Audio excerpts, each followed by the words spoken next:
Hey friends, tonight let's explore something sweet, strange, and just a little sticky. We're stepping into a world where love isn't found on dating apps or in awkward coffee shop encounters, but rather in smoky huts filled with herbs, frog legs, and just a whisper of mischief. Yes, tonight you're in medieval Europe and someone has handed you a love potion. Not just any love potion, a royal one. Which is exactly how you ended up waking up on a straw mat with a headache shaped like a cauldron and the faint scent of lavender and regret in the air.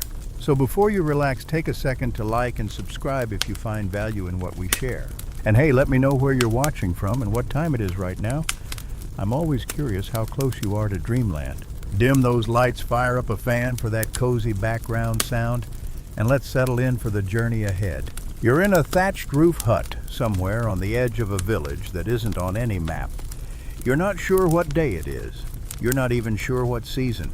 All you know is that a woman in a green hood handed you a tiny vial last night and said, "Give this to someone you love," or hate. Same result. And you drank it yourself. Now your lips are dry, your fingers tingle, and your stomach is doing something suspiciously dramatic. You sit up slowly, trying not to disturb the crusty straw beneath you, and glance around. The hut is dim but cozy. Bundles of herbs hang from the rafters, twisting gently in the breeze like upside-down bouquets. Something simmers in a pot nearby. It smells like cinnamon and burnt toast. There's a note tucked beside your head, written in dark brown ink. Possibly wine, possibly something less delightful.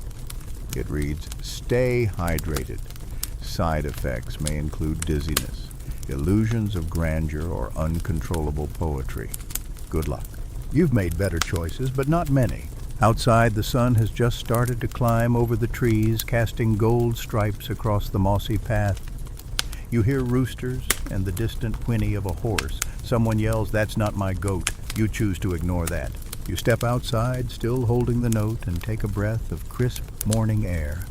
A faint metallic taste coats your tongue. You might be in love with a tree, or possibly a turnip. You're not sure yet. As you stumble through the village square, people glance at you. Not in the usual way. Peasants glance at someone who clearly doesn't know how to walk in leather shoes, but in a way that suggests you might be glowing or singing. You can't tell. The potion is definitely doing something. A woman selling onions stops mid-holler and drops her basket. "You poor dear," she whispers, eyes wide. "Did you take it?" You blink. "Take what?" "The elixir." She spits the word like it's a curse. You've got that look. The "my emotions are shaped like squirrels" look. You nod slowly because, yes, that's exactly how it feels. Your thoughts are darting from branch to branch. Your heart flutters every time someone speaks. You may have fallen in love with a wooden spoon back in the hut. It was a very symmetrical spoon. You sit on the edge of a fountain well, more like a mossy stone bowl someone keeps throwing flower petals into, and try to think. That's when an old man in a brown robe appears beside you, holding a scroll and a pickle. "You drank it, didn't you?" he says, with the resigned air of someone who's seen too many romance tragedies unfold in slow motion. "They always drink it." You ask who they are, and he gestures broadly toward the village, the hills, the goats. "Humans," he says, "always trying to shortcut love." He explains gently that you're not the first fool to take a medieval love potion. That in fact people have been trying to bottle romance since the first time someone realized affection might be chemically influenced. Whether it's honey and wine, mandrake root and myrrh, or just a hefty splash of desperation, love potions have been part of folklore for centuries. The most common medieval love elixirs often included ingredients like rosewater, cinnamon, and mint, because apparently romance smells like a bakery. Others included more ambitious additions, like dried beetles, boiled nettles, or ground-up bones of birds who mated for life. That last one is what we call symbolic optimism. You stare at the old man. He's still eating the pickle. You ask if it worked for anyone. "Ever," he shrugs. "Sometimes. But love that starts in a bottle usually ends in a puddle." You're about to ask what he means when a teenager sprints by, clutching a bouquet of cabbages and yelling, "Tell her I love her," even if she only has one eye. You close your own eyes. This day is only getting weirder. Historically, the use of love potions wasn't just a romantic whimsy. It was often tied to serious risks. In some courts, giving a love potion without consent could be considered a crime, borderline witchcraft, borderline poisoning, and often fully punishable by law. That said, proving someone slipped mandrake into your morning wine wasn't easy. Your Honor, I loved her too. Suddenly wasn't a strong defense. You wander through a narrow alley lined with drying clothes and tiny shrines. One shrine has a dried flower pressed between pages of a book labeled Herbs for the Heart. Another has a small clay heart with the word "ouch" scratched into it. You chuckle to yourself. Or maybe the potion is making you giggle. Either way, you're dizzy, mildly enchanted, and vaguely itchy. So far, love feels less like flying and more like forgetting how to walk in a straight line. And here's a question scholars still argue about. Were medieval love potions truly meant to enchant someone else, or were they more often taken by the desperate, hoping to change their own feelings? Was it manipulation or just misplaced hope? You don't know yet, but you're about to find out. Because someone's coming down the path, humming softly, and your heart just skipped a beat. Might be love, might be the potion. Either way, the adventure continues. The morning air clings to your skin like a second blanket, thin, cool, and just slightly damp. It smells of wet bark, fresh grass, and the lingering traces of someone else's breakfast stew. You stretch cautiously, testing each limb for residual potion effects. No tingles, no spontaneous sonnets, no mysterious flutters in your chest when you look at a pear. So far, so good. You sit up from your makeshift bed near the stream.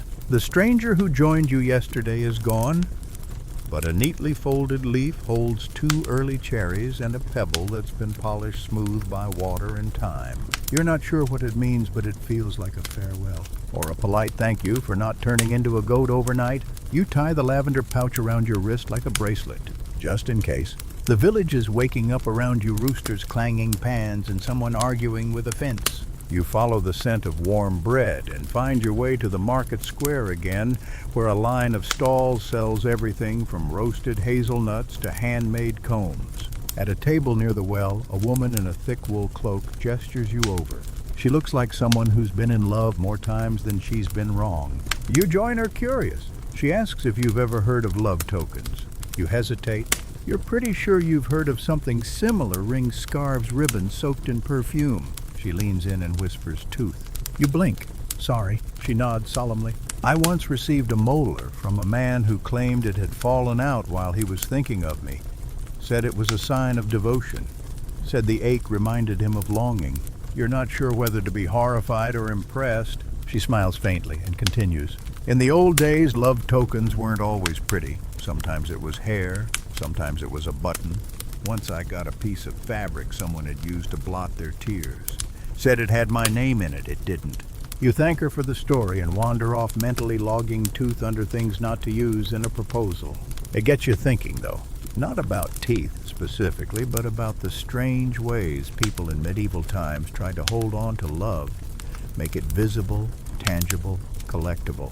Before there were photographs, people needed objects to remember each other by. A glove could mean "I miss you." A handkerchief might carry the scent of someone long gone. Even a lock of hair once woven into jewelry was a symbol of affection or grief. It's romantic, in a slightly itchy, unwashed kind of way. You stop at a stall selling herbs, and the vendor, a boy who can't be older than 13, offers you a sprig of rosemary for memory and thyme for bravery in courtship. You take both and give him a copper coin. He beams like you've just granted him nobility. You ask where he learned these meanings. He shrugs and says his grandmother was a midwife who doubled as a matchmaker. She said you never mix nettles and mint, he adds seriously.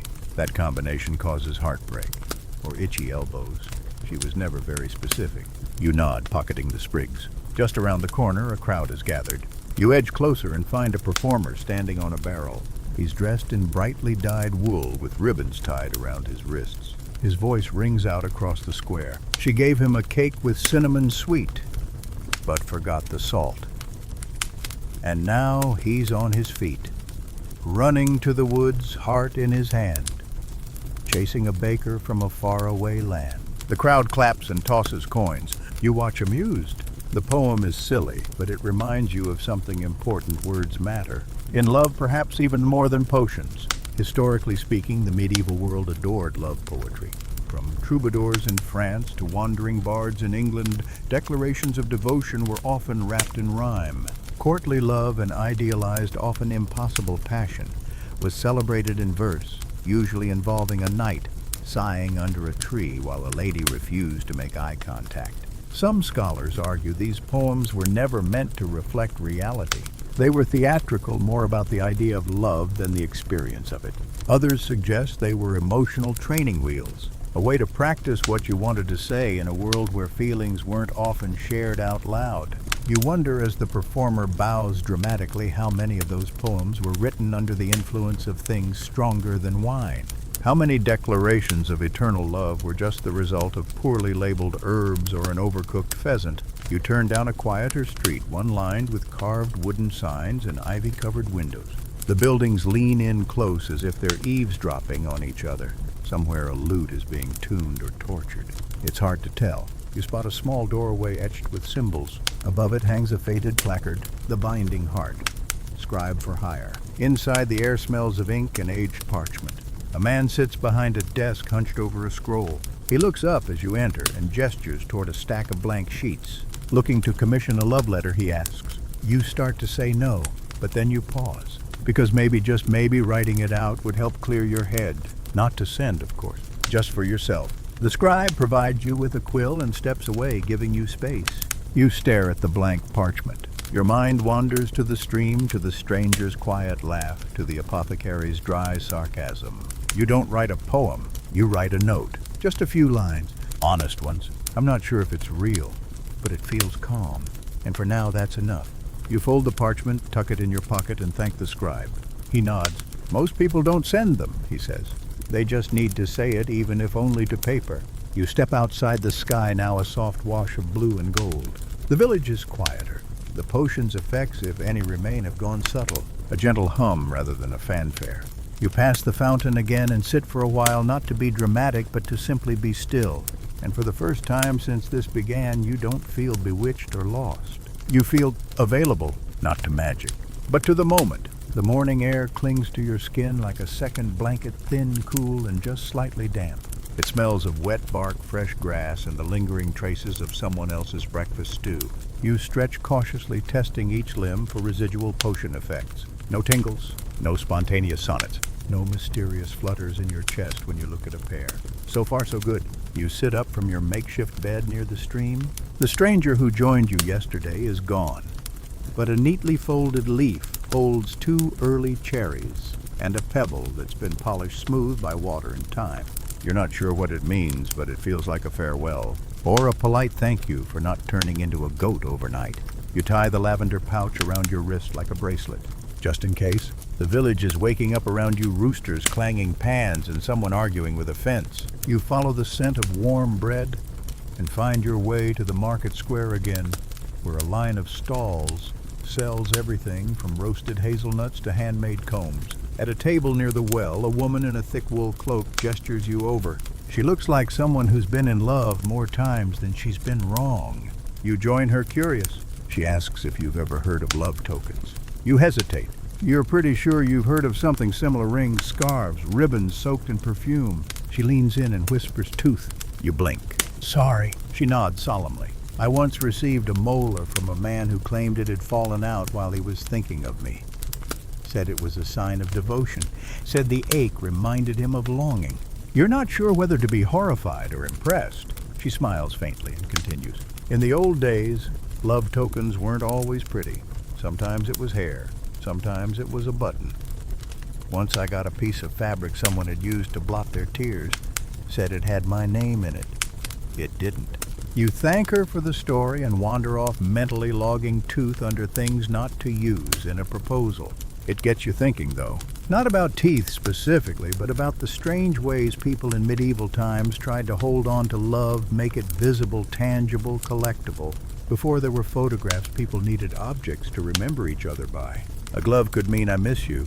A handkerchief might carry the scent of someone long gone. Even a lock of hair once woven into jewelry was a symbol of affection or grief. It's romantic, in a slightly itchy, unwashed kind of way. You stop at a stall selling herbs, and the vendor, a boy who can't be older than 13, offers you a sprig of rosemary for memory and time for bravery and courtship. You take both and give him a copper coin. He beams like you've just granted him nobility. You ask where he learned these meanings. He shrugs and says his grandmother was a midwife who doubled as a matchmaker. She said you never mix nettles and mint, he adds seriously. That combination causes heartbreak. Or itchy elbows. She was never very specific. You nod, pocketing the sprigs. Just around the corner, a crowd is gathered. You edge closer and find a performer standing on a barrel. He's dressed in brightly dyed wool with ribbons tied around his wrists. His voice rings out across the square. She gave him a cake with cinnamon sweet, but forgot the salt, and now he's on his feet. Running to the woods, heart in his hand, chasing a baker from a faraway land. The crowd claps and tosses coins. You watch amused. The poem is silly, but it reminds you of something important. Words matter. In love, perhaps even more than potions. Historically speaking, the medieval world adored love poetry. From troubadours in France to wandering bards in England, declarations of devotion were often wrapped in rhyme. Courtly love and idealized, often impossible passion was celebrated in verse, usually involving a knight sighing under a tree while a lady refused to make eye contact. Some scholars argue these poems were never meant to reflect reality. They were theatrical, more about the idea of love than the experience of it. Others suggest they were emotional training wheels, a way to practice what you wanted to say in a world where feelings weren't often shared out loud. You wonder, as the performer bows dramatically, how many of those poems were written under the influence of things stronger than wine. How many declarations of eternal love were just the result of poorly labeled herbs or an overcooked pheasant? You turn down a quieter street, one lined with carved wooden signs and ivy-covered windows. The buildings lean in close, as if they're eavesdropping on each other. Somewhere a lute is being tuned or tortured. It's hard to tell. You spot a small doorway etched with symbols. Above it hangs a faded placard, "The Binding Heart, Scribe for Hire." Inside, the air smells of ink and aged parchment. A man sits behind a desk, hunched over a scroll. He looks up as you enter and gestures toward a stack of blank sheets. Looking to commission a love letter, he asks. You start to say no, but then you pause, because maybe, just maybe, writing it out would help clear your head. Not to send, of course. Just for yourself. The scribe provides you with a quill and steps away, giving you space. You stare at the blank parchment. Your mind wanders to the stream, to the stranger's quiet laugh, to the apothecary's dry sarcasm. You don't write a poem, you write a note. Just a few lines, honest ones. I'm not sure if it's real, but it feels calm. And for now, that's enough. You fold the parchment, tuck it in your pocket, and thank the scribe. He nods. Most people don't send them, he says. They just need to say it, even if only to paper. You step outside, the sky now a soft wash of blue and gold. The village is quieter. The potion's effects, if any remain, have gone subtle. A gentle hum rather than a fanfare. You pass the fountain again and sit for a while, not to be dramatic, but to simply be still. And for the first time since this began, you don't feel bewitched or lost. You feel available, not to magic, but to the moment. You're still sitting by the fountain when a faint jingling sound catches your attention. Turning your head, you see a figure approaching, draped in deep red robes lined with copper bells that clink softly with each step. Their face is mostly hidden beneath a cowl, but their walk suggests someone who expects to be followed or obeyed. Behind them trail two small assistants, one carrying a satchel filled with scrolls, and the other balancing a tray of tiny clay pots, each sealed with wax and labeled with what appear to be symbols rather than words. You recognize none of them, though one looks suspiciously like a goose sneezing. The robed figure stops near the well and announces in a clear and theatrical voice, "Today only, a potion for every predicament. Love, luck, truth, and mild hair restoration." And you raise an eyebrow. People gather quickly, drawn by the drama, or the promise of drama. You edge closer, lingering near a crate of turnips that serves as a makeshift barrier between you and the spectacle. A woman steps forward, clutching a kerchief. "My husband no longer sees me," she says softly. The figure nods gravely and retrieves a small bottle with a wax seal shaped like an eye. "Infuse this into his wine," they say. "He will see you and only you for 3 sunsets." You can't help but wince. That sounds intense and possibly illegal. Next in line, a lanky farmer with dust on his elbows and anxiety in his eyes. "I want her to notice me," he mutters. The figure hands him a violet-colored vial and says, "Speak her name 3 times while lighting a candle." The potion must be uncorked the moment the flame flutters. You quietly count how many regulations that might break in modern chemistry. At least 6. Still, it's fascinating. There's something deeply human in all of this, the desperation, the hope, the deep belief that if we can't change the world, maybe we can at least nudge it with herbs and timing. And it's not new. Historically, love potions were often tied to folk magic rather than formal medicine. In medieval Europe, village-wise women or cunning folk passed down recipes for brews that promised affection, fidelity, or unforgettable desire. The ingredients varied wildly. Honey and rose petals were common, but so were more dubious additions: powdered beetle shells, ashes of burnt letters, and in rare cases, yes, bodily fluids. Scholars debate whether these recipes were metaphorical medicinal or simply a form of placebo. Was the potion the magic, or was it the confidence it gave? You step forward almost without realizing it. The figure tilts their head toward you. "A seeker?" they ask. You hesitate, more of an observer, really. They smile beneath the cowl, though you still can't see their face. That's how it begins. You almost ask what that means, but they hand you a tiny pot sealed with green wax. No charge, no warning, just the words for clarity of heart. You accept it out of politeness and curiosity, mostly curiosity. Later, sitting again by the stream, you unseal the pot. Inside is a soft balm, pale green and smelling faintly of lemon clove and something like old books. You dab a bit on your wrist. Nothing happens. No visions. No sparks. Not even a tingle. But for some reason your breathing slows. You lie back on the grass and let the clouds drift across your vision. You remember the apothecary's advice: don't act on feelings for 3 days. Let things settle. Let truth find its way through the fog. And still you wonder how much of love is feeling and how much is chemistry. Not just potions, but pheromones, hormones, the way someone's voice hits your ears just right. Is it all just invisible math? Or is it something else entirely? You pull the folded note from your pocket, the one you wrote at the scribe's shop earlier. You reread the lines. I'm not sure if it's real, but it feels calm. And for now, that's enough. You didn't write it for anyone else, just for you. And right now that feels correct. A bee floats lazily past your ear. You flinch instinctively, then laugh at yourself. The bee is just living its life, gathering sweetness where it can, pollinating. Moving on, you watch it land on a sprig of rosemary tucked into your sleeve. And suddenly you remember what the boy in the market said: rosemary for memory. You wonder what you're supposed to remember.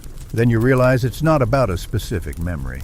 It's about not forgetting yourself. In all this talk of love, magical or otherwise, it's easy to get lost in other people's gaze, other people's potions, other people's ideas of who you should be. But the balm didn't make you feel loved. It made you feel still, and maybe that's a better start. So you sit by the stream as the sun begins to lower behind the hills, the sky brushing into shades of coral and lilac. You tuck the tiny pot back into your satchel. You don't know if you'll ever use it again. Maybe you'll give it to someone else one day. Maybe you won't. But for now you're calm. You're steady. And you're not under any spells, just under a sky that keeps changing but somehow always finds a way to be beautiful. You wake to the smell of ash and apples. Not the crisp kind you'd expect in an orchard, but the strange, tangy kind that floats up from dried fruit tossed into a fire. Something smolders nearby, a ritual of some sort, you guess, judging by the murmurs echoing through the morning mist. You sit up, blankets tangled around your legs, and blink at your surroundings. This isn't where you fell asleep. You remember the stream, the balm, the slow unraveling of strange emotions, and yet here you are now, sitting in a ring of moss-covered stones, surrounded by a group of women in wool cloaks and one extremely suspicious goat. No one looks surprised to see you. One woman smiles. We needed someone with a clear heart. You're about to object.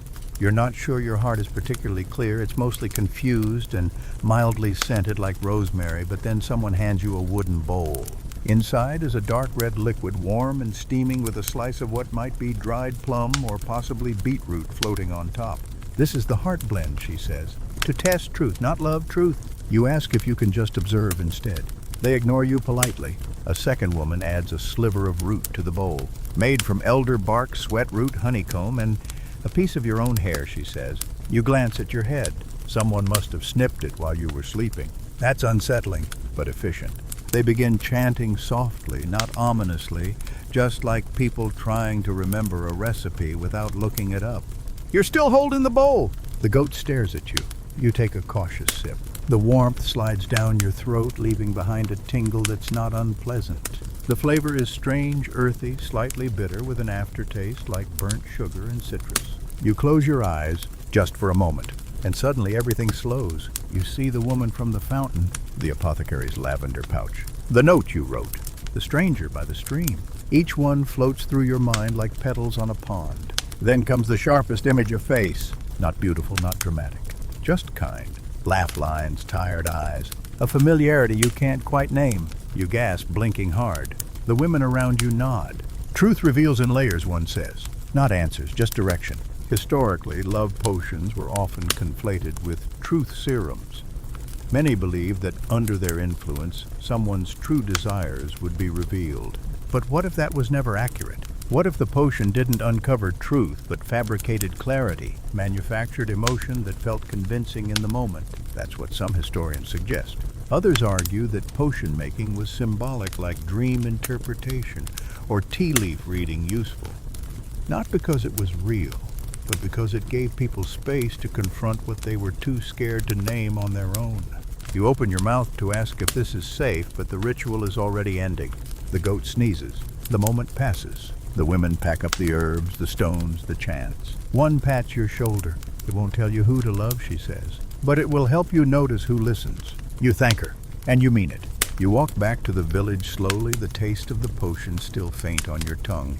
You feel grounded, not enchanted, not overwhelmed, just more aware of your own breath, the rhythm of your steps, the shape of your thoughts. You pass by the same scribe shop and peek inside. A new scroll now hangs in the window. It reads, "There are no shortcuts to being seen." You pause to consider that, because you've started to notice how much of love, real love, is not about grand gestures or magic ingredients. It's about small choices, listening, breathing, showing up.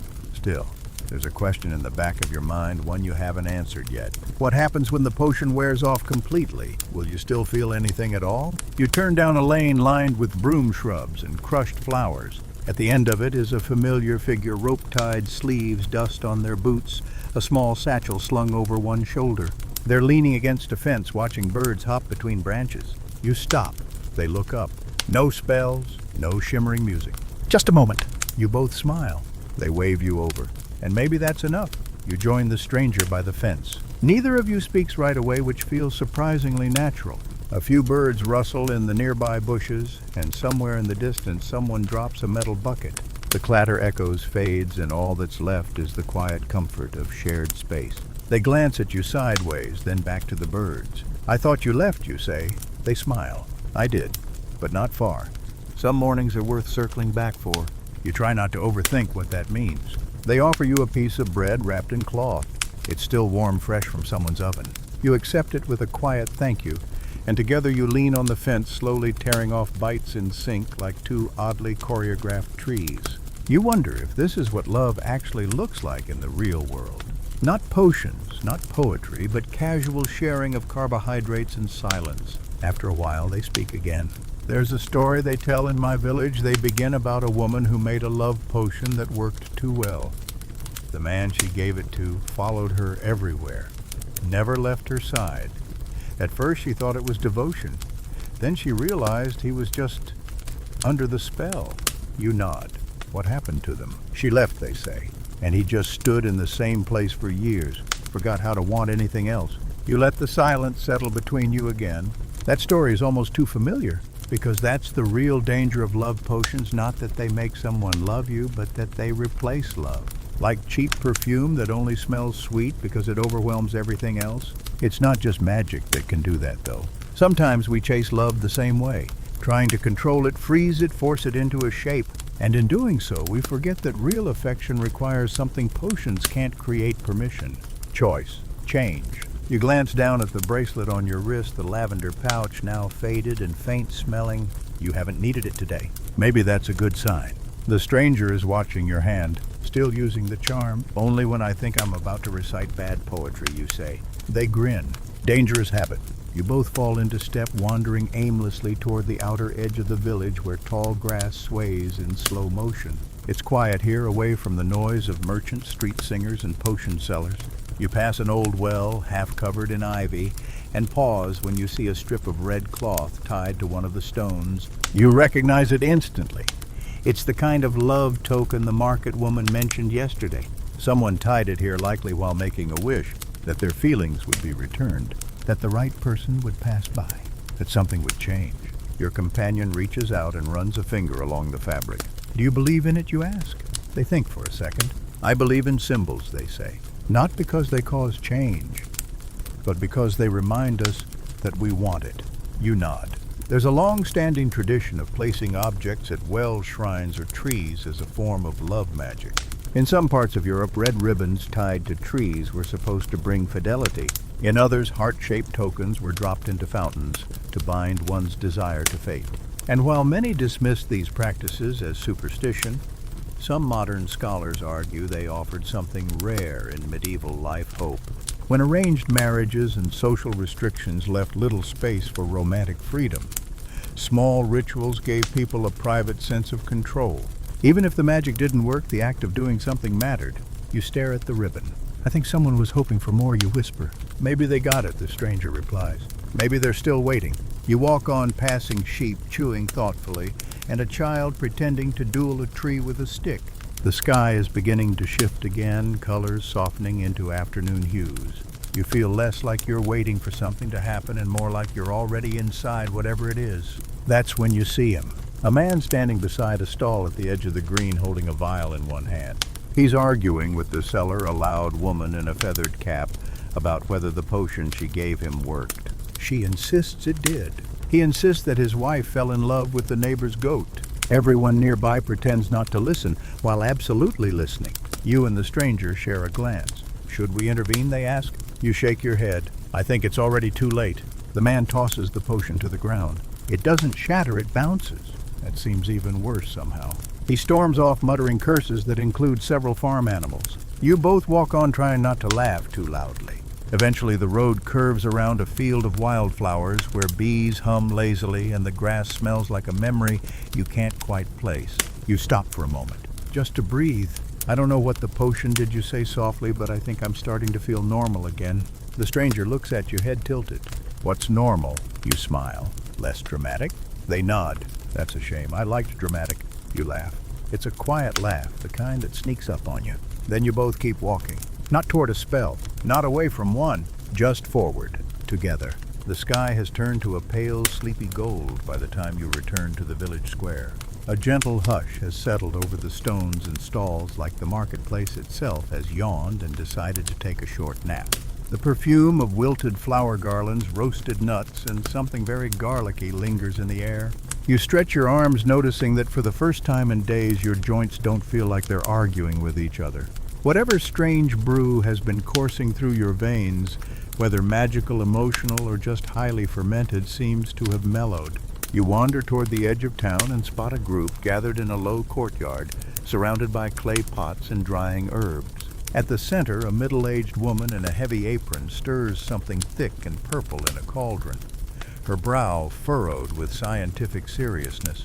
Beside her is a large painted sign, Herbal Workshop, Potions, Preserves, and Possibly Mistakes. You linger intrigued. The crowd smells like dried lavender and enthusiasm.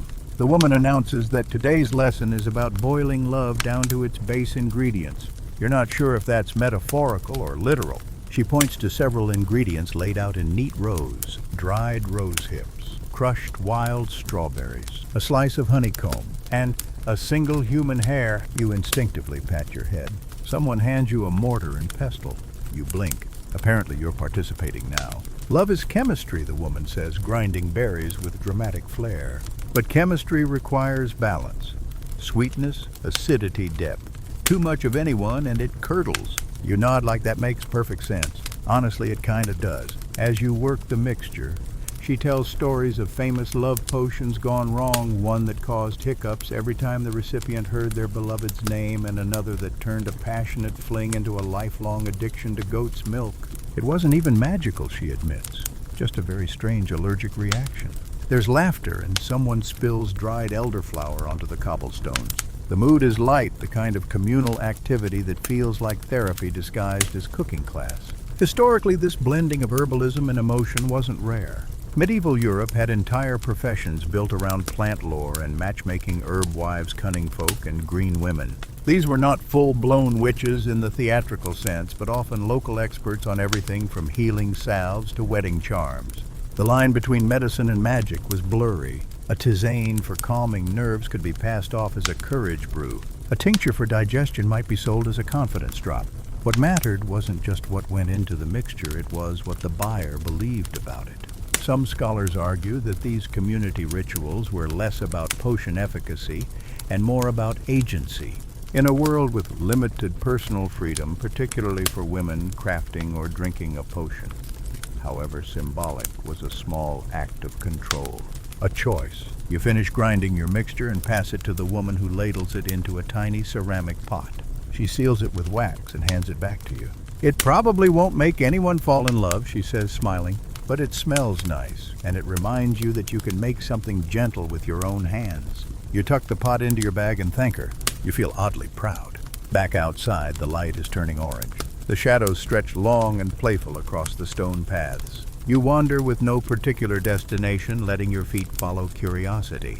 At the corner near the old blacksmith shop, you spot a wooden notice board with colorful bits of fabric pinned across it. Ribbons, scraps of parchment, small embroidered hearts. It's the village message board, but not for chores or missing chickens. This one is only for anonymous declarations of love. You step closer and read, "To the woman who left garlic in my cloak, I forgive you. I think. I loved you when you laughed at the funeral. Still do. He has no idea. He never will. That's enough." You stand there for a long while. It's messy. It's raw. And none of it is magical. Just ink and fabric and feelings that never made it past the front of someone's mouth. The stranger from earlier, your maybe friend, maybe more, walks up quietly beside you. You don't flinch. It's starting to feel normal, this rhythm of appearing and vanishing and reappearing again like the moon behind clouds. They read a few lines too. You both pause at one that says, "I pretended to be enchanted. I just wanted a reason." They nod slowly. "That one's too real," you whisper. "Do you think potions are mostly just excuses?" They think about it. "I think people want to believe love is something that happens to them, not something they have to choose every day." You don't reply, because that might be the most honest thing anyone said to you all week. Eventually, you move on together down the back lane toward the orchard trail. The path smells of apples and crushed clover. Somewhere in the bushes, a bird tries out 3 different songs like it's rehearsing. The stranger reaches into their pocket and pulls out a small object, a comb. Worn wooden carved with initials. "I found this in the stream earlier," they say. "Didn't know if it was yours or someone else's story." You take it, turn it over. It's not yours, but it's been loved, maybe lost. You return it to them. "Better to let it drift back," you say. "If it wants to be found, it will." You both walk until the path forks one side, leading toward the fields, the other to the distant hills. "I think I'll go watch the stars tonight," they say. You smile. "Me too." But neither of you turns just yet, because the sun is still here. The sky is still kind. And for once you're not in a rush to reach the ending. You take the left path. Not because you need to, not because anyone told you to, just because it feels like the kind of road that leads to quiet things, soft thoughts, old stories. Maybe a bench where someone once proposed under a tree they never named. The stranger walks with you for a bit. No talking, just matching your pace like it's the most natural thing in the world. You hear the dry crunch of late summer grass underfoot. Bees make brief appearances, then vanish again into the blur of clover and thistle. Eventually, the path widens into a field with rows of apple trees just starting to tip toward autumn. The fruit isn't quite ready, still small, still blushing green, but it smells like potential, like something just about to become sweet. You both stop under a gnarled old tree. It leans sideways, like it's tired from carrying too many confessions over the years. Someone carved initials into the bark long ago, though weather and time have smoothed them into a question mark. The stranger looks up at the branches. There's a saying where I'm from, they begin, that love is like fruit. If you pick it too soon, it's bitter. Too late, and it bruises while you hold it. You look at the apples, then at your own hands. You ask, so what's the right time? They shrug. You never really know, but if you're lucky, you both reach for it at once. You sit in the grass and breathe it all in the fading sun, the quiet ache of your legs, the gentle reminder that you're here and whole and awake. The topic of potions comes up again. They ask, do you think they really worked? You hesitate. Maybe they did, but not the way people thought. How do you mean? You twirl a fallen leaf in your hand. I think they gave people permission to say what they were too scared to say, to act on feelings they didn't know what to do with. Not because the potion forced them, but because it let them blame the bottle instead of admitting the truth. They nod, like blaming the wind for opening a door you've been staring at for hours. Exactly. The academic debate over this isn't new. Some medieval records claim miraculous success, lords and ladies falling deeply, instantly, inconveniently in love. But many of those tales came from ballads, not court records. And in legal documents, potions often showed up in complaints, not celebrations. There's a documented case from 14th century Italy where a man accused his neighbor of giving his wife a love brew made from crushed rose petals and mouse kidney.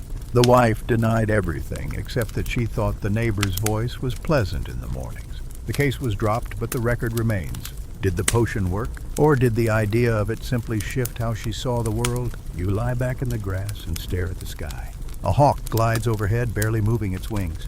That stillness makes it look like magic, even though it's just physics and instinct. Have you ever made one, you ask? The stranger raises an eyebrow. A potion, you nod. They lean back on their elbows. No. But I once faked one. Lavender mint, a drop of vinegar, and 3 rose petals. Gave it to someone who needed courage. Told them it would make their hearts stronger. And did it? I don't know, they say. But they finally said what they'd been holding in for years. So maybe it did. You smile. There's something beautiful in that. Not the ingredients, but the intention. Sometimes the most powerful potions aren't the ones that change other people, but the ones that help you change yourself. You sit together like that until the sun sinks low and the shadows stretch long and dramatic across the grass. It feels like the kind of moment that would normally end with something big, a confession, a kiss, a glowing, magical revelation. But none of that happens. Instead, the stranger stands, brushes grass off their clothes, and offers you a hand. Come on, they say. Let's walk a little further. I think the moon's going to rise early tonight. You take their hand. It's warm, steady, and entirely human. No spells, no sparkle. Just fingers calloused from work and a palm that holds yours gently like it trusts you not to drop it. You walk until the trees thin out and the path disappears entirely into a field of tall grass. Fireflies begin to blink lazily like little lanterns finding their courage. Up ahead, a small hill rises, silhouetted against a sky now shifting to navy. You both climb it without speaking. At the top, the world stretches out: village rooftops, narrow roads, dark clusters of trees, and the slow bloom of stars. You sit, they sit. No one tries to define what this is. And that's the best part. Because sometimes love doesn't need a potion. Just a moment, just a witness. Just someone to sit with you when the sky turns dark and you're not quite ready to be alone with your thoughts. The wind picks up, brushing over your shoulders like a blanket that knows where to tuck itself. And you stay there, just breathing, just being. Together, morning light presses softly against your closed eyelids. It is not the aggressive, blazing kind of morning light that shouts you awake. It's the gentle golden kind, the kind that tiptoes in and whispers you made it to another day. You open your eyes slowly. There's dew on your sleeves. Your shoes are still on. You must have drifted to sleep outside under the open sky sometime after the moon rose. But your back doesn't hurt and your thoughts don't rush. That in itself feels like a small miracle. The stranger is gone this morning. They've vanished into silence once more. But they've left something behind for you, wrapped carefully in folded cloth. A slice of bread, a sprig of sage, and a narrow slip of parchment. You sit up, stretch your arms, and unfold the note. The writing is elegant and deliberate, like someone who only says things they've thought about twice. Thanks for not rushing anything. I'm heading north for a few days. Don't wait. But if you stay, I'll find you again. You read it twice before tucking it gently into your satchel. You press your fingers lightly against the sprig of sage, dry and fragrant, still intact. Sage for protection, or perhaps for memory. Either way, it's a kindness. You rise slowly and take one last look at the empty spot in the grass. Then you walk. The village is already stirring. You pass by someone setting up a cart of pears, another brushing breadcrumbs from a wooden bench. A rooster announces himself too confidently. It feels like the world is trying again. Near the bakery, you pause. Two women are having a loud discussion about a missing ring. One insists it was stolen. The other claims it was enchanted and walked off by itself. A third person, wrapped in scarves and opinions, steps in holding up a scroll filled with strange markings and what might be a chicken's footprint. According to the chart, she says very seriously you're both cursed until sundown. You decide not to get involved in that. Instead, you take a turn down a quieter street, the kind of lane with lopsided cobblestones and fewer witnesses. Here, the shops are older and the signs hang crooked on squeaky hooks. But the windows are clean and the ivy crawling up the walls doesn't seem sinister, just curious. You stop in front of a small doorway framed by bundles of dried flowers. The wooden sign above it reads, "The Fragrant Room, Scent and Intention." You step inside and are met with warmth, dim light, and the soft weight of smell. The air is thick with quiet aromas, rose, clove, beeswax, a hint of lemon peel, and something deeper, darker, like rain on stone. There's a woman behind the counter arranging vials with practiced calm. She looks up and gives you a small, knowing smile. "You came at the right time," she says gently. "You're not entirely sure why you're here, but your feet brought you, and that's reason enough." She gestures to a set of shelves along the back wall. Each one holds dozens of glass bottles, all labeled by hand with names like longing, first sight, regret, remembering, almost. Your eyes linger on one labeled Echo. She notices. "That one's for when you want to hold on to something soft," she says, "even if it never quite began." You ask if the scents are magical. She shakes her head. Not in the flashy way, but scent is the oldest kind of memory. Sometimes that's all we're looking for. You hold the bottle of Echo in your hand. It's filled with a warm amber liquid that shifts with the light. You don't open it yet. You're not sure you want to know what it smells like just yet. Historically, the belief in scent-based healing and emotional influence wasn't a fringe idea. In the Middle Ages, fragrance was medicine emotion status and sometimes superstition. Lavender to soothe the spirit, cinnamon to spark desire, rose oil to stir memories of someone long gone. Scholars debate whether the effect was physical or entirely psychological, but that's the thing with emotion, it doesn't always care about facts. If the smell of rosewater reminds you of someone you once waited for beneath a moonlit archway, then it doesn't matter whether it works scientifically. It works personally. You purchase the bottle, not because you think it will fix anything, but because part of you wants to carry the moment forward. You place it beside the sage and the note.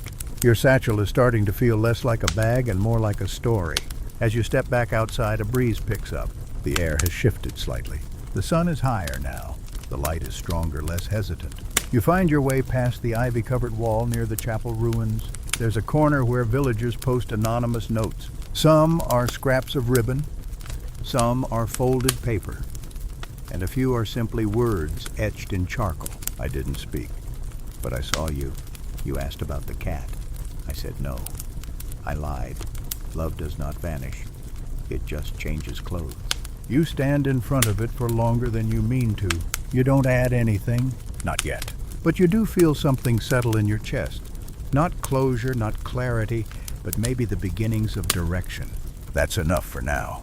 You walk away slowly, the note from the stranger tucked against your side like a second heartbeat. You do not feel bewitched. You feel still. And sometimes stillness is the first kind of magic we forget how to believe in.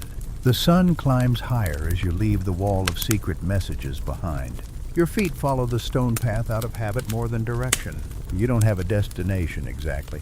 You just need to keep moving until your thoughts soften into background noise. You pass a young boy sitting cross-legged on a wooden crate, polishing a copper pot like it contains treasure. He hums a tuneless song under his breath and you nod as you pass. He doesn't look up, but he smiles. That's enough. Past the last row of houses, a narrow path winds through a meadow dotted with yellow clover and lazy bees. You walk there, slowly, carefully, as if the world might reward your gentleness with a better kind of silence. And somewhere near the edge of it you see the herb garden. Not a fancy one, nothing planned or labeled, just a wild mix of thyme, dill, sage, and mint tumbling out of wooden boxes and clay pots. There's a low fence around it, mostly decorative, and a scarecrow that appears to be made from a nobleman's discarded coat and a broom with opinions. A sign beside the gate reads, "Leave something. Take something. Nothing dangerous. Please." Inside a basket holds mismatched buttons, broken spoons, bits of ribbon, tiny pouches of dried herbs, and at least one smooth pebble with a smiley face drawn on it in charcoal. You add something, not much, just a small folded paper scrap with 3 words written on it. Let them go. You don't stay to see who takes it. You pick a sprig of thyme, thin, fragrant, slightly stubborn. You rub it between your fingers. The scent releases with a sharp little sigh. Historically, thyme was used for strength. Warriors carried it. Widows burned it. Cooks used it to mask doubt in old meat. But it was also said to bring courage, not the loud kind, but the quiet sort that helps you keep walking when everything inside wants to turn back. You carry it with you as you reach the riverbank. The water here is slow, not stagnant, more like it's daydreaming than moving. You sit beneath a low willow and let the breeze unravel the noise inside your head. You think about the stranger again, their quiet presence, their strange timing, their note. You wonder how many people you've passed in your life who could have been something: friends, partners, possibilities, if only timing had been better.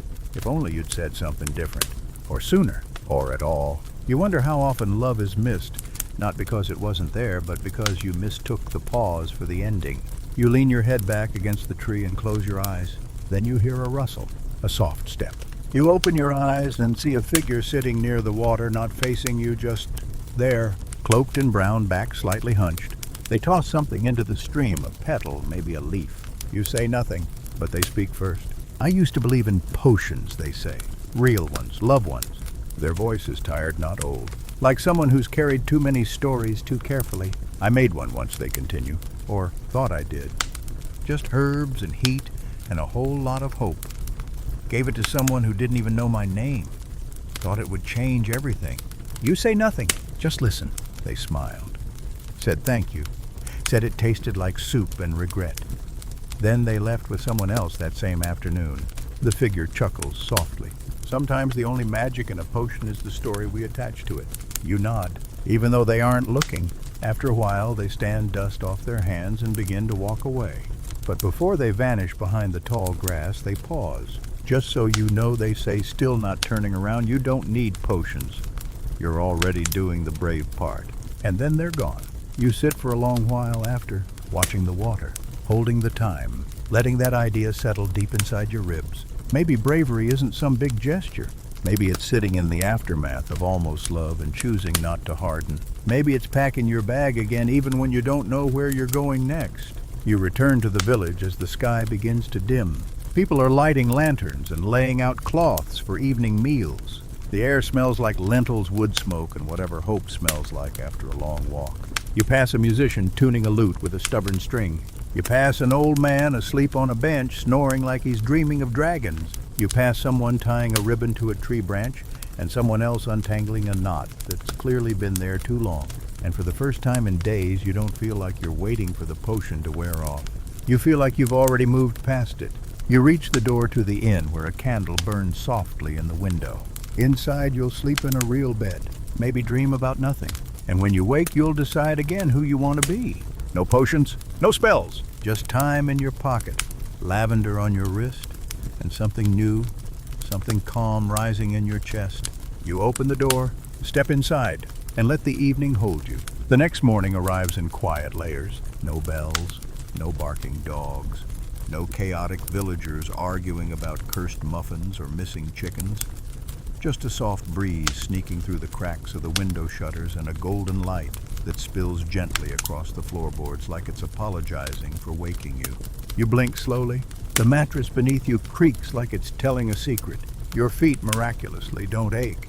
Your back only slightly complains. and your mind once filled with floating petals, whispered spells, and the sharp sting of maybe love is unusually still. You sit up and stretch your body, folding back into itself with a familiarity that feels earned. You're wearing the same clothes as yesterday, but they somehow feel different.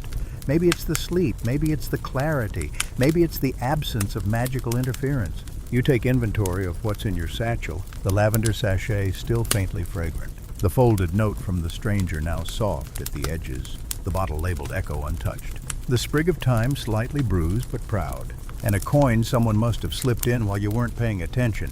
You add nothing, you remove nothing, you just carry it all. Because that's what we do most days, we carry everything, even the things we swore we'd leave behind. Downstairs, the inn's common room is quiet. A sleepy innkeeper waves absently from behind a counter stacked with mismatched mugs. A fire crackles gently in the hearth, not for heat, but for comfort. A single pot of something, probably porridge, simmers with faint resignation on the coals. You take a seat near the window and watch as the village slowly exhales into the day. Then a voice beside you says, "You look like someone who's been through something you can't quite name yet." You turn mildly startled and see a tall woman in gray robes. Her hair is braided back tight and clean. She wears a leather satchel across her chest and a silver pin in the shape of a key. She is drinking something that smells like boiled bark and determination. You smile. You're not wrong. She sips. No one ever is. Not about their own face. You introduce yourself. She tells you her name is Mira. She's a compiler. You ask what that means. "I collect," she says. "Stories, recipes, letters, maps of things that never existed except in the hearts of those who dreamed them. I'm building a kind of archive, not for facts, but for evidence." You tilt your head. "Evidence of what?" She smiles into her mug. "That people were here, that they felt something." She pulls a small book from her satchel and places it on the table. The cover is soft leather worn with handling. Inside are carefully glued fragments, love notes written on bark petals, pressed beside dates, scraps of fabric with symbols you can't read. She turns to a page and says, "This one came from a woman who made a love potion every year on the same day, but never gave it away.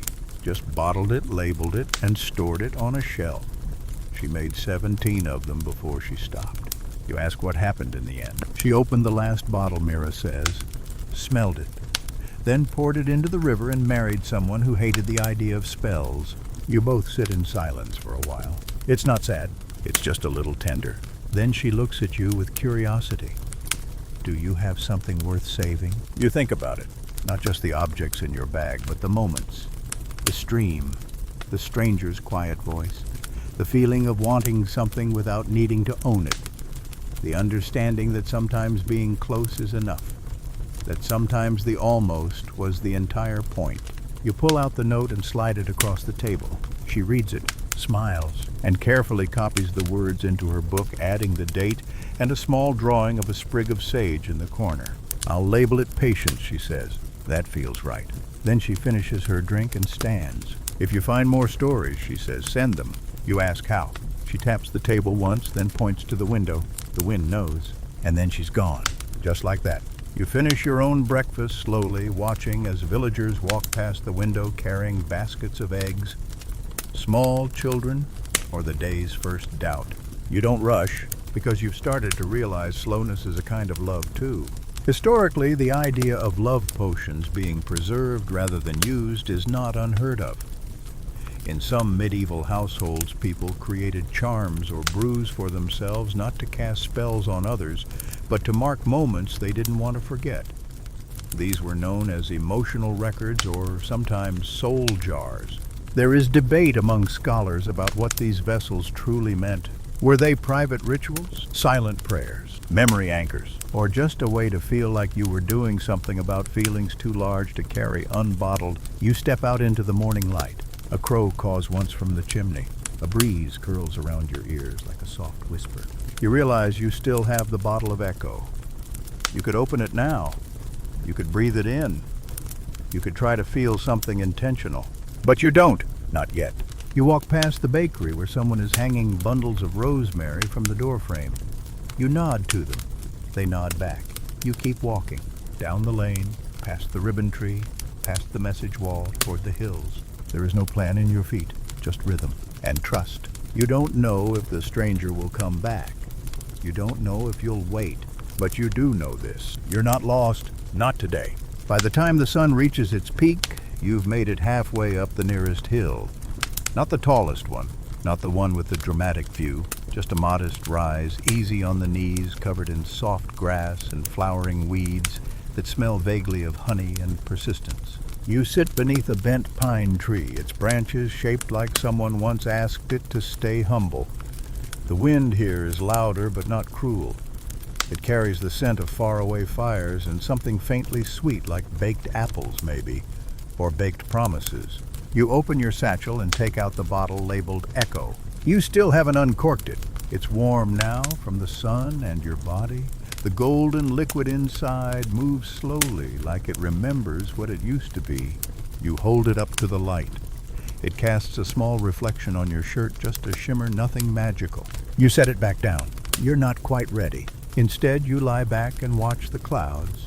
One looks like a goat. Another looks like two hands reaching toward each other but never touching.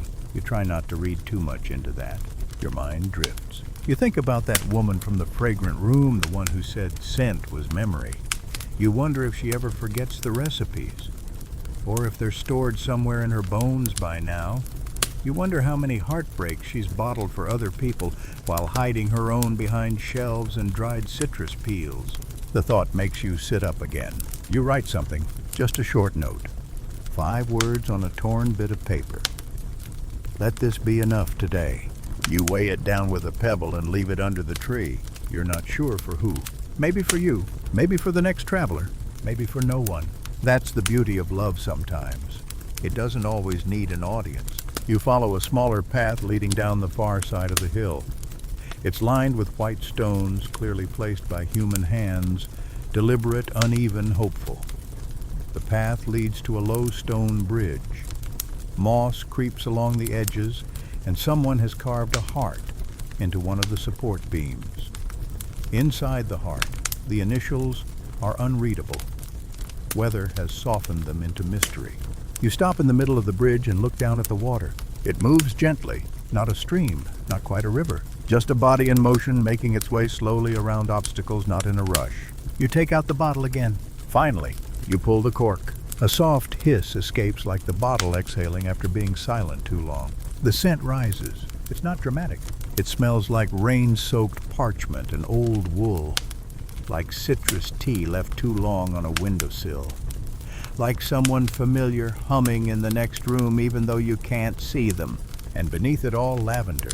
Not the sweet kind, the kind that grows wild and stubborn between cracks in the stone. You breathe in and feel something unclench in your chest. Not pain, just release. You smile, not because you're healed, but because you've stopped trying to fix what never asked for repair. You replace the cork and toss the bottle gently into the water. It doesn't sink. It floats for a moment, long enough for the wind to catch it. Then it drifts away.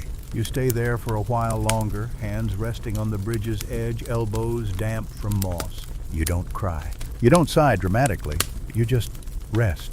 Eventually, you continue walking. Not because the story demands it, but because your feet are ready again. Along the road, you pass a faded milestone carved with a symbol that looks almost like a compass, but without labels. Just a star. Someone scratched a word underneath. Return. It makes you smile, because it's vague enough to mean anything. You reach the far side of the village just as the sun begins its descent. Children are chasing each other between fence posts. A woman carries a loaf of bread in one hand and a sleeping cat in the other. A pair of musicians try to tune a harp while arguing about onions.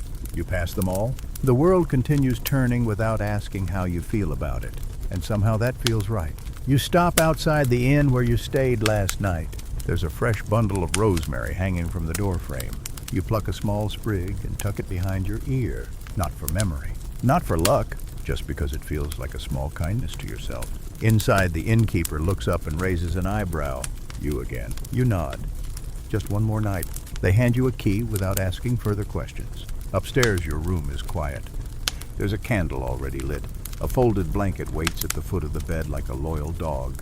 You set your bag down, wash your face in the basin, and exhale the kind of breath that belongs to people who finally stopped bracing for something. You sit by the window and let the evening come in. No spells, no potions, just you. And that tonight is perfectly enough. The rain begins before the clouds even finish their thoughts. It is not a storm. Not yet. It is just a soft, deliberate drizzle. The kind of weather that feels more like a sigh than a sentence. You feel the first drops gather on the backs of your hands as you walk slowly through the narrow lane behind the bakery. The stones under your boots are slick, reflecting the gray sky like puddles of memory. The village smells like damp bread and moss. You don't mind the rain. You've been through stranger things. Your satchel presses gently against your hip. Inside it rests a careful archive of the last few days, a sprig of thyme, a pouch of lavender. The note you still haven't thrown away, the invisible weight of everything you almost said, and a tiny glass jar that you don't remember packing. You stop walking when you reach the village square. Some vendors are still out, stubborn or hopeful. Canvas awnings flap gently overhead. Rain taps rhythmically on baskets of root vegetables and unopened jars of jam. A child runs past, holding a shoe in one hand and nothing in the other, laughing like nothing has ever gone wrong in the world. You stand still, and then you see it. At the far end of the square, under a crooked umbrella and a red cloth canopy, stands a stall that wasn't here yesterday. It is very plain. Just a table and a sign written in thick black ink. Forget-me-not elixirs, single use only, no exchanges, no apologies. The man behind the table has a narrow face, a gray cloak, and hands that move like they've already finished the work before you even arrived. He doesn't smile when he sees you, but he does nod just once, like a person who has been expecting a question. You approach slowly, drawn less by curiosity and more by something quieter, something like ache. On the table are 7 bottles, each one no taller than your thumb, each one labeled with delicate script. The first, touch. Her voice in spring that night in the orchard. The promise you never meant. The letter you never sent, what you thought you wanted, just before it ended. You scan the bottles without touching any of them. The man speaks without looking at you. 1 dose, 1 memory. You will forget it completely. Not just the bad part. All of it. The sound, the color, the rhythm of your breath when it happened. You ask, does it work immediately? He nods. You won't even remember what you came here to forget. You ask, do many people take one? He finally looks at you and says more than you'd expect, fewer than you'd think. There is silence between you, not awkward, just honest. You ask, what do they usually choose? He answers, not heartbreak, not betrayal. It's usually the almosts they want to forget, the things that almost became something, but didn't. The words they almost said, the hands they almost held. You don't know how to respond to that, so you don't. Instead, you ask one last question. What do they regret? He exhales through his nose. Forgetting the wrong thing, remembering the wrong person, letting go of a memory that was painful, yes, but also proof that something real happened. You look at the vial labeled the letter you never sent. Your hand does not reach for it, not because you don't want to forget, but because you're afraid of what else you'll lose in the process. You're afraid that healing too fast will steal meaning from the wound. Historically, remedies for emotional pain were very real in medieval life. Not just physical treatments, but potions said to dull longing, banish grief, or quiet the heart. Poppy syrup, burnt rue, basil in wine. Some even believed that boiled mint under the full moon would erase romantic memory if sipped at the precise moment the sun rose. But none of it was truly about forgetting. It was about softening. And scholars still argue, were these recipes meant to cure people, or simply to give them something to do with their pain? Were they science? Were they ceremony? Or were they just ancient, beautiful metaphors for trying to survive sorrow? You thank the man without choosing anything. He says nothing more. He doesn't look disappointed. He just nods again as if this too was expected. You walk away slowly, shoes now, damp hair sticking to your forehead but chest somehow lighter. You find a bench beneath a tree with wide, quiet leaves. You sit there for a while watching the rain. You let it touch your hands, your knees, your thoughts. You don't wipe it away. You let it stay. Then you pull out a piece of paper, just a torn corner of something older, and write a new sentence. It says, "I remembered" instead. You fold it once, then again. You don't need to send it. You just needed to say it. You don't return to the square, not because you're afraid you'll change your mind, but because the decision has already been made, gently, quietly, like a curtain drawn closed by wind. The forgetting elixirs will stay behind you, arranged in their perfect little row, waiting for someone else with a bruise they haven't decided how to wear yet. Instead, you follow a narrow path leading between two stone buildings where rainwater runs in clean streams between cobbles. The alley smells like wet linen and old basil. You trail your hand along the wall as you walk, letting your fingers gather the texture of time. Soon the alley opens into a garden you didn't expect. No fence, no sign. Just a place where someone once chose to plant something gentle and let it grow unchecked. Lemon balm clusters thick near the path. Calendula spills out across the walkway. And everywhere violets, small and quiet but impossibly brave in the rain. There's a bench in the corner. You sit down, and that's when you notice you're not alone. Across from you sits a woman no older than 40, maybe younger. Her cloak is soaked and she doesn't care. Her hair is braided down one side. On her lap is a stack of folded letters worn softened, reread too many times to count. She doesn't acknowledge you at first, but after a while she says without looking up, "You didn't take one, did you?" You don't ask what she means. You know exactly. No, you say, "I thought about it, but I didn't." She nods. "I did," once she says. 2 years ago, a memory of someone I loved, but who never looked back. She looks at the letters in her lap. "I thought it would give me peace. It didn't.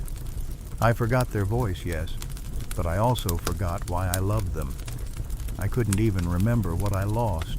You ask, "Do you regret it?" She doesn't answer right away. Then she says, "Not every day, but enough." The rain drips slowly from the edge of the bench. Her letters are wrapped in twine, but the twine is fraying. She holds them like they still hum, like they might still whisper if she's patient enough. You ask, "Why do you carry them if you don't remember what they say?" She smiles faintly. "Because even if I don't remember what I felt, I want to remember that I did feel." You sit with her in silence for a while. It's not heavy, it's just there. After a long time, she offers one of the letters to you, not to keep, just to hold. You accept it. The paper is soft, and the ink has bled in places. There is no name on it, only a line across the top. What we almost had was still something. You feel something tighten in your chest. Not pain, not sorrow, but that particular kind of warmth that comes from recognizing your own story in someone else's voice. You give the letter back.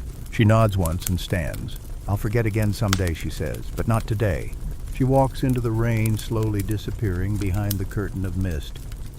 You don't follow. You stay. You let the garden breathe around you. Historically, letters were often considered a form of private ritual in the Middle Ages. Especially for those in love or grief, written words were not just communication, they were containment. A way to keep emotions from slipping into chaos. A kind of alchemy with ink and parchment.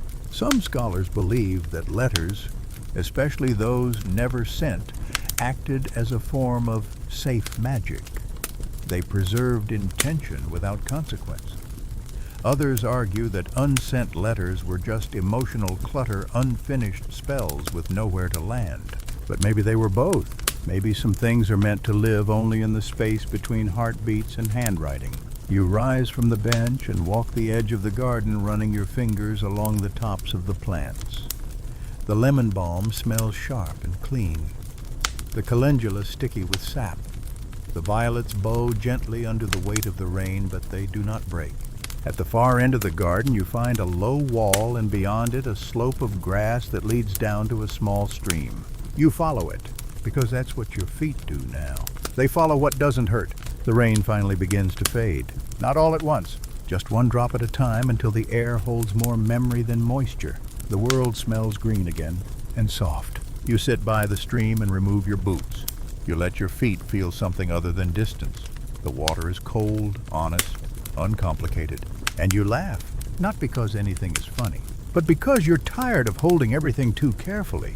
And because maybe for the first time in days, you're not afraid of what might spill if you let go.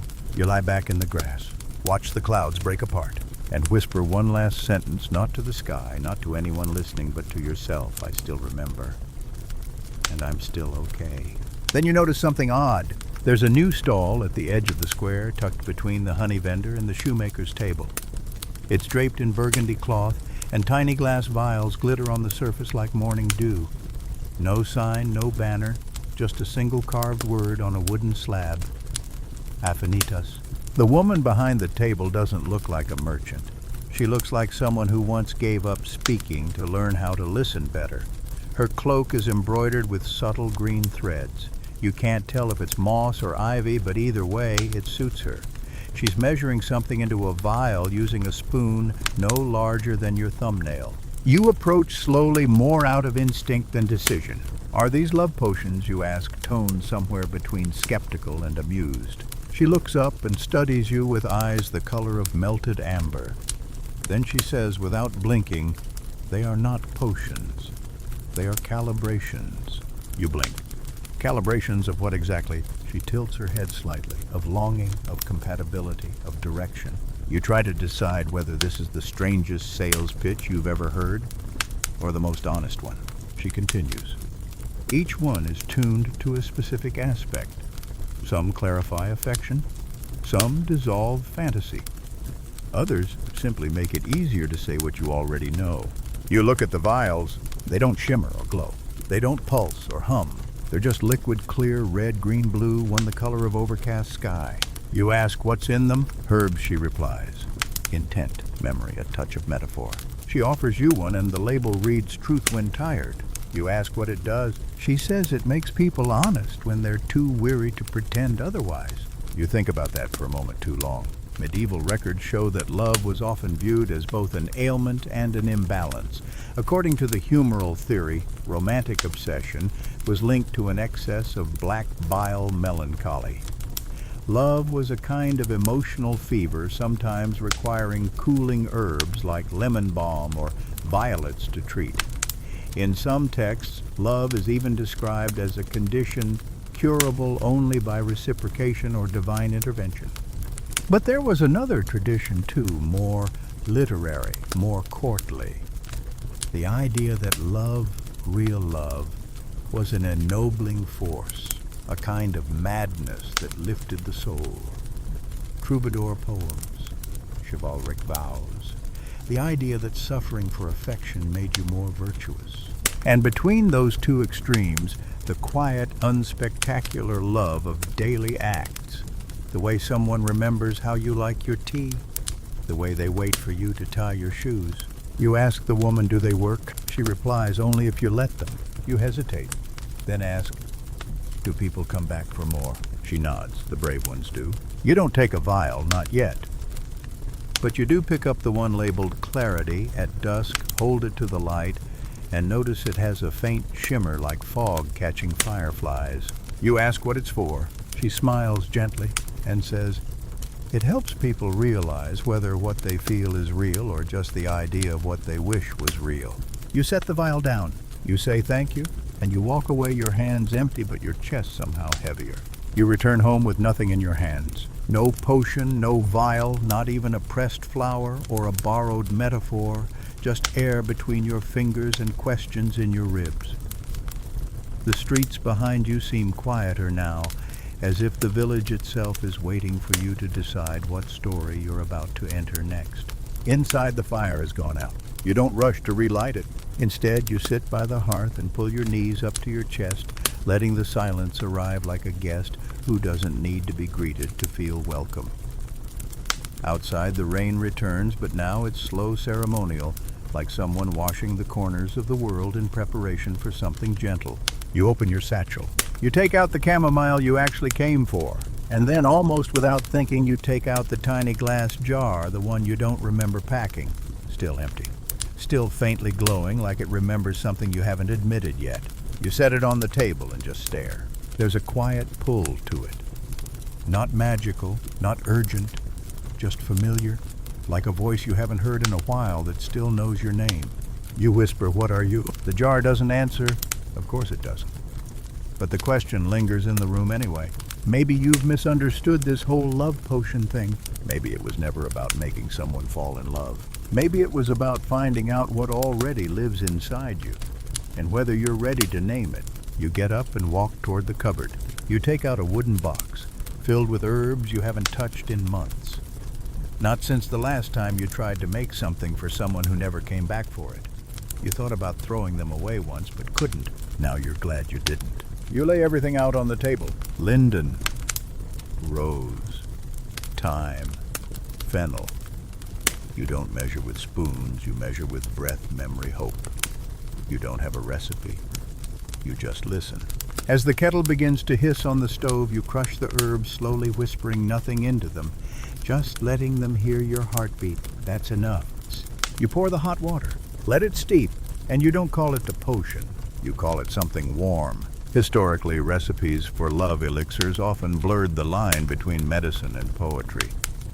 One preserved manuscript from the 14th century describes a blend of anise honey and crushed poppy petals as a tea of affection said to inspire devotion when shared.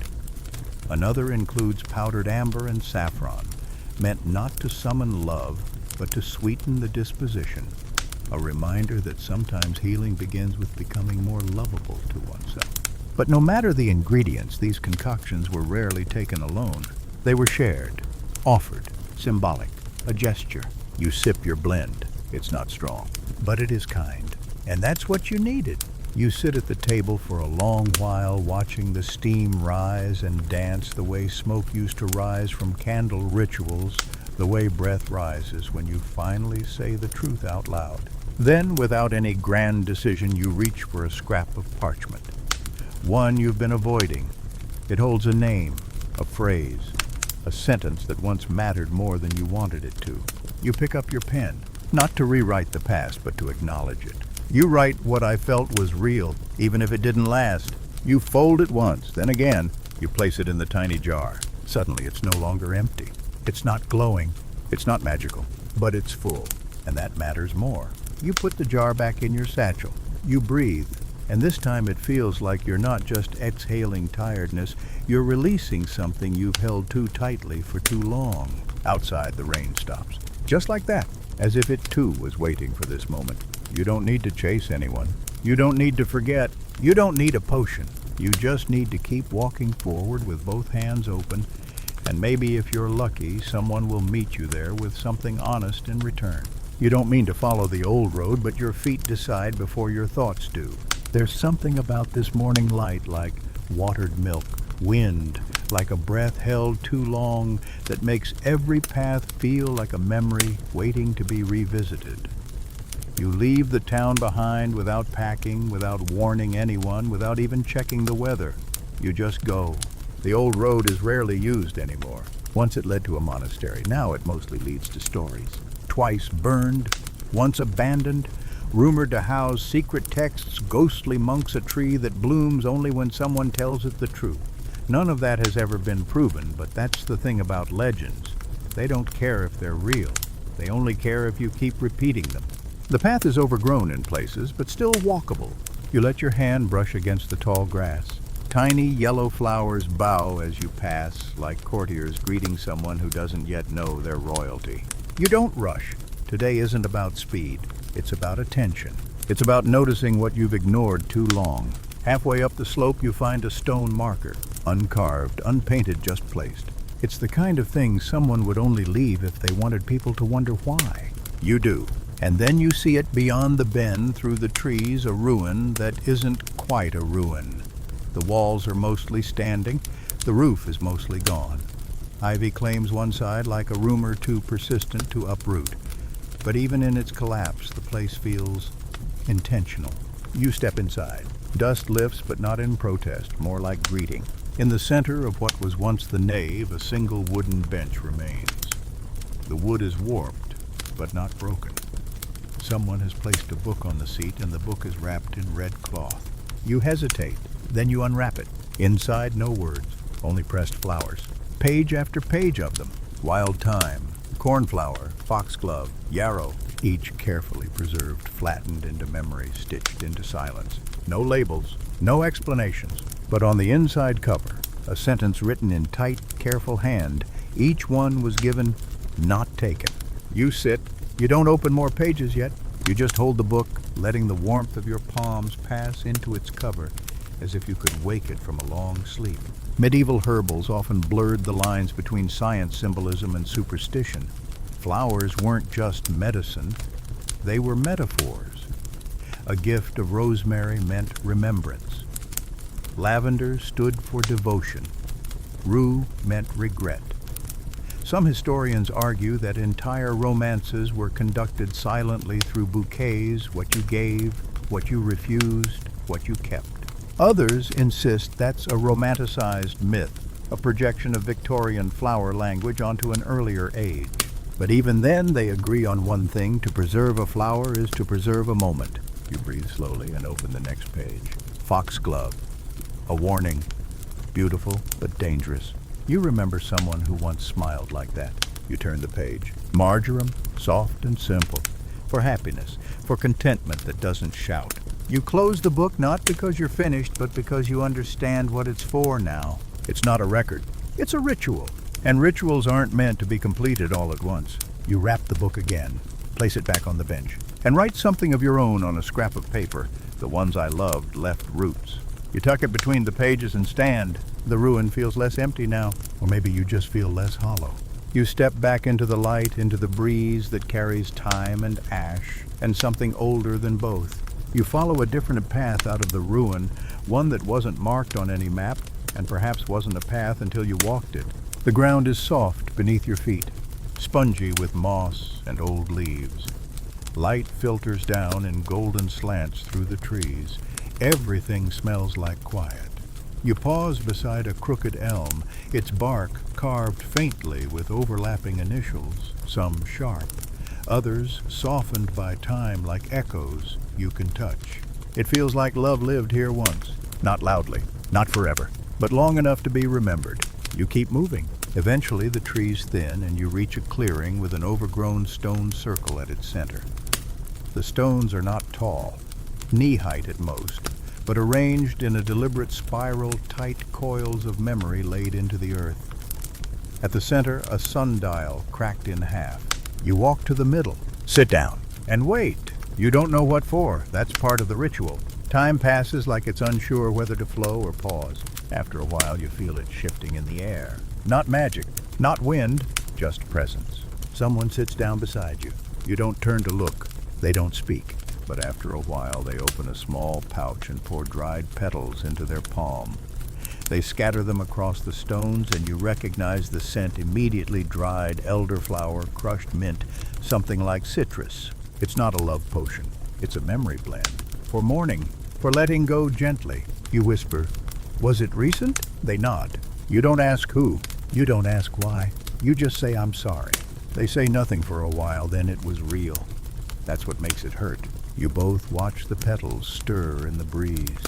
Some cling to the moss, others float away. The spiral of stones catches the movement like a breath being pulled inward. You take out the empty jar again, still carrying it. Not for answers, for anchors. The person beside you notices. They nod toward it. You collecting regrets. You laugh softly, maybe, or receipts. They chuckle too, then add, "I put mine in the river." You raise an eyebrow. All of them. No, they say. Just the ones that were too quiet to finish. It's a strange idea, that some feelings are so soft, so incomplete, they never get a proper goodbye. So instead of mourning them, you release them like seeds and hope they grow somewhere else. You ask, "Did it help?" They shrug. It didn't make it better. but it made it quieter. A silence follows, but it doesn't ache. Eventually they stand, dust off their knees, say nothing else, and disappear back into the trees like they were never meant to be part of the story, just a footnote. You remain a little longer. Not because you're searching for signs, but because you want to give yourself permission to feel what you didn't have time to feel before. Historians often debate whether rituals of grief in medieval times were more performative than personal. Mourning attire, black veils, coins for the dead, symbolic gestures meant to show loss to the world. But some scholars argue that private rituals, especially among women and the poor, were quieter. They involved herbs, songs, whispered names into fields, and small offerings left in hidden places. Unrecorded, unacknowledged, but still sacred. Maybe what you're doing now is part of that lineage. Not just remembering someone, but remembering that you loved them, and that love is allowed to linger without needing to be corrected or erased. You reach into your bag and pull out the scrap of parchment from earlier. On the back you write, "It was never useless, even if it ended." You place it beside the cracked sundial, not buried, not hidden, just left. You rise, turn back toward the forest, and for the first time today, your feet feel lighter than your thoughts. The first time you see the red thread, it's hanging from a tree branch, like a mistake someone meant to make.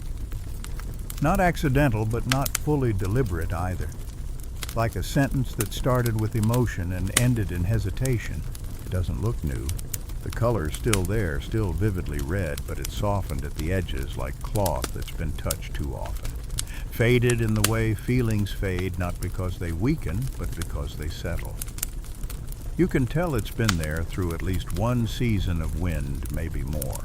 It's braided loosely at the top, just enough to stay together, then looped twice, then knotted not tightly, but in a complicated figure-8 motion that trails off the way a thought does when someone abandons it halfway through. You don't touch it, not yet. You just look, because it's not just the thread. There's a small tagwood knot paper burned with a symbol. The carving is imprecise, like it was done quickly or with a shaking hand. A shape like a fish hook, maybe, or a sideways heart. It's not elegant, not symmetrical, but it feels honest. You glance around, wondering if anyone else is nearby, but there's only trees and wind and quiet. Then you see the others, threads everywhere, wound through the higher branches, hung across low shrubs, wrapped gently around roots like someone was tucking in the earth before bed. Some red like the one you saw first, some blue, deep and stormy or soft like faded sky. A few in a color that might once have been yellow, but now looks like sunlight remembered through old glass. It's not random. It can't be. The spacing, the knots, the way they follow a rhythm, even if you can't quite hear it yet. This isn't chaos. This is intention. You step forward. The ground here is soft under your feet, but not wild. It's been walked before. Leaves and moss pattern the earth like a woven rug. Every twig crackle seems gentler than it should be, as though the whole grove is listening to your footsteps. You reach a flat stone nestled between two trees. It's wide enough to sit on, maybe wide enough to lie on. A bench. An altar, you don't know. But upon it rest spools of thread, some new, some almost gone, needles, scraps of linen, bits of parchment tied with wax string edges curled from time or moisture. A few loose knots sit beside them like practice pieces, or old thoughts that didn't need to be shared. Some are tight and small, barely more than a twist. Others are complex, blooming like flowers mid-thought, and carved into the edge of the stone in looping patient script. Here we bind not to trap, but to remember. You sit. You don't mean to, not exactly. But your body responds before your mind decides. As if something about this place makes choice feel less like decision and more like return. You breathe in. The air smells of bark and faintly of linen, a trace of old fire. And underneath it all, that clean, unnameable scent that comes only from places the world has stopped rushing through. You breathe out, and something in your chest loosens, because you know what this is, even if no one ever explained it to you. This is a place for unfinished things, For words not said, for feelings too large for letters, too strange for language, too fragile for confession. A place for knots. Medieval love knots, while rarely granted pages in school books, show up in the margins of illuminated manuscripts tucked in sleeves of forgotten garments and stitched along the edges of letters never mailed. They weren't always pretty. Some were barely more than twisted cords. Others were intricate, woven with purpose, with geometry, with a kind of devotion that only quiet hands could manage. They were tokens, messages in cloth, sometimes tied into a belt, sometimes hidden beneath armor or inside a shoe, worn like secrets, meant for no one but the one they were for. Historians still argue about them. Some say they were spells, talismans to bind the heart or protect it. Others say they were simply tokens of affection, a gesture in a time when speaking was dangerous and feeling even more so. But either way, the meaning was always this: something had been bound. You reach out and take one of the red threads from the stone. It's soft in your fingers, dyed with madder root, you think. The color is rich but not aggressive, like a sigh of red rather than a shout. You roll it between your fingers. And then, without quite knowing why, you tie it. Once. Then again, not tightly, not with urgency, but gently, reverently.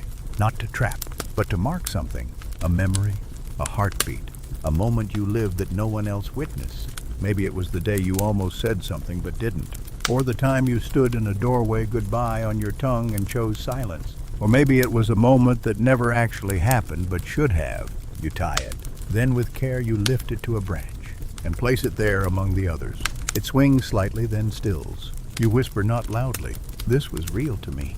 The wind doesn't answer, but it pauses, just for a second, as if listening, as if understanding. You don't mean to stay, but there's something about this grove, about the hush of it, the way the threads rustle without moving, the way even the birds seem to call more softly here. Leaving would feel like interrupting. So you stay, you look, and now you really see. Some knots are mathematical, square compact, designed like they wanted to control something wild. Others are chaotic knots, tangled on knots loops that loop back on themselves like a thought spiraling late at night. There's a thread with a charm, a tiny bell. It doesn't ring when you tap it. It clicks, quietly, like teeth, or like distant footsteps on old stone. You retie it where it belongs, and near it on another stone are words, faint but readable when you trace them with your fingers. Some things are meant to hold shape even after we let go. You sit again, let that thought settle. Then you remember the thread in your own satchel. You'd packed it for repairs. Blue, faded but still strong. You take it out, and you braid, not quickly, not for show, just slowly, intentionally. Your fingers work with memory more than skill. You don't even know what you're marking. Maybe it's a shift, a goodbye you didn't grieve properly, or the moment you stopped missing someone and started simply remembering them. You finish the braid, but you don't hang it. You keep it. Some feelings aren't ready to be witnessed. Some knots are meant to be carried, tucked in a pocket, pressed beneath a pillow, not declared but held. There's even mention in the footnotes of medieval manuscripts of tokens of the hand, knotted cords that weren't meant to be seen, only felt, proof that someone once reached out, even if they never said a word. You wonder now how many emotions have survived because someone tied them into fabric, gave them shape before walking away. How many people passed each other silently but left behind a thread. You rise and walk deeper into the grove. There's no path, but the threads create one. Not forward, not backward, but inward. They lead like a memory, not clear but compelling. Eventually you reach a clearing. In its center stands a tree, old, its bark peeled back in places, its branches bowed but not broken. And around its trunk, threads, red, blue, gold, wrapped like embraces, not tight enough to restrict but enough to stay. And beneath it, a box, plain wood, unlocked, unhidden. Inside, scraps of memory, a corner of embroidered fabric, a dried flower, a note you can't read but understand anyway. A braid like yours? You don't add anything, but you kneel, and that feels like enough. When you rise, something inside you feels steadier. Not fixed, not solved, but quieter, like a bell that's finished ringing but still echoes faintly. You whisper thank you, to the air, to the threads, to the silence, to whoever made this place. And as you turn to go, you hear it, a soft creak, like a branch adjusting, not quite a voice, not quite silence, just recognition. And for once, that's all you need. You wake the next morning with a line of red thread still curled around your finger. You must have fallen asleep with it there. It isn't tight, just present like a thought that didn't finish before your body gave in. You unwind it slowly, gently, like it's a story with no punctuation, and place it beside your pillow before rising. Today the sky is the color of unripe pears, soft green-gray, a little sour, a little full of promise. You wash your face with rainwater left in a basin, and the chill surprises you, not because it's cold, but because it feels like clarity. You decide not to wear your usual shoes today. Not because your feet hurt, but because some days you want to feel the earth as if you were meeting it for the first time. You don't have a destination in mind, but your hands move toward the old satchel anyway, not to pack, just to check. Inside, the thread, the jar, the folded note, and that pressed sprig of foxglove you told yourself you'd throw away, but never did. It still smells faintly like memory, bitter and precise. You step out onto the road again, but this time you walk backward, just for a few steps, just to see what it feels like to return without retreating. It's awkward and kind of freeing. The village is quieter today, as if the wind took all the gossip with it when it left last night. The market square is half filled, the bread stall open but not bustling, and the candle maker sweeping beeswax flakes into neat little piles like he's preparing for guests he knows will be late. You nod to him, he nods back. Neither of you says anything. Words feel too sharp for this kind of morning. As you pass the old fountain, you notice a gathering, not loud, not festive, just focused. A circle of people, young, old, barefoot, cloaked, sitting around a woman who holds a spindle in her lap. She's spinning thread from a pile of flax, and her movements are slow and rhythmic, like someone telling a story in a language older than vowels. You stop, watch, wait. Eventually, someone notices you and motions for you to join. You do. The woman keeps spinning. Then, without stopping, she speaks. They say the gods once spun souls into thread, she says, and that each of us was stitched into the world like embroidery connected by knots, loops, and invisible seams. You listen, others nod, some close their eyes. She continues, but sometimes the thread breaks, or frays, or gets tangled in someone else's sorrow. And when that happens, we come here to mend. A small boy passes her a needle. She takes it gently and weaves the fresh thread into a patch of cloth already embroidered with dozens of symbols, hearts, stars, leaves, tears. No one speaks for a while. You notice someone tying a knot near their ankle, another person unbraiding a piece from their sleeve. Someone else removes a ring, wraps it in yarn, and presses it into the earth. None of it feels ceremonial, just sincere. Historians sometimes call these acts folk-mending rituals, non-religious, community-based healing practices meant to address emotional rupture. They didn't exist in official records, but travelers and friars wrote about them in letters and marginal notes, often dismissed as superstition or women's work. These rituals provided a space where people could mourn, forgive, confess, or simply breathe among others doing the same. You wonder what it must have felt like to do this centuries ago, then realize you don't have to imagine it. You're living it. You don't have anything to mend today, not officially. No heartbreaks on fire, no fresh betrayal, no loud loss. Just a slow, aching sort of emptiness that doesn't have a name but still sits beside you like a quiet relative at dinner. So you pick up a thread. It's pale green, soft as breath, dyed with nettle or maybe mint. You don't ask where it came from. You just begin to twist it around your fingers the way you used to wind blades of grass when you were too young to understand why silence mattered.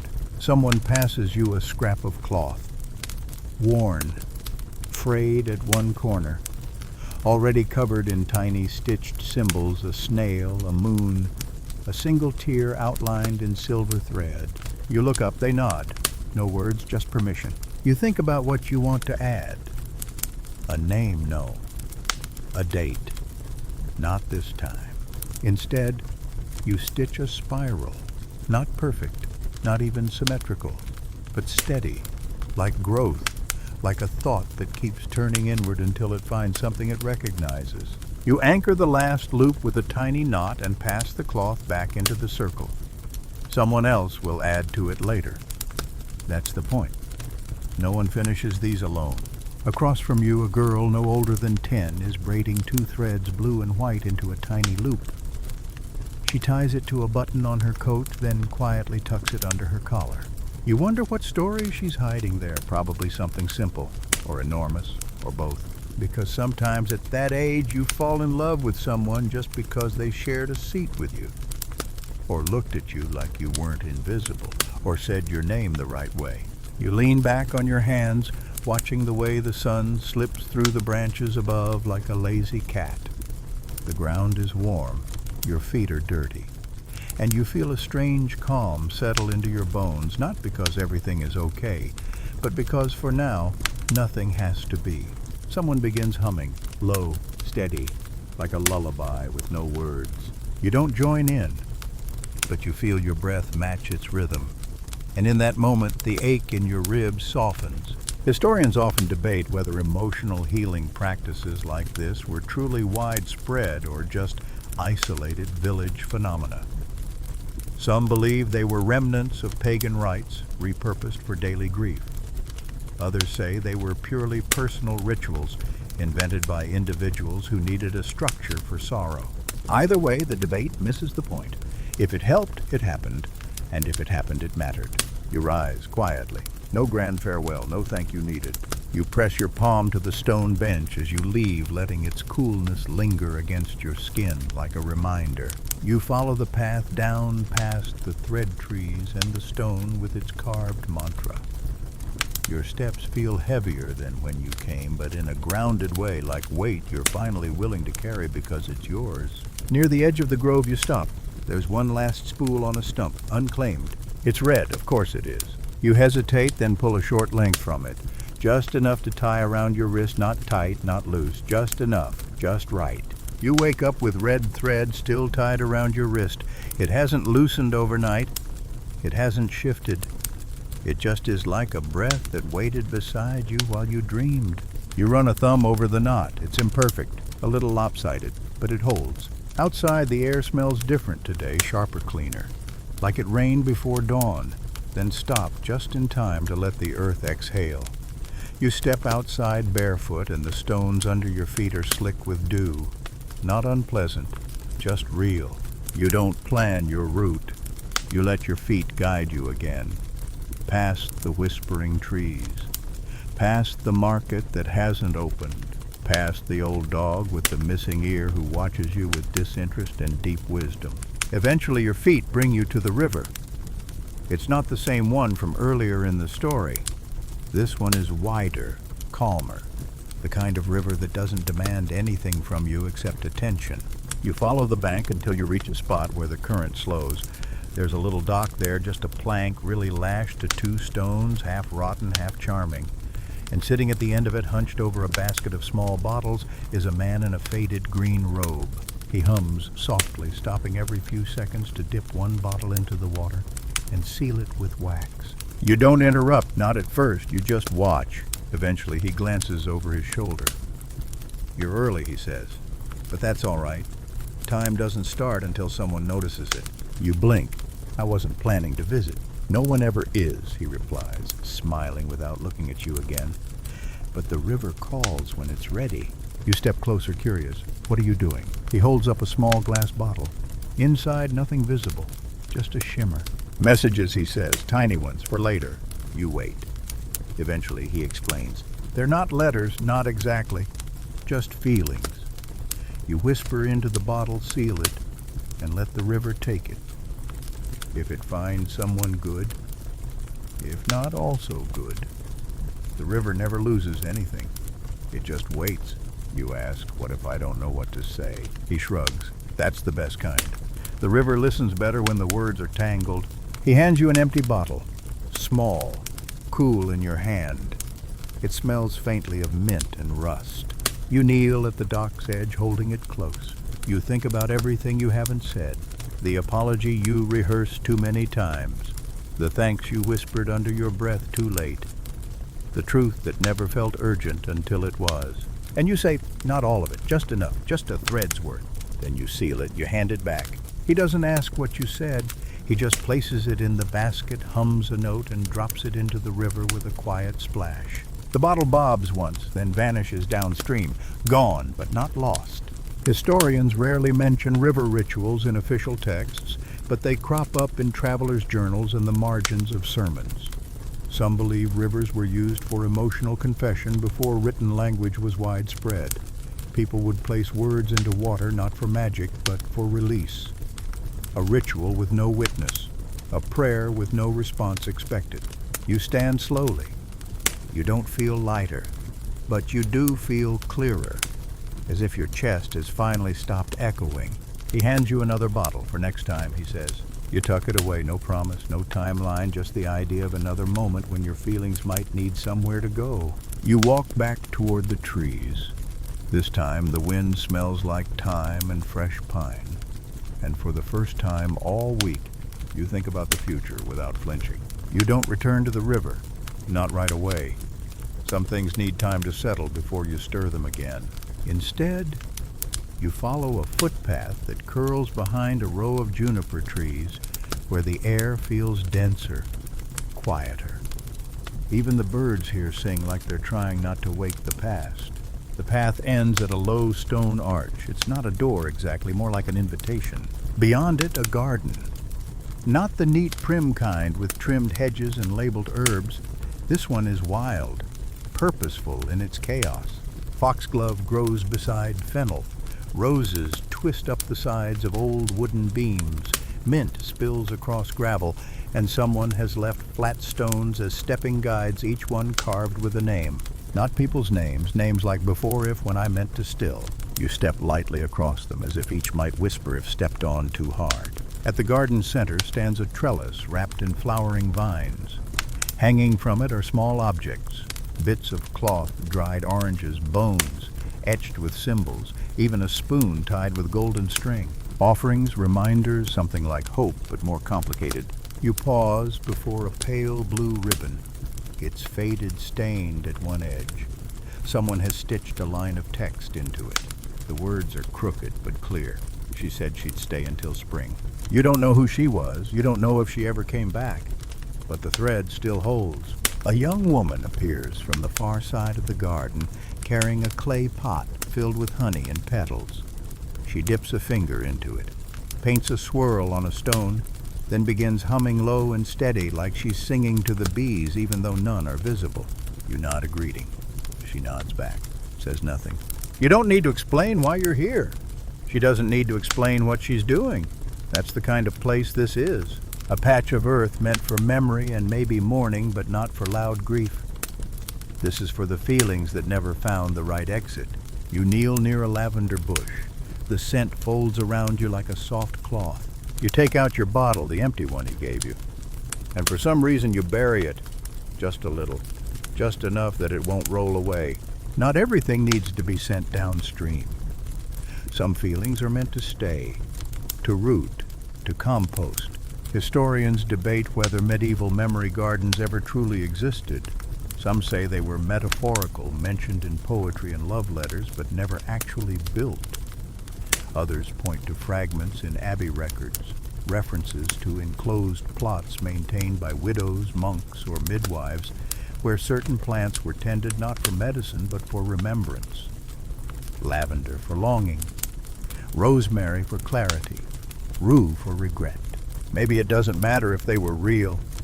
You're in one now, and it feels real enough. You take a scrap of parchment from your satchel.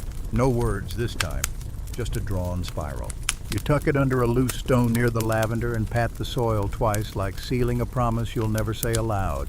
The woman looks over, smiles, then returns to her humming.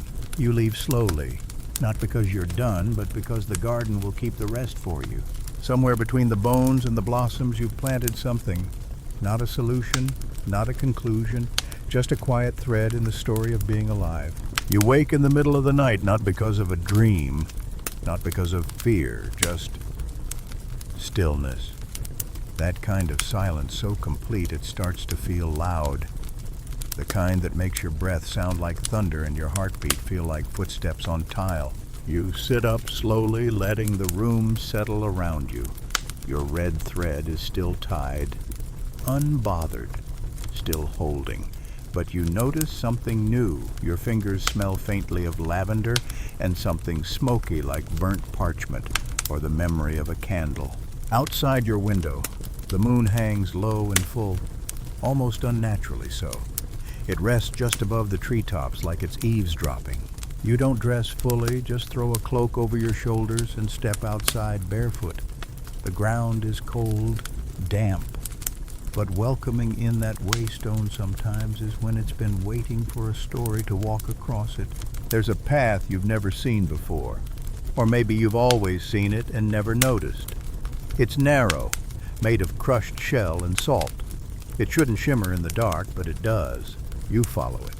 Because what else are you going to do when the night itself calls you by name? The path winds gently behind the village past the silent loom house and the abandoned well. Eventually it opens to a clearing you don't remember being there. In its center is a large stone table surrounded by empty stools. On the table a single scroll sealed with wax. You approach carefully. There's a symbol etched into the wax, a stylized heart with one half missing intersected by a feather. You break the seal, unroll the scroll. Inside are instructions not for a ritual, not for a cure, but for a recipe. A medieval love potion. You read it once, then twice, then a third time just to be sure it's not some kind of elaborate prank. The ingredients are strange but familiar dew gathered before sunrise. A single drop of blood from the left ring finger. Crushed rose hips soaked in moonlight. One strand of hair from the beloved. A whisper spoken into beeswax. 3 turns of a golden spoon sealed under a full moon. No measurements, no timing, just intention. You stare at the page. This can't be real. And yet every part of it feels real. Medieval love potions weren't always poison or superstition. Some were medicinal calming teas, scented oils, mood-lifting tonics. Others were deeply symbolic, used more for the act of creating than for the final product. But occasionally, yes, some were serious, even dangerous, designed to bind someone's will or twist fate. Historians argue whether such potions were ever truly believed to work, or whether they were simply rituals of desperation, tiny rebellions against powerlessness. You roll the scroll back up. You don't take it. You leave it where it is. Not because you don't want to try, but because something in your chest says not yet. Instead, you sit at the table, you look up at the moon, and you whisper, "I'm not ready to decide what this feeling is yet." No one answers. But one of the stools creaks softly like someone just left it. Or maybe sat down beside you. You stay seated at the stone table longer than you planned. The night doesn't press you. It doesn't ask questions. It just waits like it knows that silence is sometimes the most respectful thing it can offer. You trace your fingers along the grooves in the table. There are marks there, carvings worn nearly invisible by time and weather. A spiral, a crescent moon, a single eye. You wonder how many people sat here before you, hands trembling as they measured hope in spoons and stitched desire into ritual. The moon shifts slightly overhead. Not enough to notice unless you're already watching. And you are. The scroll remains exactly where you left it. Tempting, quiet, unjudging. You rise slowly, careful not to disturb the stillness, and begin walking the path back toward the village. But halfway there you stop, because something has changed. There's a figure standing by the old well, cloaked, not threatening, just present. You approach cautiously. They don't move. When you're close enough to see their hands, you notice they're holding a small wooden box. It's smooth and pale like driftwood left in the sun too long. They extend it toward you without speaking. You hesitate, then accept it. Inside a bundle of dried herbs, a scrap of parchment, a long silver needle, and a single golden spoon, small, delicate, almost ornamental. No label, no instructions, just this quiet gift given without explanation. You look up ready to ask, but the figure is gone. Not vanished, just absent like a thought you meant to write down and forgot the moment you stood up. You carry the box back to your room, set it down beside your bed, and stare at it until your eyelids grow heavy. That night you don't dream. Or maybe you do. But the dream feels like watching someone else's memory through glass. A woman with hair like yours barefoot in the moonlight, whispering into a jar filled with mint and rose petals. A man crying into the sleeve of his tunic, then laughing too loud in the silence that followed. A child holding a wooden spoon like a sword defending something invisible and sacred. None of them speak, but all of them are trying. In the morning you wake with the needle tucked behind your ear. You don't remember putting it there, but it doesn't surprise you. You take out the parchment. It's blank. You dip your finger into water, smear a bit across the page. Words appear slowly, one at a time. You don't need the potion. You are already becoming the spell. You laugh, not because it's silly, but because it's exactly the kind of thing someone would leave you at the edge of confusion and clarity. Historians have long argued over the purpose of magical kits found in medieval graves and hidden compartments. Some claim they were charms or superstitions. Others argue they were practical, a way to give people the illusion of control when real control was impossible. But one recent theory suggests they weren't about power at all. They were about permission, to grieve, to hope, to try again, even when no one was watching. You press the parchment to your chest, then fold it and place it in your satchel. The spoon stays on the table, just in case. You look out the window. The path to the clearing is gone, but the feeling remains, a kind of soft determination, not to chase love, but to hold yourself gently in the waiting. You wake before the sun, not startled, not shaken, just awake in the kind of quiet that feels like it was waiting just for you. The sky is dark blue, inked at the edges with the promise of dawn. The air smells like rain left in the grass and the trace of something sweet, maybe wood smoke, or the memory of someone else's tea. You stretch beneath your cloak, the fabric creased from sleep. The red thread on your wrist is still there, slightly frayed at the edges, but unbroken. You run your thumb over it, as if it might tell you something new, but it just rests there quietly, reminding you you're still here. You don't put on shoes. You want to feel the morning under your feet. So you walk barefoot, quiet, along the worn path outside the cottage. Stones press into your soles, cool but not unkind. The moss between them feels like old velvet, and for once you don't flinch at the small discomforts. You pass the old well, past the row of low hedges, past the hanging charm someone tied to a tree branch. Days ago, feathers and spoons and a piece of red cloth now fluttering gently, like it's trying to remember the wind. Today you climb, not far.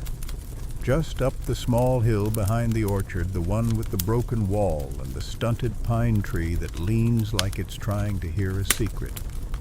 You've passed it before, but never stopped here. Today your body says this is where you sit. So you do. The grass is cold and damp, but you let it soak through the hem of your cloak. The sky begins to lighten, a slow unfurling, not dramatic, just steady. And that's when you see it. A ring of pressed daisies, carefully arranged atop a flat stone. The petals are browned at the edges, a little curled, but still whole. In the center of the ring sits a small wooden cup filled with pale, cloudy liquid. Mead, you think? Or something stronger. There's a sprig of rosemary floating in it like a message disguised as garnish, and tucked under the cup a scrap of parchment. You lean in, not touching, just reading. At the top, in faded ink, what I thought I wanted. Then a list 7 lines, each one crossed out in uneven strokes. To be loved without asking. To forget what still hurts.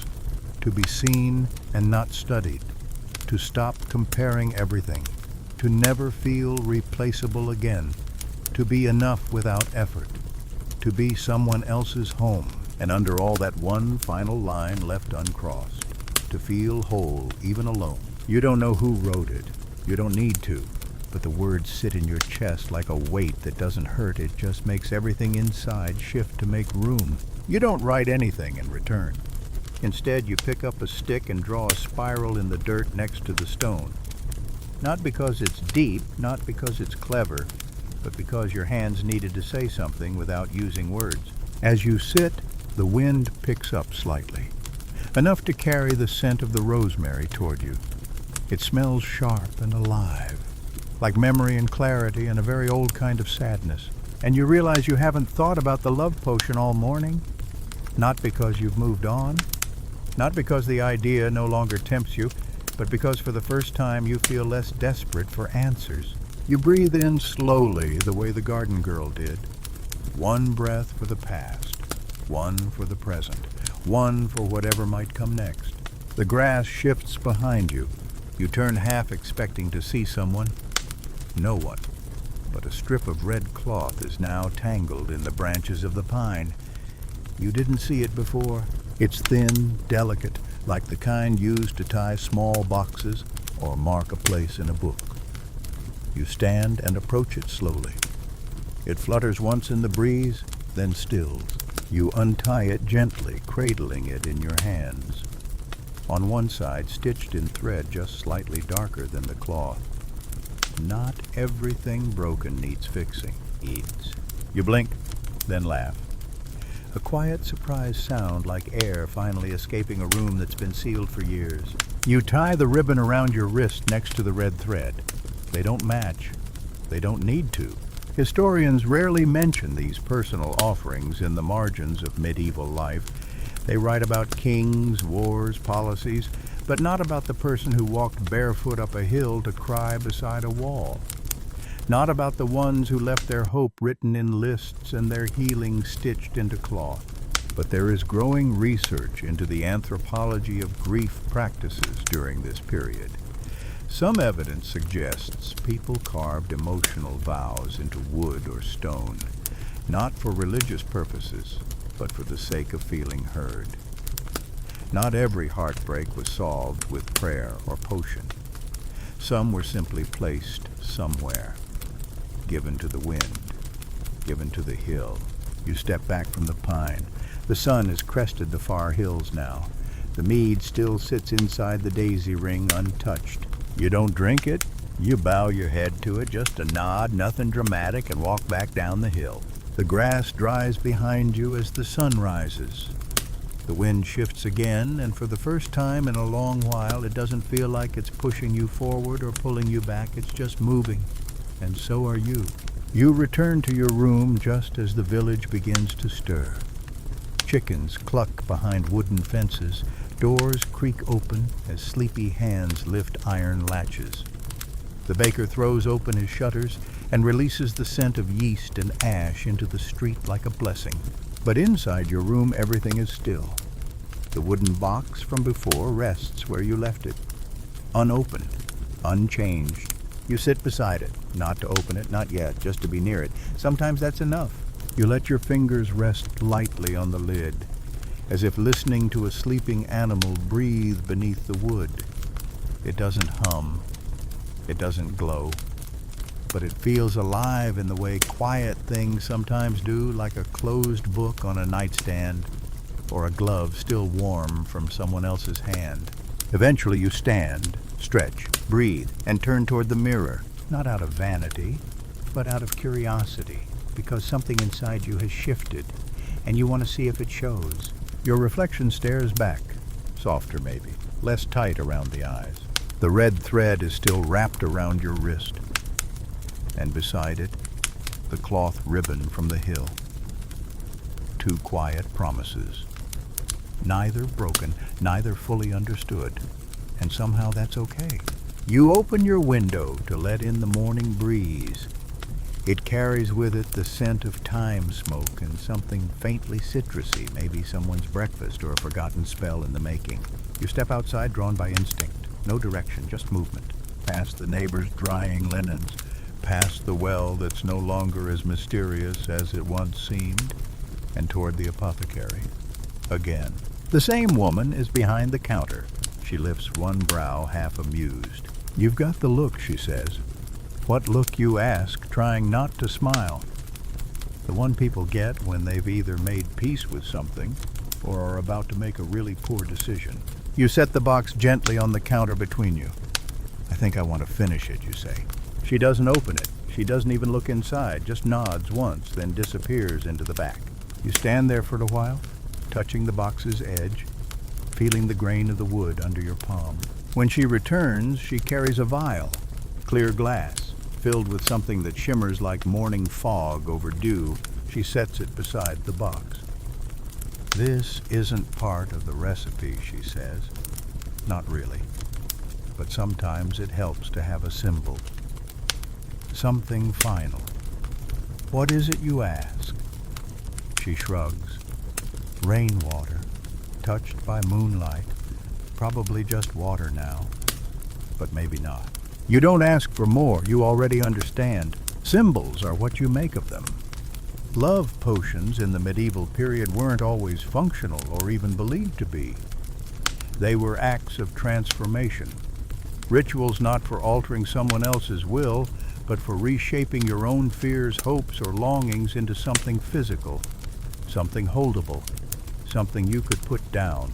Academics still argue over whether these concoctions were meant to work or simply meant to soothe, but the real power perhaps was in the making, the choosing, the believing. You return home with the box. You place it in the center of your room. Light a candle beside it. No spells, no words, just the weight of your intention.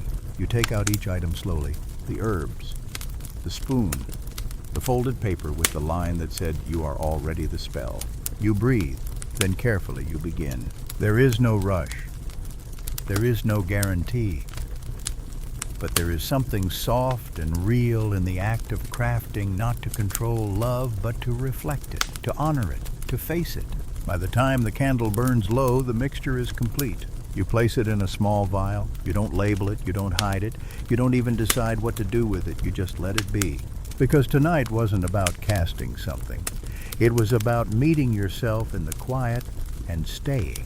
You dream of feathers, not falling, not flying, just floating, suspended in a shaft of golden light that doesn't flicker or fade. One turns slightly as if it's listening. And when you reach out to touch it, your fingers pass through without resistance. No weight, no texture, just the memory of softness. You wake slowly. The kind of slow that feels like resurfacing from deep water. The candle burned all the way down while you slept. Its wax has pooled into strange shapes that remind you of rivers or veins or letters written in a language the body remembers before the mind. The vial you filled last night still sits on your windowsill, unchanged. You run your thumb across the glass.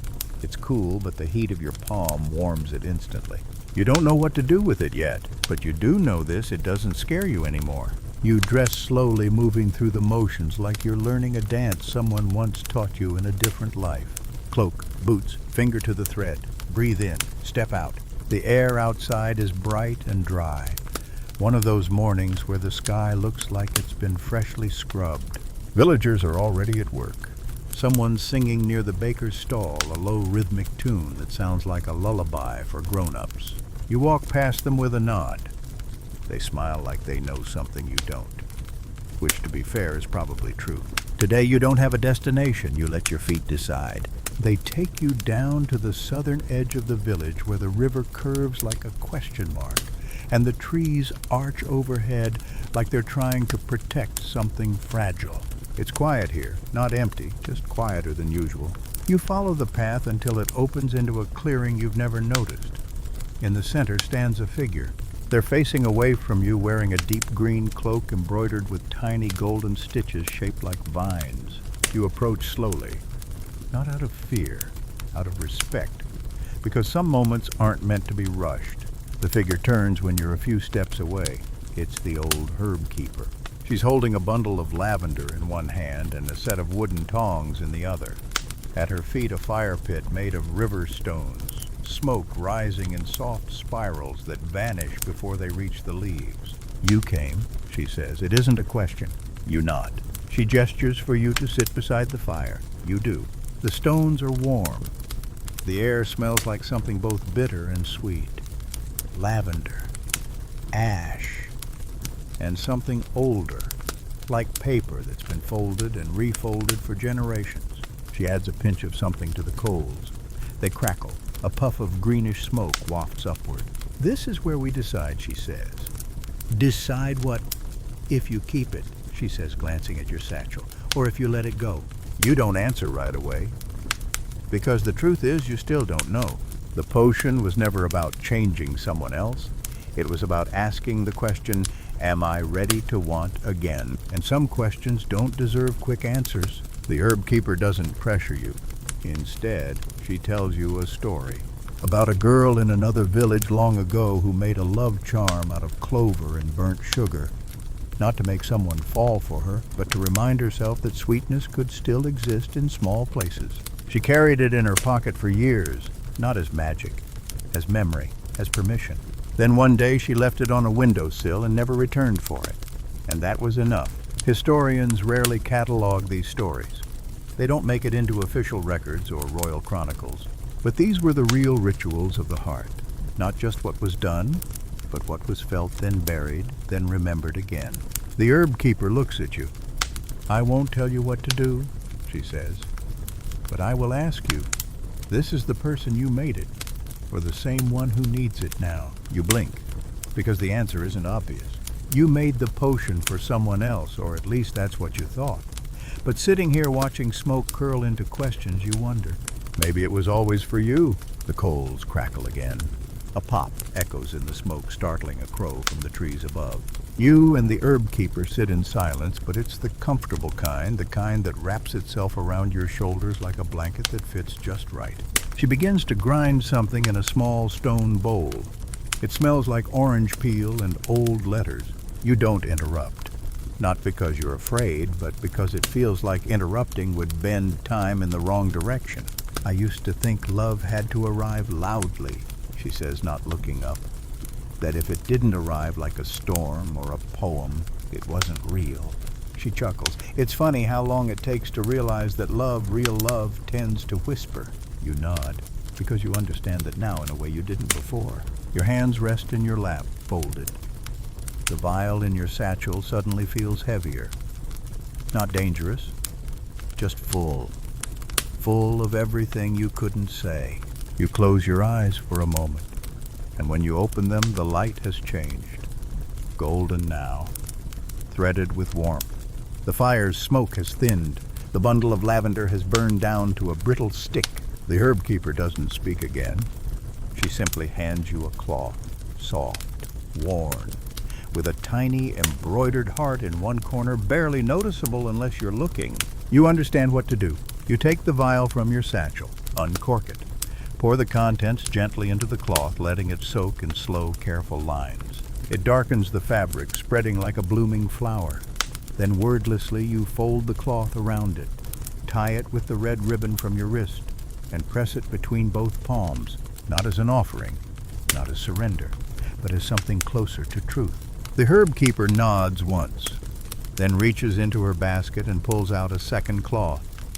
This one blank. She presses it into your hands. For the next one, she says. The next love, you ask. She shakes her head, smiling. No, the next you. It hits you like a bell struck far away. Quiet, but it keeps ringing inside your ribs long after the sound is gone. You walk back to the village with the new cloth folded neatly in your pocket. The vial is gone now, but you don't feel empty. You feel reorganized. You pass the baker again. He offers you a honey roll without asking. You take it. The flavor is warm and gentle, just sweet enough to remind you that not all magic needs herbs or chance or starlight. Some magic lives in flower patience and hands that remember how to give. You eat slowly, with reverence. When you return to your room, the box is still there, but it no longer hums with need. It feels still, satisfied, and you understand why. Because it was never just a container for ingredients. It was a mirror. And today, you finally looked in long enough not to flinch.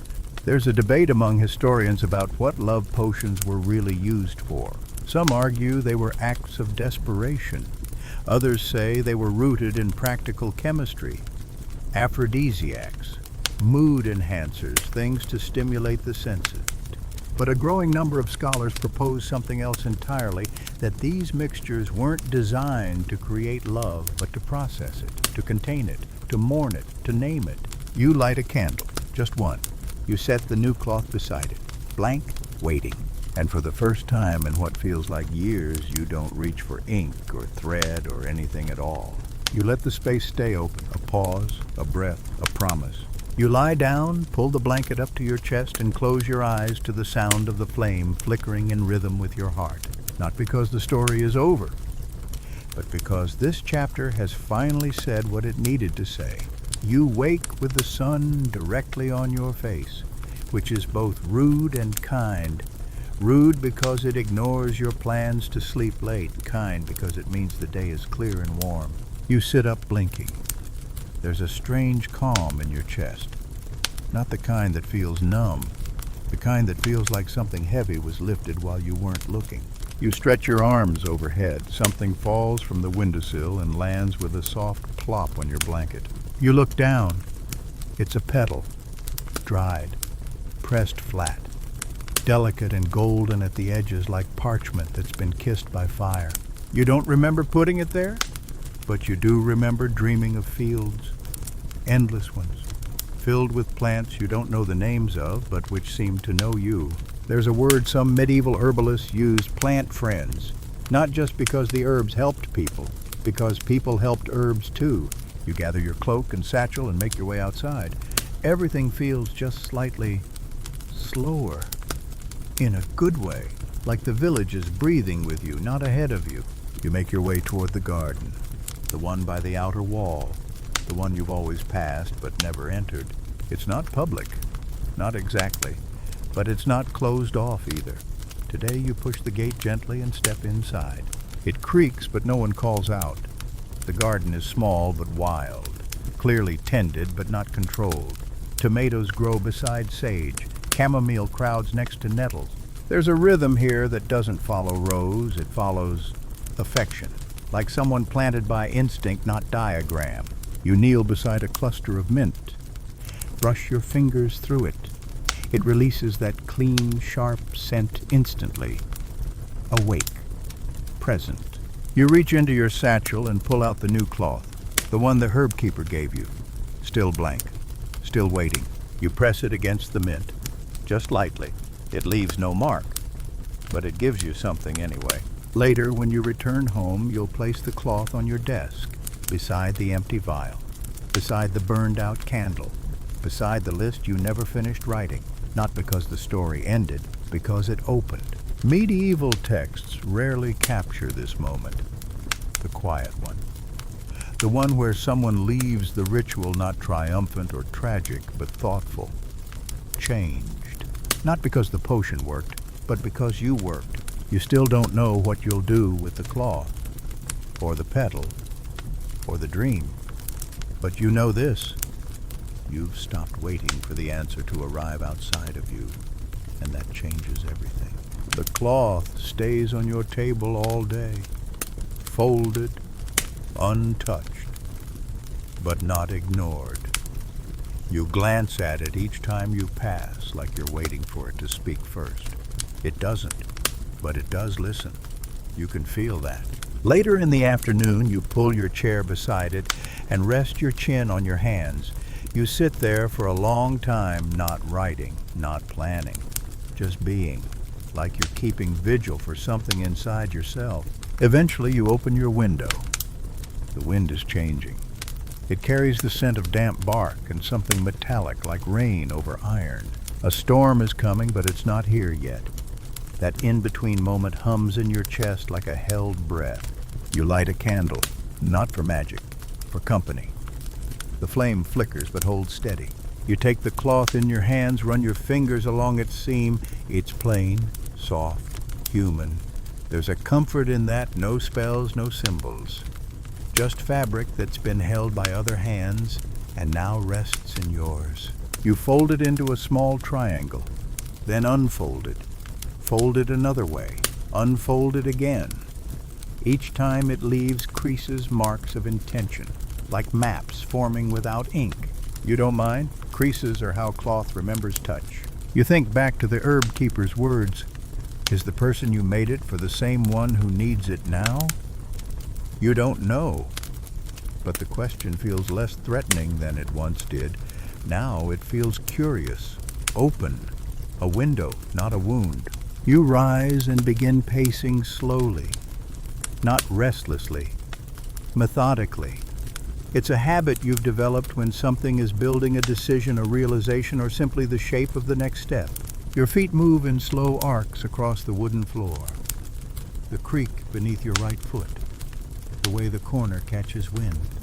All of it known, all of it newly important, Eventually you return to the desk. Pick up the vial, the old one now empty. You wash it. Not because it's dirty, because it deserves care, like a thank you, like an acknowledgement. You set it upside down to dry. And beside it you place the cloth again. Still blank, still breathing. There's a story from a 14th century French village, a woman named Lisette, who embroidered every heartbreak she'd known into a single long strip of linen.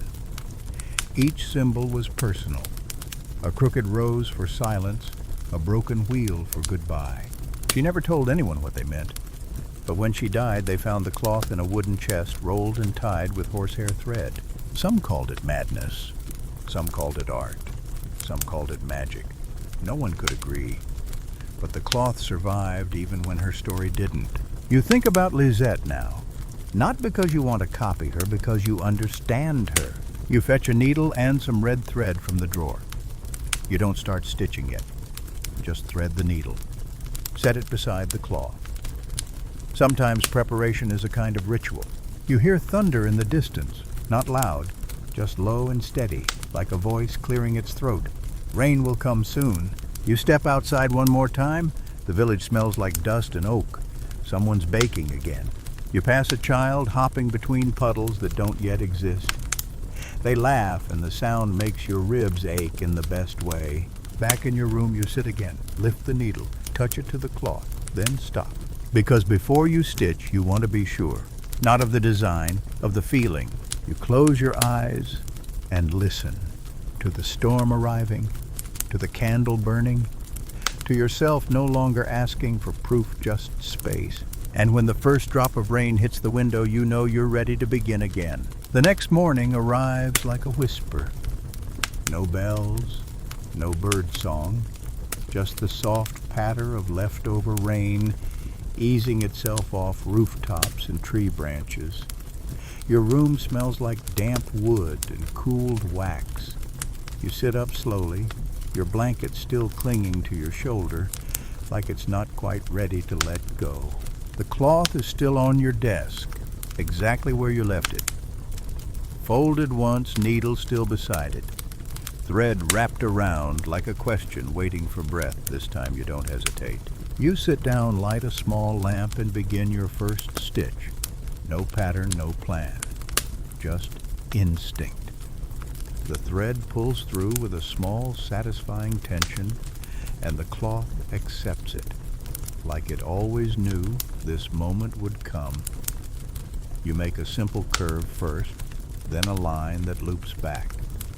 The shape isn't anything in particular, just motion, just presence. You're not recording events, you're recording feelings. You don't need it to be legible to anyone but you. After several quiet minutes, you set the cloth down. It's not finished, but it's started. You place your hand over it, palm warm from holding the thread, and whisper something. Not a spell, not a prayer, just acknowledgement. Then you leave your room, stepping into a world that feels subtly different, like a page has turned, even though the book is still open to the same chapter. The cobbled street glistens with last night's rain. A group of older villagers is sitting by the public fountain, arguing softly over the merits of rosemary in soup versus stew. You pass them and smile.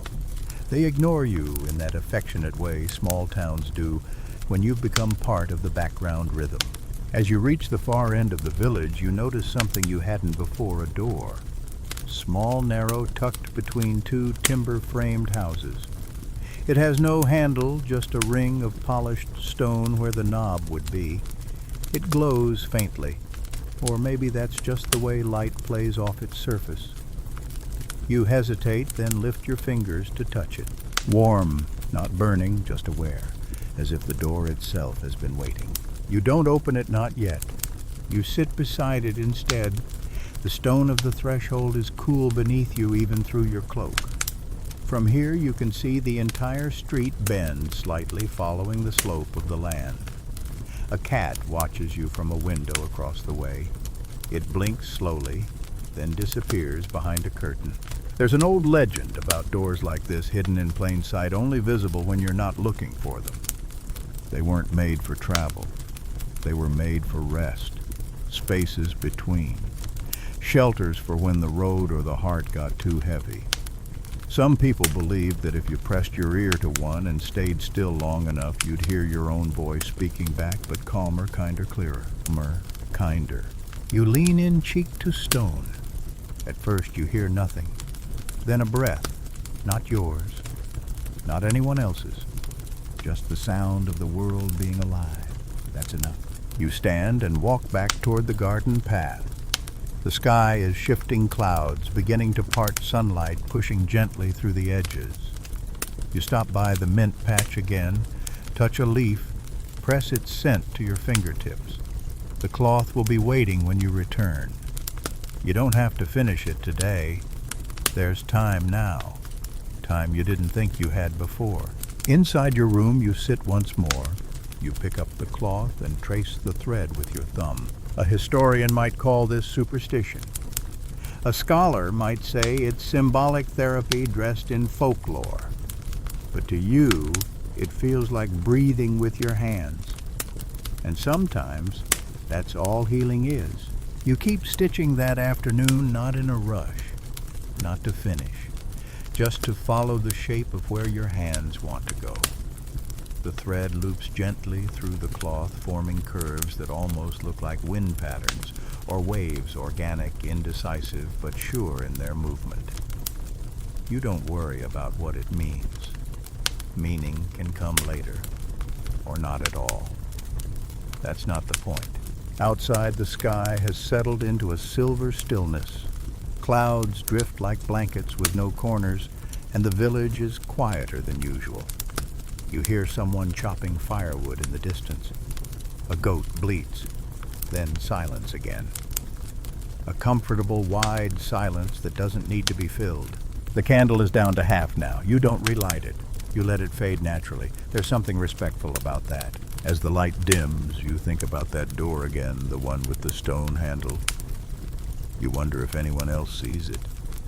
You wonder how many people in the village have passed it 100 times and never looked closely. You wonder how often you've done the same. You pick up the cloth again. This time you stitch a spiral, tight at first, then slowly widening, like a thought becoming a belief, or a fear turning into trust. Then you stop and breathe.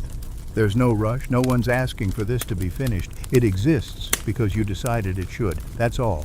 You lie back on your bed, holding the cloth in one hand, letting it rest on your chest like a weightless memory. A knock at your door. You blink. It's not loud, not urgent. You rise, open the door slowly. It's the herb keeper. She doesn't say anything right away. She just nods toward your satchel.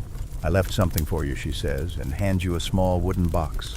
Polished, smooth, no lock. You take it and close the door gently. Sit on your bed. Open the lid. Inside, a spool of dark blue thread and a tiny silver bell. No explanation. You understand somehow.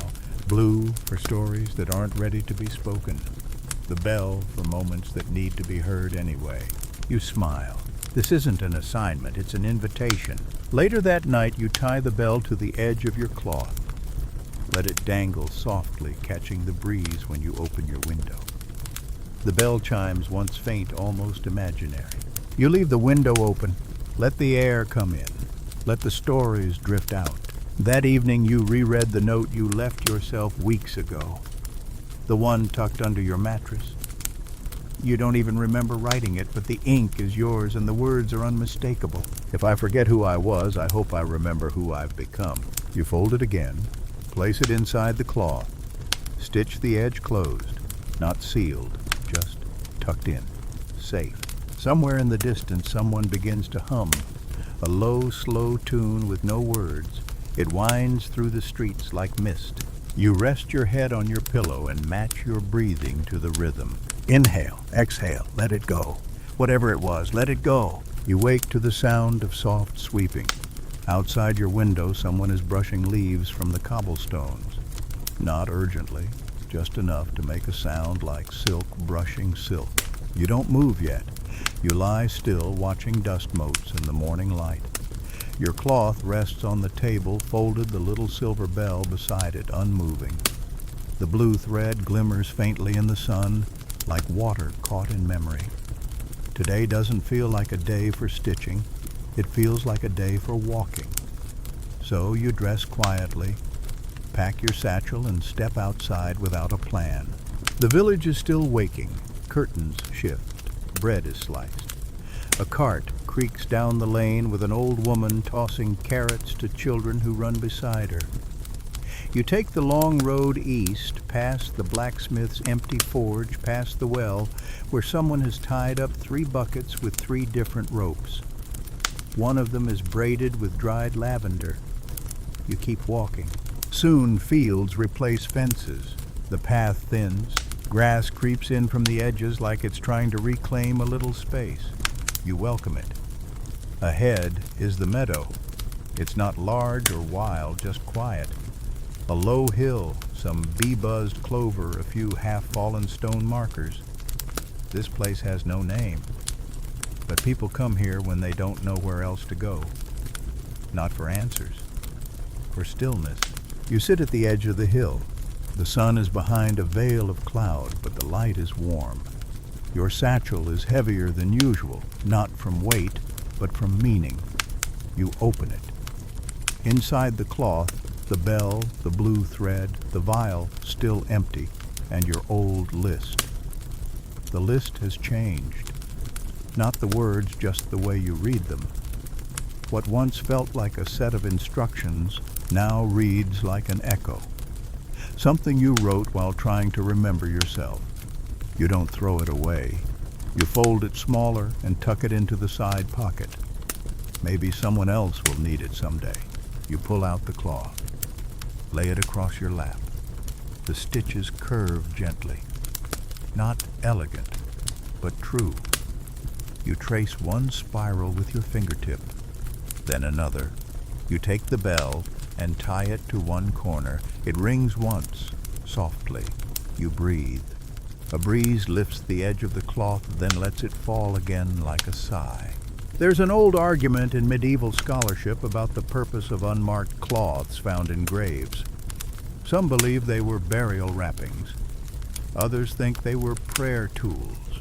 But a few suggest something quieter, that they were memory cloths. Not for display, not for ceremony, just for the person who carried them. A way to remember who they were, or who they loved, or what they survived. You think of that now as you watch the meadow sway. You untie the cloth, hold it up. The sunlight passes through the fabric. Each stitch throws a shadow, tiny, crooked, perfect. You smile, not because the cloth is beautiful, but because it's yours, entirely. No one told you to make it. No one will ask you to explain it. It doesn't need approval to matter. You pack it away again. Stand, stretch, begin walking the edge of the meadow in slow circles. Not to measure, just to move. The grass brushes your ankles. A bird flutters close, then flies on. Far ahead, the road bends toward another cluster of houses you've never visited. But you don't walk there. Not today. You turn back toward home. And as you do, you whisper something under your breath. Not for anyone else to hear, not even for you to remember, just to give shape to the air as it leaves your lungs. A way to say, I'm here, I'm changing, and that's enough. Back in your room, the air feels different.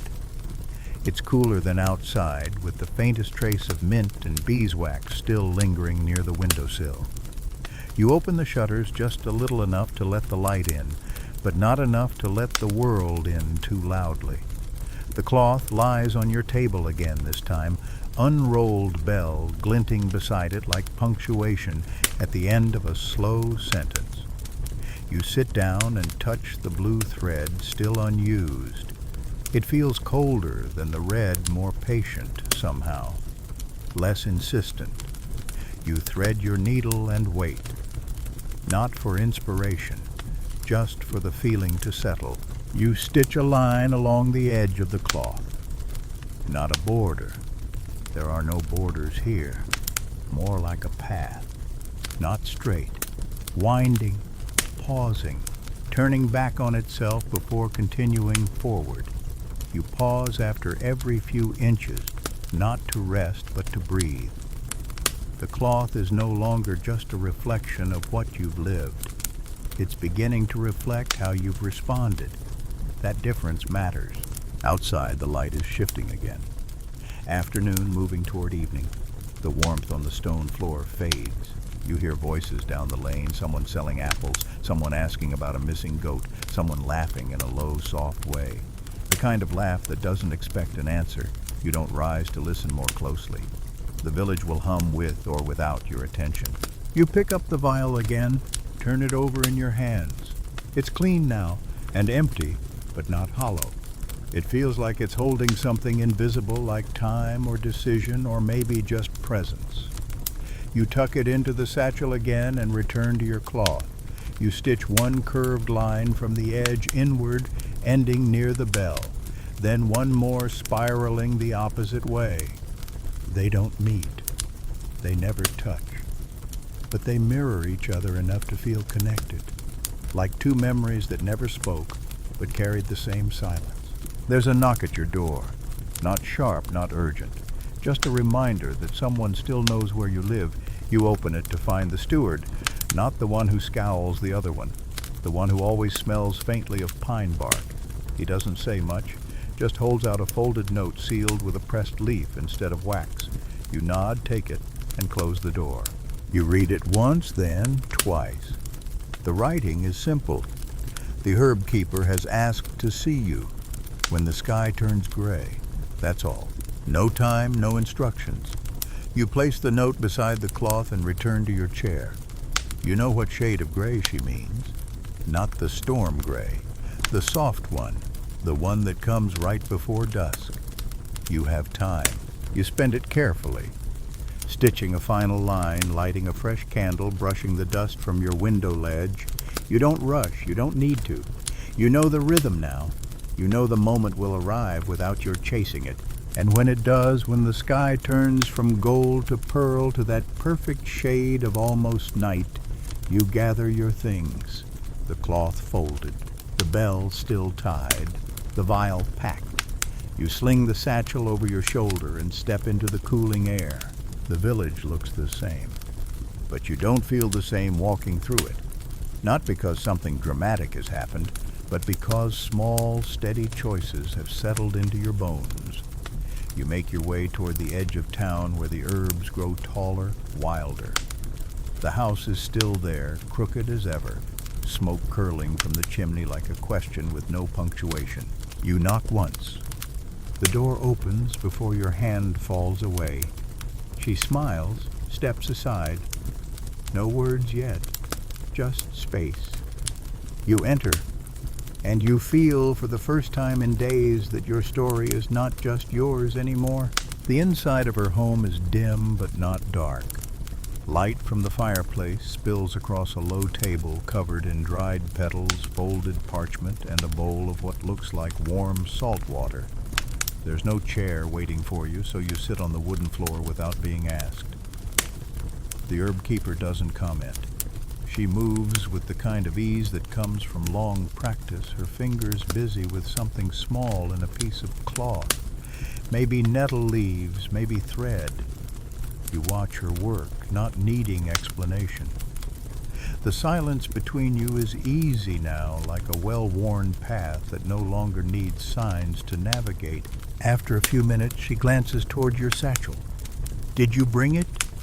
You nod and remove the folded cloth, still marked by the red and blue thread, the silver bell nestled in one corner. You place it carefully on the floor between you. She doesn't reach for it. Instead, she leans back slightly and studies your face. And are you still making it for them? You don't answer right away.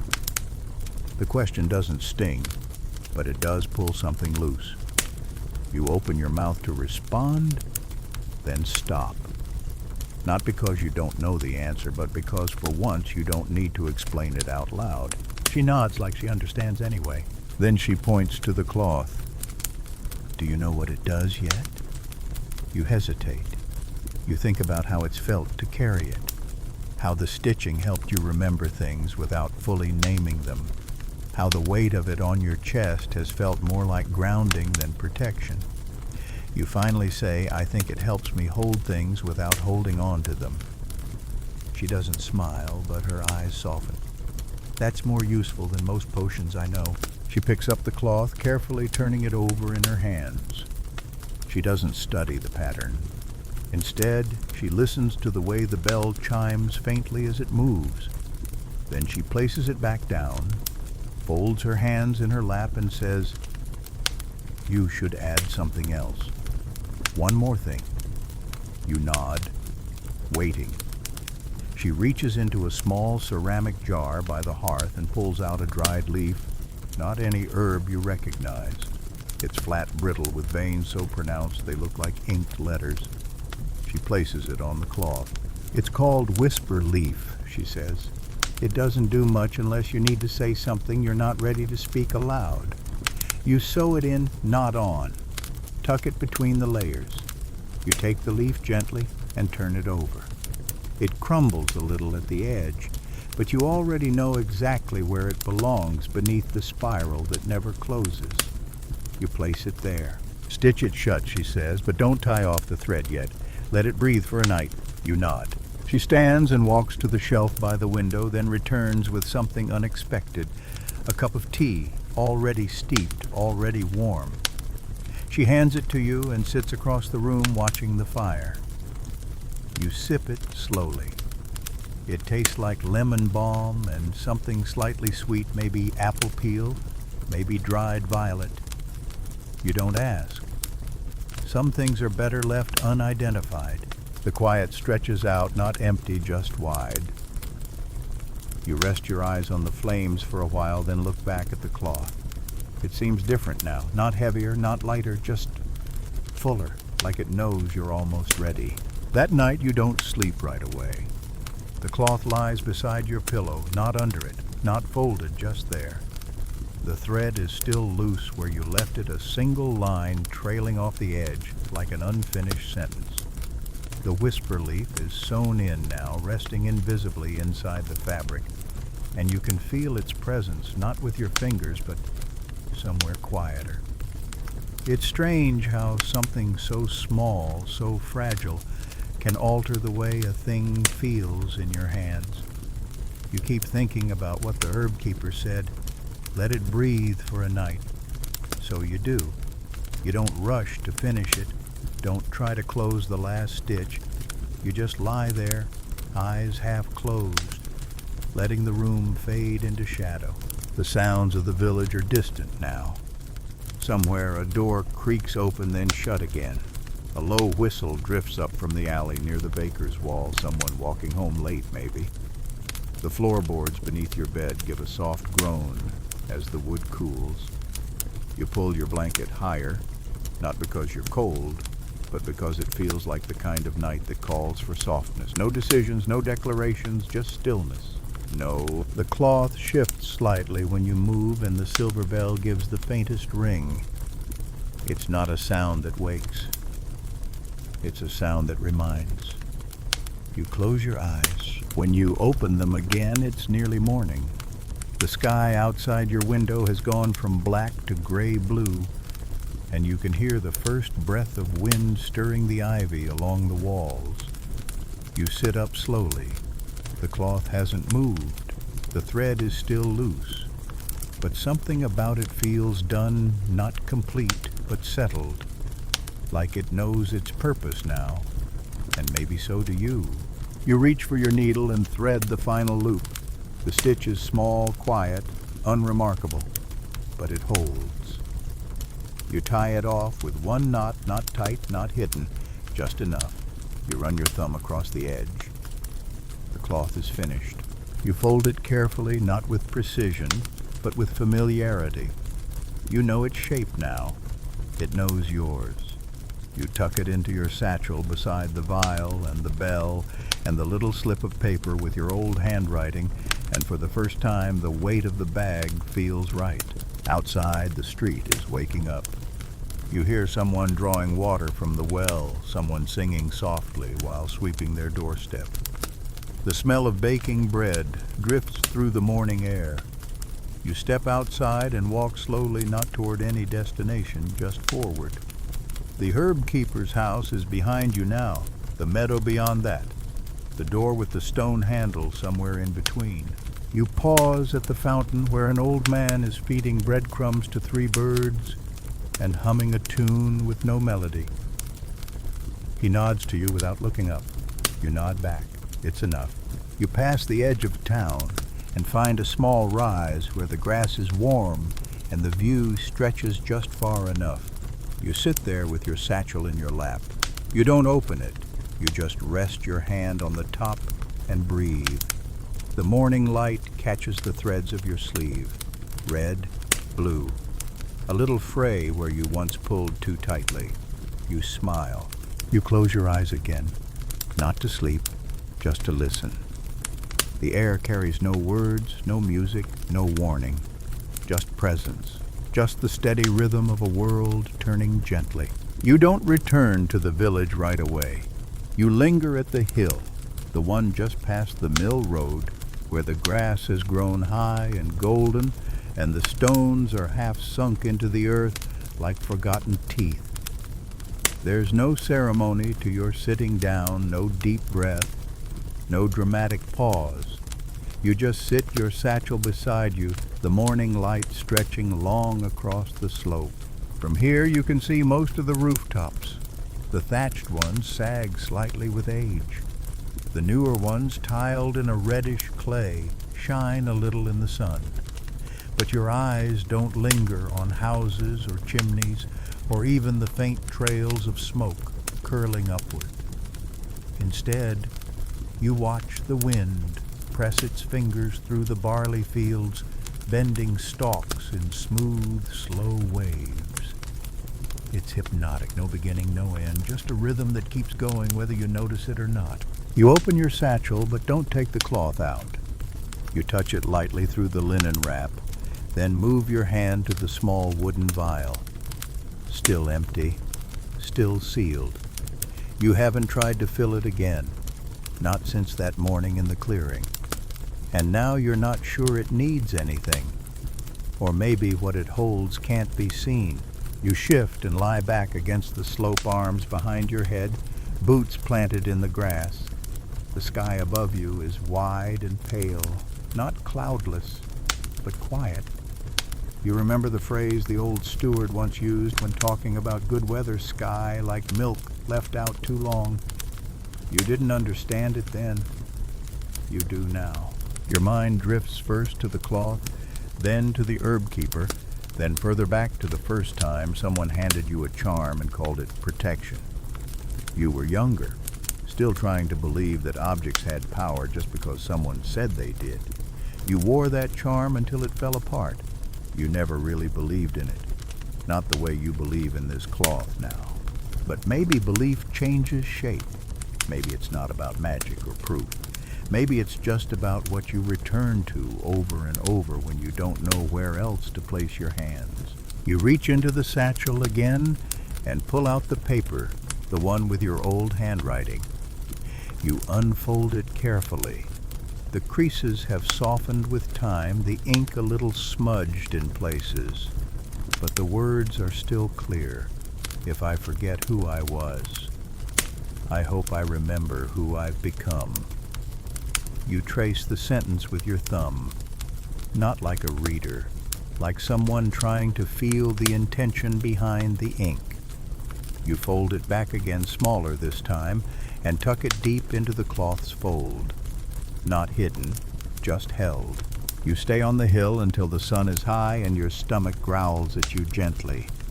But you don't move yet.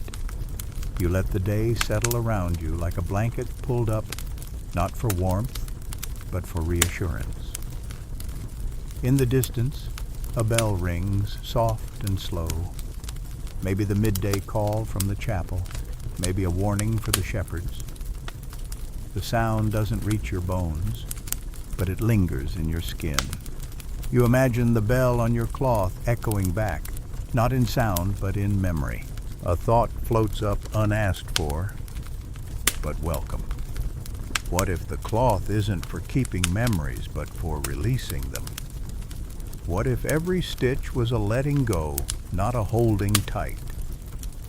The idea makes you laugh just a little, not because it's foolish, but because it's probably true, and that truth is simpler than you expected. You sit up again, stretch, brush the dry grass from your back. You take out the cloth, unfold it fully, and lay it across your lap. The bell tinkles softly, more breath than chime. You hold the edges with both hands, not reverent, not casual, just certain.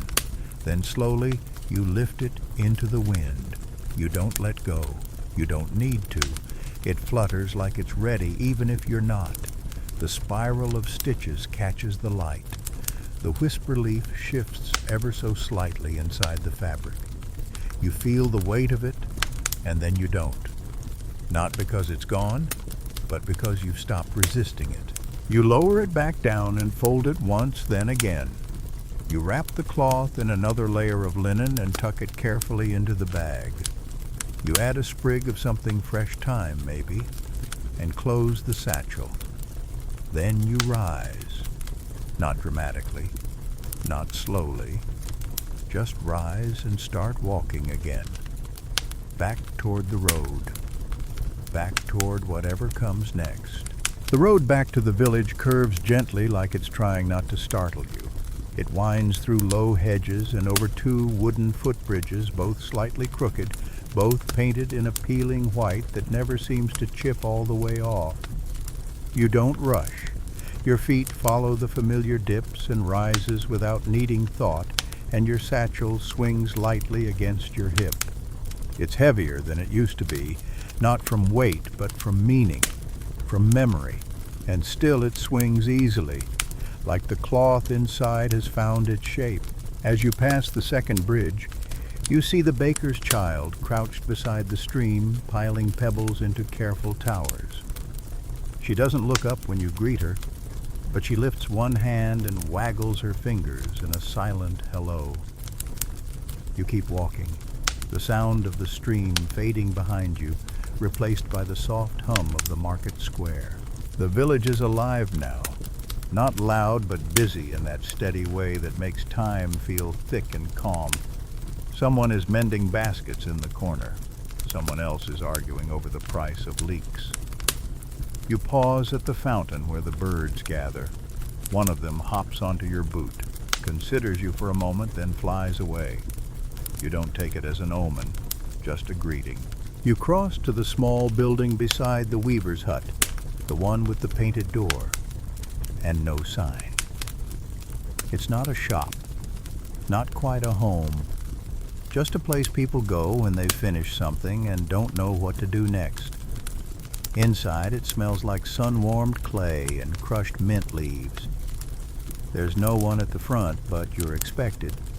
You place your satchel on the low table and wait.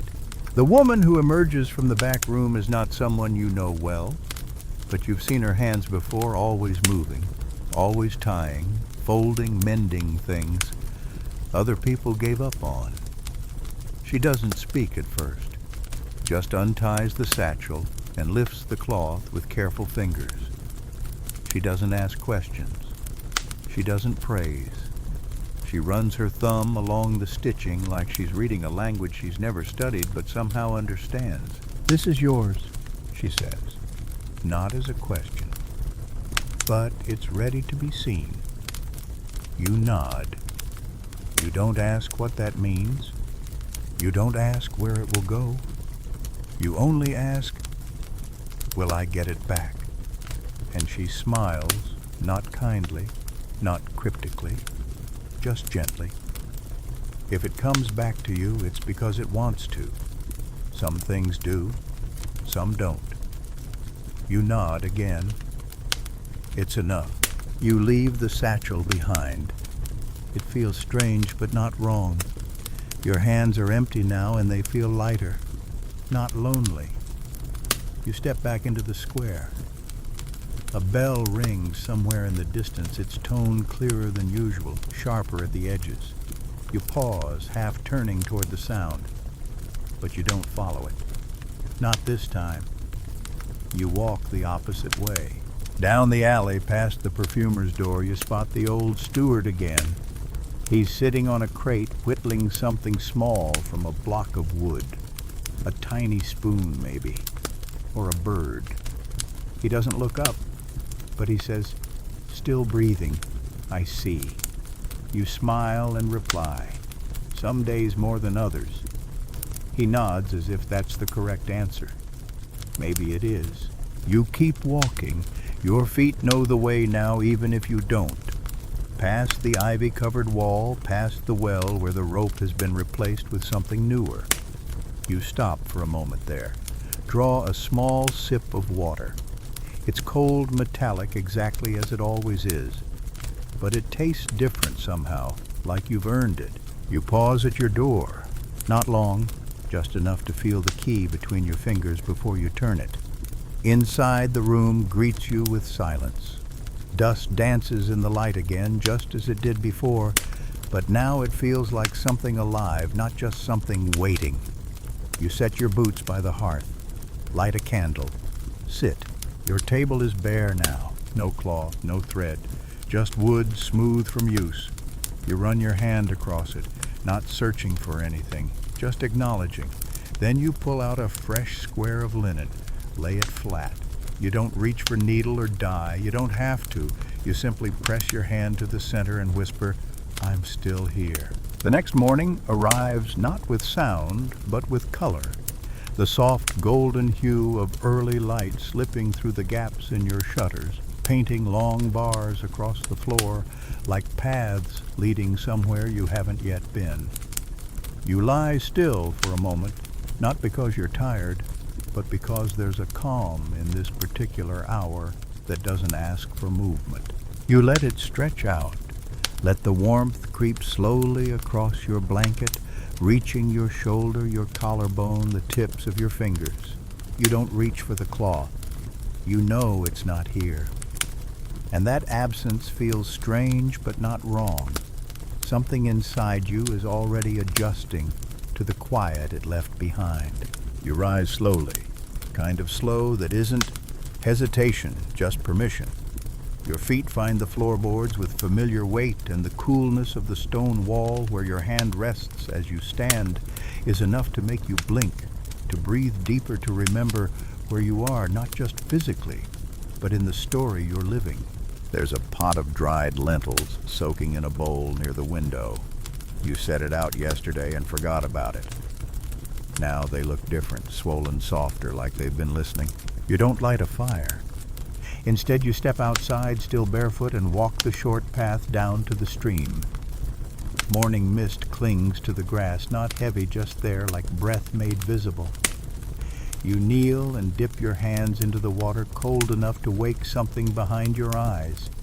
You splash your face not once, but 3 times, and each time it feels more like punctuation than cleansing. You look into the reflection, not expecting clarity, just shape, just proof that you're still here. Back inside, you finally light the fire. The kindling catches quickly, and soon the room fills with that familiar crackle and sigh rhythm of early cooking. You don't add anything complicated to the pot, just lentils, a few herbs, water from the stream. and a pinch of salt you've kept in a paper cone in the corner drawer. The scent rises slowly, nothing bold, just enough to mark the room with presence. You eat from a wooden bowl by the window legs folded beneath you, eyes watching the village stir awake. From here you can't see the whole square, but you catch glimpses, someone wheeling a cart, someone shaking crumbs from a tablecloth, two children arguing over something small and urgent. Life continues. You're not in it, not fully, but you're not apart from it either. More like beside it, riding the outer edge. When you finish, you don't clean the bowl right away. You place it on the table, then stand and stretch. Your joints crack in a satisfying way. The kind of sound that reminds you you're real. You walk to your cupboard, pull out a thin sheet of vellum, and uncap your ink pot. The quill is worn, but still sharp enough for letters. You write slowly. Not a letter. Not a journal. Just lines. Thoughts without obligation. Things like, some days arrive gently, like they're afraid to wake you, and I am not searching, only noticing. You don't sign it. You don't fold it. You let it dry near the hearth. Near. You spend the rest of the morning tending to your small garden. Nothing fancy. A few rows of chard. Some late beans. A climbing vine that may or may not be medicinal. The soil is damp, but not heavy. Your hands come away with streaks of earth under the nails, and the kind of ache that doesn't hurt just hums quietly beneath the skin. You pause to pull a stubborn weed, and in doing so find a snail curled beneath the leaves. You watch it for a long time, longer than necessary, just to witness its slow certainty. Then you place it gently on a flat stone and keep working. By midday, your hands are sore, your back is warm from the sun, and your mind is quiet. You rinse off with rainwater collected in the barrel, then sit again at the window with a fresh cloth in your lap. Not the old one, a new one. This one is paler, finer in weave. It doesn't yet know what it will become, and that's why you've chosen it. You don't stitch yet, you just hold it. Let it rest in your palms like a question waiting to be asked. And you wonder not for the first time what happens when a life no longer needs symbols. When the object is gone and the meaning remains, does the story keep going, or does it finally rest? A knock at your door breaks the stillness. You rise not expecting anyone and open it to find a boy standing there, a runner from the far side of the village. He holds out a parcel. No name, just a wax seal shaped like a spiral. You know it instantly. You nod, thank him, and close the door. You unwrap the cloth slowly. It's yours, but it isn't. The same stitches, the same bell. But something's been added. A single line of gold thread woven along the edge, delicate, subtle, unmistakable. It wasn't made by your hand, but it knows yours. You press your fingers to the edge, and the bell rings faintly. Not like a chime, but like a breath. And you realize some stories do return. You don't move at first. You just sit there, the cloth unwrapped, spread out across your knees, like a memory that came home on its own. Your fingers rest gently on the edge where the gold thread gleams faintly in the late afternoon light. It's not just a decoration, you can tell that much. There's intention in its placement in the way it curves precisely along the seam without disrupting your original work. Whoever added it knew what they were doing. Not just technically, but emotionally, respectfully, like someone whispering into a space they've been invited into but do not own. You fold the cloth once, then again, and place it back in your lap. Your mind drifts not to the who or how, but to the why. What does it mean to receive back what you gave away? Altered, but still deeply yours. The thought loops through your chest, quiet and gentle like a cat curling around your ribs before sleep. You look around your small house. Nothing here has changed. The stool still leans slightly to the left. The window still sticks halfway when opened. And yet everything feels just a little more awake now, a little more balanced. You walk the cloth to your work table and lay it flat. No candles yet, just the soft, natural light spilling in from the window, which is enough for now. Or you study the new thread more closely. It isn't stitched with ordinary gold floss. It's something finer. It catches light differently, a shimmering matte sort of gleam that glows even when the sun shifts away. You trace the curve with your nail. It forms no letter, no symbol you recognize. It's not trying to say anything. It's just present, like it's been waiting here for you to notice. You open your cupboard and pull out a small jar of beeswax polish, then a scrap of clean cloth. With slow circular motions, you begin to rub the polish into the table's surface. Not because it needs it, but because the table deserves to know it's being prepared for something important. You don't speak aloud, but in your mind the words come quietly. Welcome back. That evening you take a walk, not because you need anything, but because you want the sky. It's pink today, streaked with oranges and soft violets that seem pulled across the sky by invisible brushstrokes. The villagers are quieter in the evening, as if they too feel the weight of the air and choose to tread gently through it. You pass the baker's child again, this time chasing a butterfly near the well. She waves at you with both hands, fingers splayed like fireworks, and you grin despite yourself.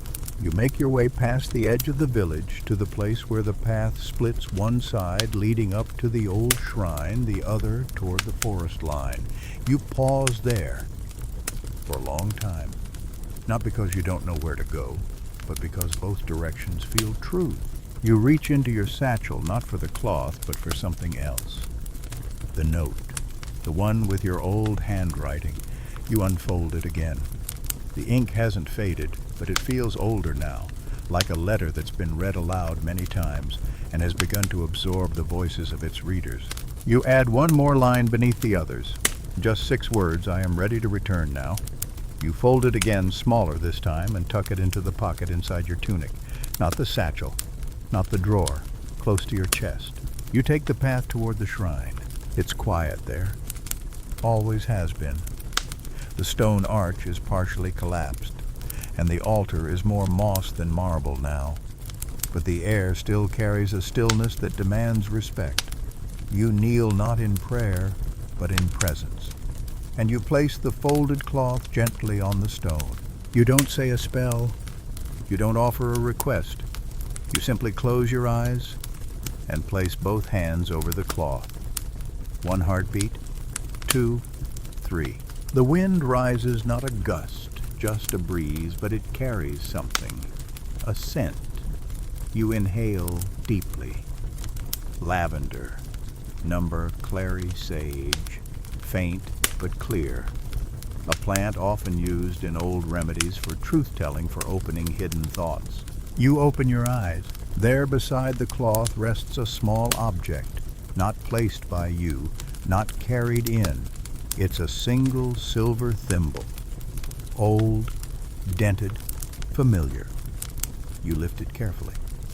Inside, barely visible, is a curl of gold thread coiled like a question, waiting for its verb. You don't smile. Not yet. You tuck it into your pocket with the note. You gather the cloth again and stand. The shrine watches silently. You nod once, not as thanks, but as recognition. Something passed between you and it. Something finished or just beginning. You turn back towards the village. The sun is low now, casting long shadows ahead of you like paths or invitations. And for the first time in days, you walk quickly, not because you're hurrying, but because you're certain of the way. You wake the next morning before the bell. Not on purpose, your back just gave up. The straw mattress has collapsed in the middle again, creating a kind of hammock effect that feels less like sleeping and more like slowly sinking into resignation. Outside your door, faint footsteps echo, likely the junior steward making his rounds with the water bucket. You wait until he passes before stepping out. The hallway is cold, the kind of cold that doesn't bite, just settles deep in your joints and stays there like an old roommate. Today you're not assigned to robes or scrolls or dogs in velvet boxes. Today you're on scent duty. Scent duty. You don't fully know what that means yet, only that the steward handed you a tiny wooden token with a carved symbol, a blooming rose with one petal missing. No explanation, just deliver this to the perfume master. Stay until dismissed. You make your way across the palace grounds, skirting courtyards still blanketed in morning mist. Dew clings to stone walkways and embroidered banners strung above the main colonnade.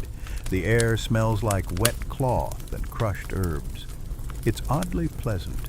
The perfume chamber is tucked behind the eastern tower through a narrow door framed with carved pomegranates. You knock. No answer. You knock again, this time with the token pressed in your palm.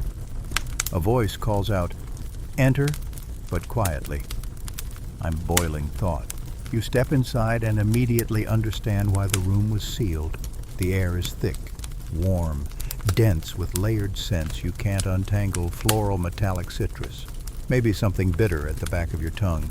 The walls are covered in shelves, bottles of every size and shape, some corked, some sealed with wax, some open and fuming line the room like a crystal forest. In the center, a long table hosts an arrangement of alembics, copper tubes, mortar bowls, and a curious pile of violet petals next to a burning lamp. The perfume master does not look up from her task. She's older than you expected. Her hands move like water over the tools, pouring, grinding, stirring with movements that seem choreographed more than learned. She finally glances at you. Her eyes are sharp and gold-flecked like a hawk that read too many poetry scrolls. She says, "You're here to learn or just to carry?" You answer honestly, "I'm not sure yet." She grunts, not disapproving, just acknowledging. Then sit, quietly, and breathe only when you must. You obey. For hours she works and you watch. No one speaks. No one needs to. You begin to notice the language of smells, the way rose deepens when layered over time, the sharp punch of vinegar when tempered with orange rind. She lets you grind the roots once your hand fumbling your rhythm too eager. She says nothing, but the side of her mouth twitches like someone suppressing either amusement or judgment. At midday, she finally speaks again. "Tell me what you've learned." You panic slightly. Your mouth opens and closes. "That not all petals are equal," she laughs. True, but useless. She hands you a tiny vial, stoppered with wax, tied with blue thread. "Take this to the southern gate. Tell the guards it's for the ambassador's bath. Do not sniff it. Do not drop it. Do not ask questions." You do as you're told. The guards receive it without thanks. One of them pockets it casually like it's not an item that could probably drop a deer at 20 paces with a single whiff. You walk back slower, your mind fogged with scent and questions. What exactly goes into a love potion anyway? How do you balance want and warmth and memory and suggestion without accidentally making someone fall in love with the next spoon they touch? Back in the chamber, she's cleaning up. She gestures you over, hands you a folded cloth. Inside is a sample strip, 5 dabs of different oils side by side like brushstrokes. She doesn't explain. She just says, "Write down what they say, then burn it." You nod. The first one smells like old parchment in summer. The second like mint left too long in a drawer. The third is clove and regret. The fourth is rain on slate. The fifth is you, somehow. And for the first time you realize what this is really about. Not creating a smell, but uncovering one, pulling it from memory, from the bones, from the stitching in your sleeves and the places you once wept, and the way your mother used to press rosemary into your palms before bed. You write the words, you burn the paper, you don't look away. You're sent home just before dusk. The perfume master doesn't thank you or dismiss you exactly. She simply looks up from her notes, nods once, and says, "You've inhaled enough for today. Let the rest of the world do the talking now." You nod back, already half dizzy from the day's wait. Your clothes carry the ghost of every scent you encountered, orange rind, lavender vinegar, ash bark rose oil, mint paste, and something unnamed but heavy like sorrow, bottled for travel. You step out into open air and feel it immediately, like opening a window in a house you forgot was locked. The sky is low and lavender now. A few stars blink awake in the blue-gray. As you walk, the scent of evening bread wafts through the alleyways, layered with chimney smoke and distant laughter. The world feels too loud, too flavored after the quiet intensity of the perfume chamber. But also it feels more vivid, like someone turned up the contrast. You walk slower than usual, not from fatigue, from attention. When you reach your door, you don't go in immediately. Instead, you sit on the step-cloth bundle still in your pocket and take a moment, just to be, just to exist in a body that now knows a little more about the invisible. A neighbor passes and nods. You nod back. No words needed. Inside, the house is cool and still. You light a single candle, then place the strip of scented cloth on the table, the wax flickers catching in the oils and creating faint dancing halos. You watch the lights ripple over each scent spot like a tiny map. The one that smelled like rain seems to shimmer most. You lean closer, inhale. And you remember something strange, a courtyard you haven't stood in since you were 10. A stone bench, a broken fountain, a pear core in your hand. The memory appears fully formed, like it's been waiting behind a curtain you didn't know was there. You whisper aloud, how did she know? The truth is, she didn't. She didn't need to. She just created the path, the trigger. You brought the memory. You always do. That's how scent works. Later, lying in bed, you think about what it would mean to create your own perfume. Not a blend for others, not a seduction or a gift, just something for you, a distillation of truth. Would it smell like juniper and ink? Would it carry the heat of a forge and the softness of your first stitched hem? Or would it smell like the questions you haven't asked yet? You fall asleep wondering, not dreaming, just floating in a half-sleep haze of scent and memory and the soft echo of clove. The next morning you return without being summoned. The perfume master sees you and doesn't comment. She just moves aside and hands you a glass pestle. Today you grind the bark. Today you slice the petals. She watches, but does not correct. Occasionally she murmurs things like too fast or not enough pressure, but mostly she lets you work. And as your hands find the rhythm, you begin to notice the changes. The room no longer overwhelms you. The layering of scent makes sense now, like chords in a song you've heard enough times to hum.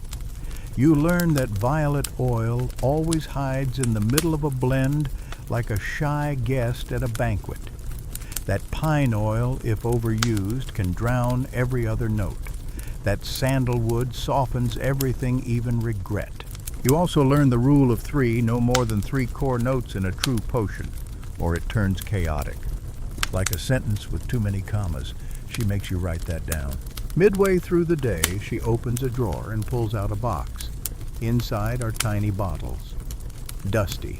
Some labeled, most not. These, she says, are the failures. The ones that did not charm, that summoned sleep or sorrow or nausea. She holds up one and shakes it gently. This one made a man believe his cat could speak. He now runs a school for mice. You laugh. She doesn't. I'm not joking. You get to hold each one. Smell them. Learn what not to do. You learn that too much jasmine turns joy into obsession.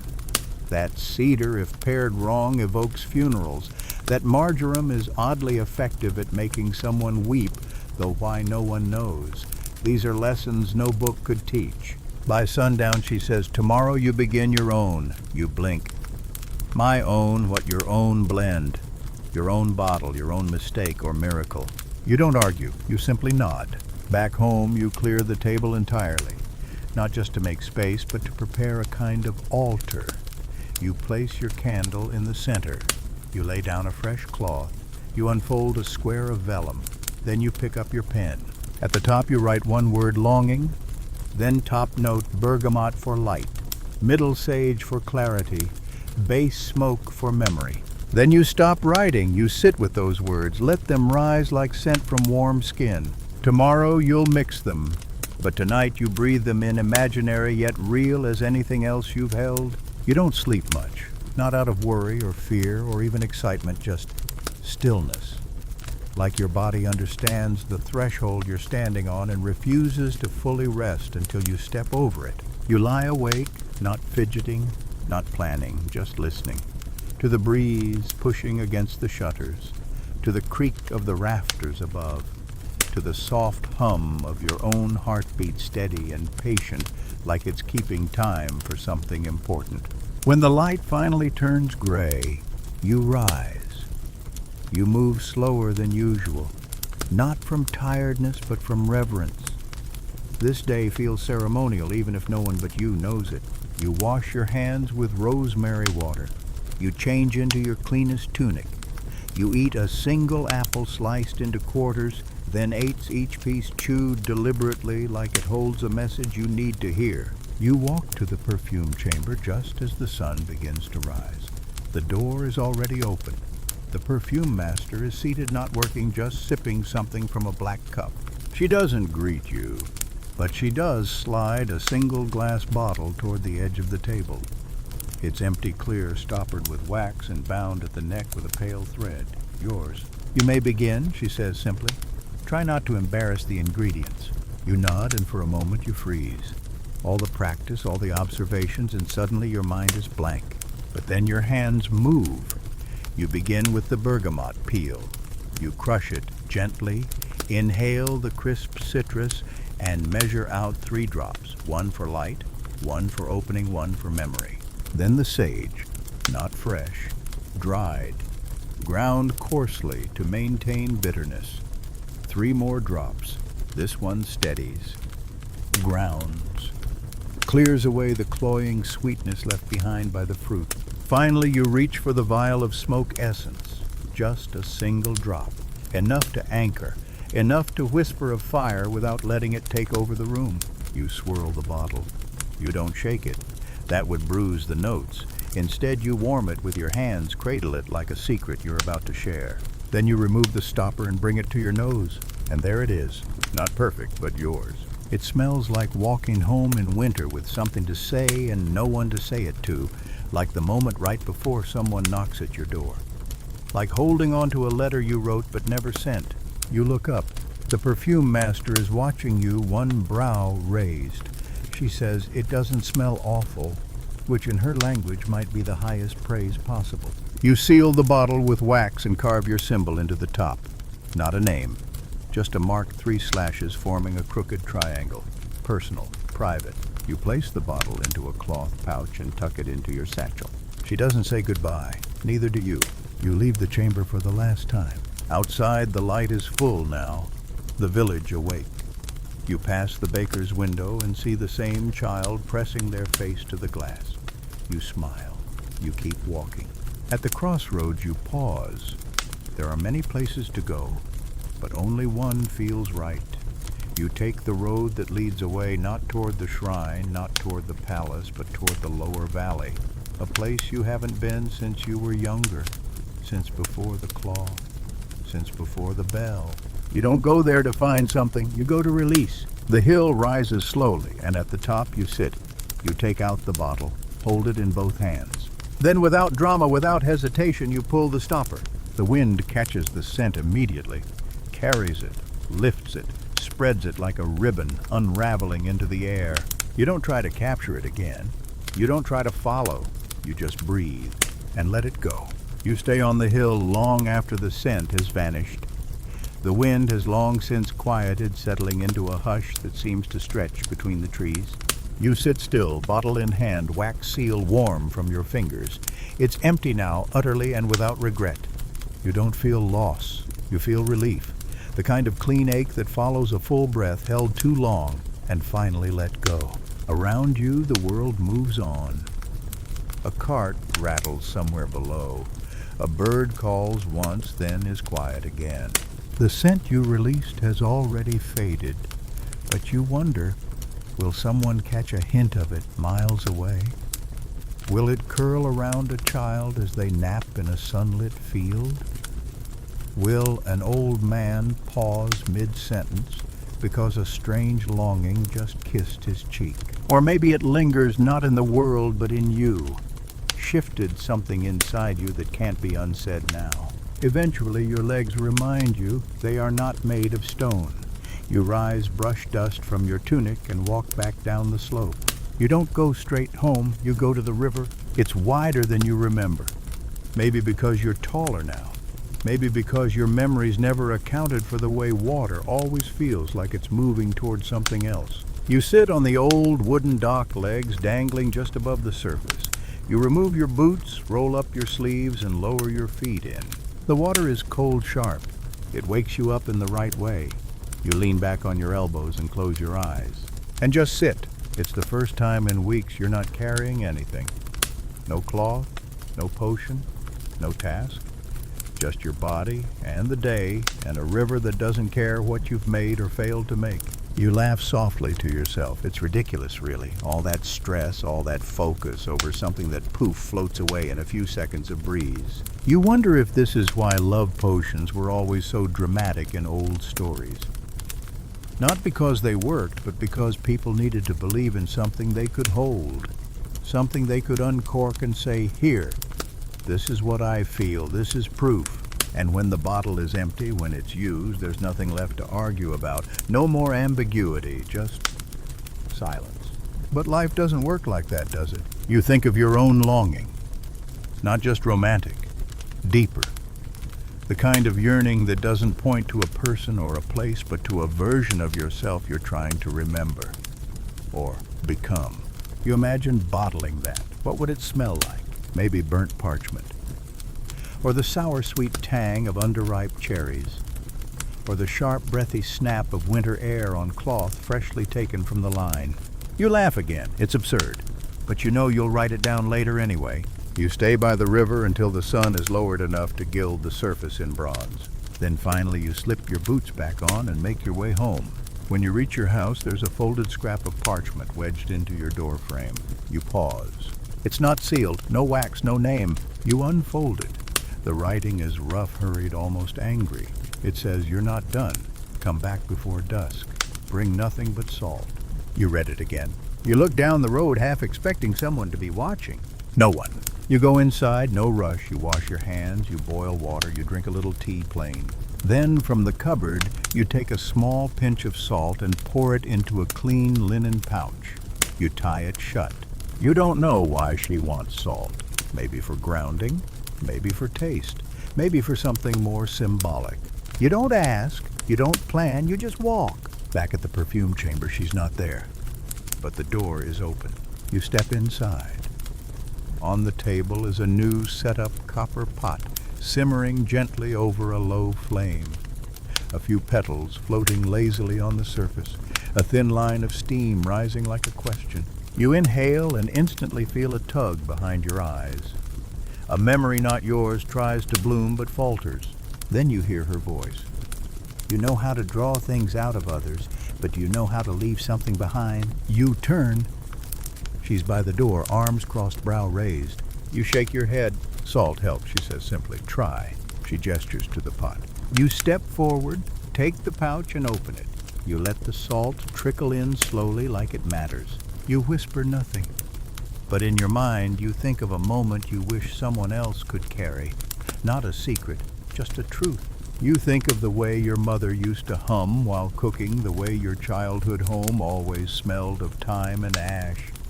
You let the salt carry that. She nods once. That, she says, is how we begin again. You arrive earlier than usual, as if your body wakes on its own now when something sacred is about to happen. The perfume master doesn't look surprised. She doesn't even glance up as you enter, just gestures toward the far end of the chamber where two stools had been placed side by side near the eastern window. Morning light filters through stained glass, casting pale green and amber shapes onto the floor like a forgotten tapestry. You sit. She joins you, setting down a bowl filled with what looks like ash. We're not making anything today, she says. We're undoing. You blink. Undoing what? Everything, she replies. Then after a beat, or maybe just one thing, We'll see. She lifts a glass jar from the bowl of ash. It's not sealed, just stoppered with a lump of wax and tied string. This, she says, was once a love potion, a real one, as real as anything can be when made from petals and hope. You ask what happened. She shrugs. The person who requested it gave it away, not to the person they intended, not even to a person. They poured it into the earth under a fig tree, said the feeling had changed. You wait. She unscrews the wax. The smell is faint, barely there, but somehow undeniable, like the echo of a scent you only dreamt once and never forgot. It doesn't smell like romance, it smells like apology. We're going to take it apart, she says, note by note, idea by idea. I want you to understand something that every apprentice gets wrong. You lean forward. She holds up a tiny scrap of parchment and strikes a line through something written on it. They think love potions are for creating love. They're not. They're for admitting it. You let that settle. The morning passes in silence. She dabs the potion onto thin cotton strips and places each one in a jar. You label them citrus breath, riverstone, lavender, regret, pomegranate skin. You notice how each part is beautiful alone, but together it becomes heavier, not worse, just harder to carry. At midday, she tells you to choose one note, only one. You pick the riverstone. Why, she asks. Because it feels still, you say, like it waits without needing to explain itself. She nods. That's the right answer, not because it's clever, but because it's yours. She leans back, the light warming her face, and says something that feels like a shift. Most people don't need a potion. They need a way to name the thing inside them. She pauses. The potion is just the excuse. You ask her if she ever made one for herself. She doesn't answer it at first. Instead, she gestures toward a locked cabinet high on the far wall. I keep mine there, still sealed. Haven't opened it in 27 years. You whisper, why not? I'm not ready, she says. Not to use it, not to let it go. The afternoon wears on, and you help her clean the bowls. The ash is poured back into the garden, spread under the leaves. You ask if that's part of the ritual. Always, she says. Everything we unmake must feed something else. When you prepare to leave, she hands you a vial, not a potion, just warm water infused with chamomile and a trace of rosemary. For sleep, she says, not magic, just kindness. You hold it tightly. What if I dream of something I'm not ready to remember? Then the dream will wait, she says, but it won't leave. That night you don't drink it right away. You place it near your bed. Watch the candlelight flicker through the glass and whisper the names of all the things you never got to say to people, long gone, to feelings you outgrew, to younger versions of yourself still sitting in silence somewhere deep inside. You fall asleep with your fingers curled around the vial, and you dream not of potions, not of scents, not even of the perfume master. You dream of salt and sunlight and river stones that hum quietly when you press your ear against them. The dream lingers into morning. You wake slowly, like surfacing from warm water with the sensation of smooth stone still under your fingertips. The light is soft. The air smells faintly of rosemary and old wood. The vial is still in your hand, still full. You didn't drink it after all. You set it gently on the windowsill and for a moment just breathe. Downstairs, your satchel waits half open. You don't rush. You sweep the floor. You light a fresh candle. You eat half a roll with quince jam and save the other half for later. Everything feels intentional, like you're not just living the day, you're assembling it. By mid-morning, you're outside the chamber again. The door is closed. A note pinned to the wood reads, "Gone collecting. Wait if you like." You lean against the sun-warmed wall, arms crossed, eyes closed. You wait. She returns an hour later, covered in dust and carrying a small woven basket. Inside are roots, not herbs, not flowers, just dirt-covered knots of bitter, twisted things. She catches your eye and says today's lesson is about what people try to hide. She spreads the roots out on the table, naming each one as she goes. Mandrake, gentian, valerian. Each one has a smell. Not unpleasant, but strong, earthy, strange, unpolished. Every blend, she says, needs a foundation. Not a pretty note, not a sweet top, a truth. You help her wash them, peel them, slice them into slivers so thin they tremble. She doesn't let you wear gloves. Let them stain your hands, she says. That's how you learn. As you work, she tells stories. One about a woman who wore a perfume made from nettle and crushed pearl to her wedding because she didn't want to be loved. just respected. Another about a boy who kept a vial of moss and iron under his pillow to stop himself from forgetting his brother's voice. You don't know if they're true, it doesn't matter. They feel true, that's enough. After a while, she places one root in your palm.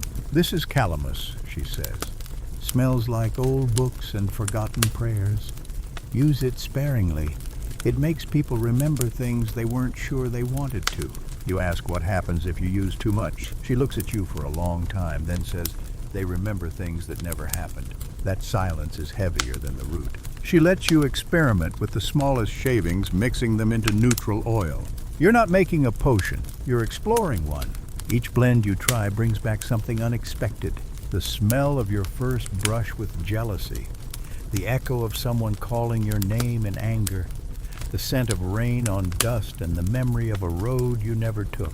She doesn't comment, just nods when you pause. That's what bass notes do, she says. They bind, they hold, they tell the truth whether you want them to or not.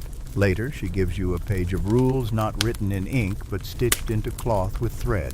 The words are simple. Sweet fades first. Earth endures. Nothing hides forever. Smell it twice before deciding. Never bottle what you won't wear. You trace the lines with your finger. Then she asks you something unexpected. If you could forget one thing, what would it be? You don't answer right away. She nods. Good. If you answer too quickly, you're not ready. The day ends quietly. She doesn't give you anything to take home. No bottle, no cloth. Just dust on your sleeves and the memory of root scents clinging to your wrists. And that question still echoing like a chime struck in slow motion. You sleep that night with the window open.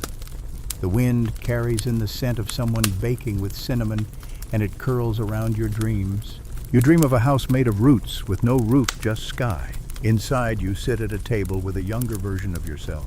You both say nothing. You pass each other a bowl of warm water, and the silence feels like forgiveness. The next morning, your knuckles ache faintly from peeling roots, and there's a strange stain beneath your thumbnail, faintly red, almost rust. You don't scrub it off, it feels earned. Outside, the air is cooler.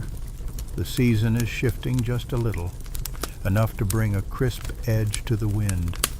Enough for you to notice how the leaves have dulled, not yet gold, not yet fallen, just hesitating. When you arrive at the chamber, she's already working, not with oils or petals, but with paper. Sheets and sheets of vellum spread across the table, weighted at the corners, with little glass bottles and smooth river stones. She looks up but doesn't smile. She simply says, we're cataloging today, not scents, stories. You glance down. Each sheet contains a name, a date, and a short note. Red pepper and honey meant to convince a merchant not to leave. Another reads dill and pine resin worn by a widow hoping to feel anything again. And another tobacco and lilac requested by a girl who believed in revenge. You read them all slowly. Some are funny, some are sad, most are a bit of both. She hands you a blank sheet. You ask, what do I write? Your first memory of wanting something, she says. Not needing, wanting. You hesitate, then you write. You remember a pastry behind glass? You were 7. Your fingers were sticky with ink from practicing letters. The baker smiled but didn't offer. You didn't ask. You didn't have the coin. But you stared until the sugar began to melt under your breath on the glass. You finish writing. She doesn't read it, just nods. Desire leaves a trace, she says, even if you never name it out loud. The rest of the morning is quiet. She lets you copy her older records, the ones from before you were born. You see the handwriting change over time, stiff block letters in early entries, looser, more flowing curves in the ones from later years. You recognize hers now unmistakable. One record dated long ago simply reads juniper and clay. Gave it to someone who forgot me anyway. You don't ask about it. By midday your fingers are cramped, but the table is covered with stories. She brings out tea. Not the usual mild kind, but dark and spiced. It tastes of anise and bark. It clears your head. Then she says, come with me. You follow her out the back of the chamber through a garden you've only seen from the window. It's wilder than you expected, not orderly rows, but tangled paths, half-buried jars, herbs that climb where they want. In the center is a low stone structure, round like a well, but shallow. Inside are layers of ash. This is where we release what we can't use, she explains. Failed blends, dangerous ones, or finished ones. She hands you a bundle of dried leaves tied with black string. You recognize the scent. It was one of yours, one of your earlier attempts. Too bitter, too sharp, a scent of overthinking. You place it into the ash and watch it smolder. Not burn, just soften. Change. She says every scent is a spell, even if it doesn't work. You ask, so what happens to the spells that don't find anyone? She shrugs. Maybe they dissolve, maybe they wait. You look around. There are hundreds of small bundles in the stone basin, some fresh, some long since reduced to dust. Then she asks, do you still want to make a love potion? It's the question you thought was behind you. You pause. I don't know. That's better than yes, she says. Means you're closer to understanding it. You walk back to the chamber in silence. Not uncomfortable, just thoughtful. When you leave that day, she gives you nothing. No vial, no assignment, just a phrase, want is easy, care is harder. You turn it over in your mind as you walk home. That night, you dream of the pastry again. But this time, the glass is gone. And your hands are clean. You don't go back the next day. You don't need to. Something in you knows that time is required now. Time to let all those entries you copied, all those smells and stories settle, like wine in a glass swirling down to stillness. You spend the morning in your own room spreading your old notes across the floor. There are pages crumpled, some with petals stuck to the corners, some streaked with forgotten fingerprints of oil. You sort them not by date or subject, but by feeling. You don't call them that out loud, of course. You pretend you're organizing by composition type or blend style. But you know the truth. One pile is guilt. One is ambition. One is memory you didn't ask for but got anyway. In the smallest pile, joy. 3 pages. That makes you laugh dry and quiet. Then you find a scrap from your very first week. A terrible sketch of a glass vial labeled for admiration. It smells like soap and overconfidence. You were so sure then that you could bottle charm. Maybe everyone is at first. By afternoon, you walk into the market square, not to shop, but to watch. You stand near the herbalist's stall, listening. A woman picks up a satchel of rosemary and murmurs, reminds me of my mother. A child smells a lemon balm leaf and grins. You hear another voice say, too much clove, it always makes me sad. No one teaches them this. Scent just does that. It knows before you do. You start to write in your notebook not about perfume, but about people. What they reach for, what they wrinkle their noses at. You write down one man's hands covered in flour, trembling slightly as he sniffed a jar of anise. You don't know what it meant to him, but you write it anyway. As dusk falls, you pass by the river and find yourself stopping. You sit in the same place as before, but you don't dangle your feet this time. You keep your boots on. You watch the current and say nothing, and the silence gives something back. When you get home, you light a small charcoal disc and sprinkle just a pinch of root on it, calamus from earlier. The room fills with that odd bookish scent. You sit there in it, eyes half closed, letting it do whatever it's going to do. You don't expect anything. That's the difference now. The next day you return to the chamber. She looks up from her bench but doesn't greet you, just points to a small box on the table. This is yours, she says. You open it. Inside is a wax tablet and a stylus. Ancient, worn smooth. For your own formulas, she says. Not for me, not for clients, for you. You touch the wax with your finger. It's soft, reusable, forgiving. She sits across from you, arms folded, watching. You ask, what should I start with? She replies, start with a lie you once told yourself. Then build a scent that tells the truth instead. That hits harder than you expect. You press the stylus to wax. You write, I once believed that being loved meant being chosen first. Then beneath that, the scent should be warm, not sweet, not sharp, just present, like firelight, or linen left in sun, or wood that's never splintered. She reads over your shoulder and says nothing, but she sets down a small vial beside your tablet. It's unlabeled, pale amber, just a few drops. You lift it to your nose. The scent hits you in waves. It smells like being seen. You don't cry, not really, but you do exhale sharper than usual. She stands and walks away, giving you space. That night you begin again. You strip your shelf of old blends, wipe the bottles clean, relabel them not with names or ingredients, but with intentions. This one let go. That one stay soft. Another speak, even if they don't answer. You don't plan to use them, just keep them. Like letters to yourself, sealed but not sent.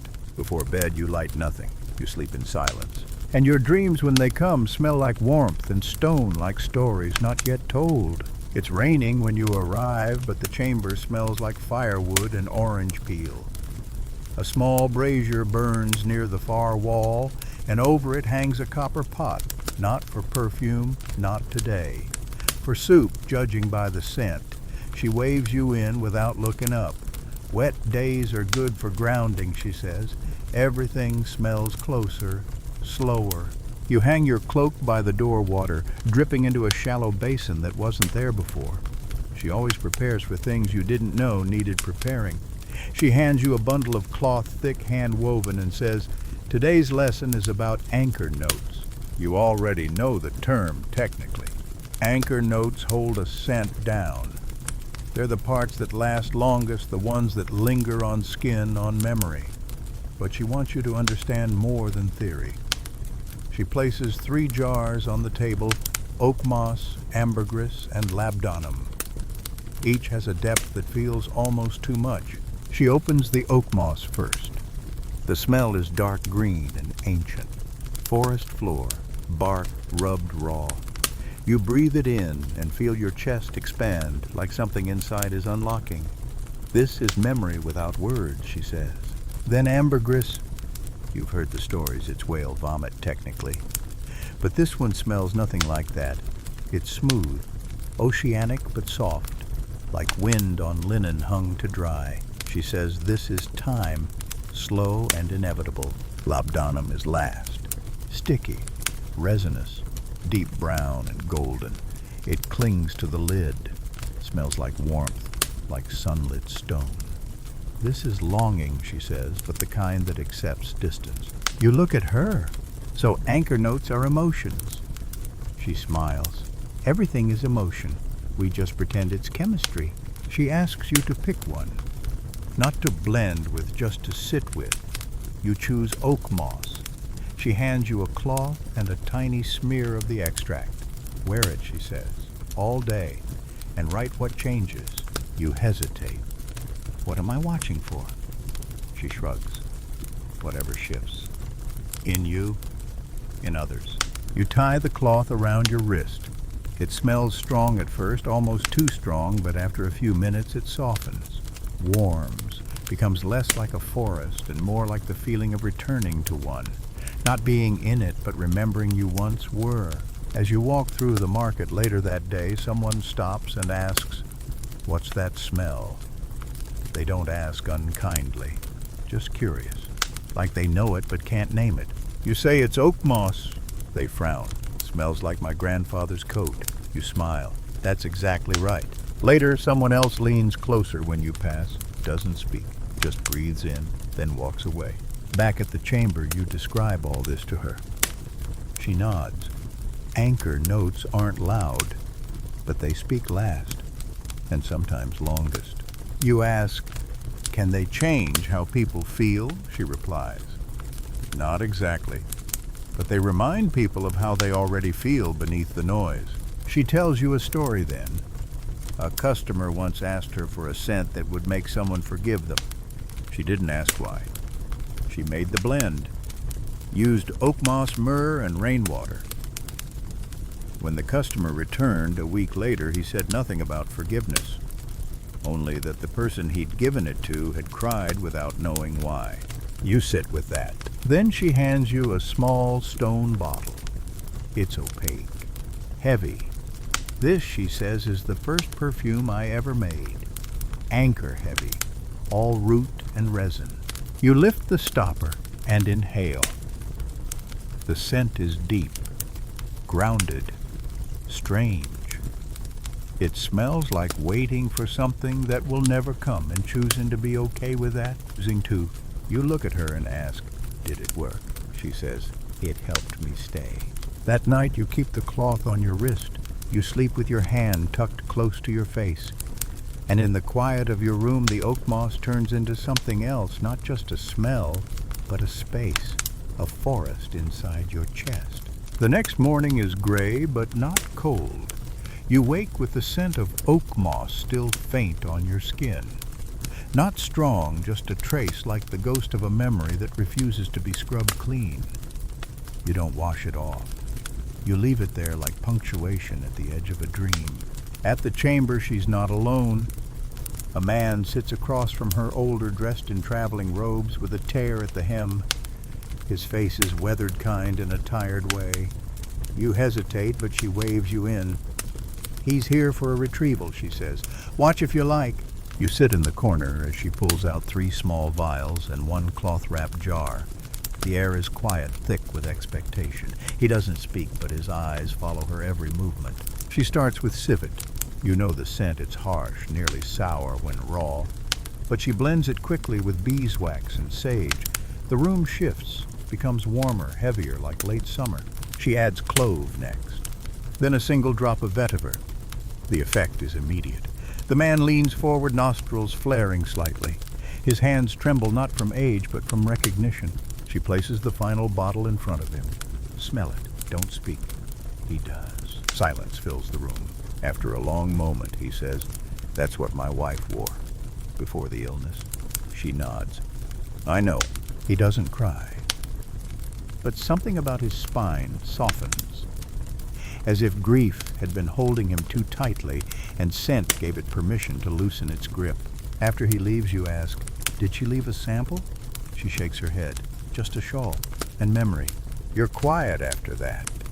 Something about watching it, the precision, the restraint, the power, makes you feel both reverent and small, like watching someone restore an old painting with nothing but breath and memory. Later, she gives you an assignment: build a blend meant to remember something you never want to forget. Not a person, not a place, a moment. You think about that for hours. Eventually, you settle on a morning from years ago. You were maybe 9. Rain was tapping on the roof.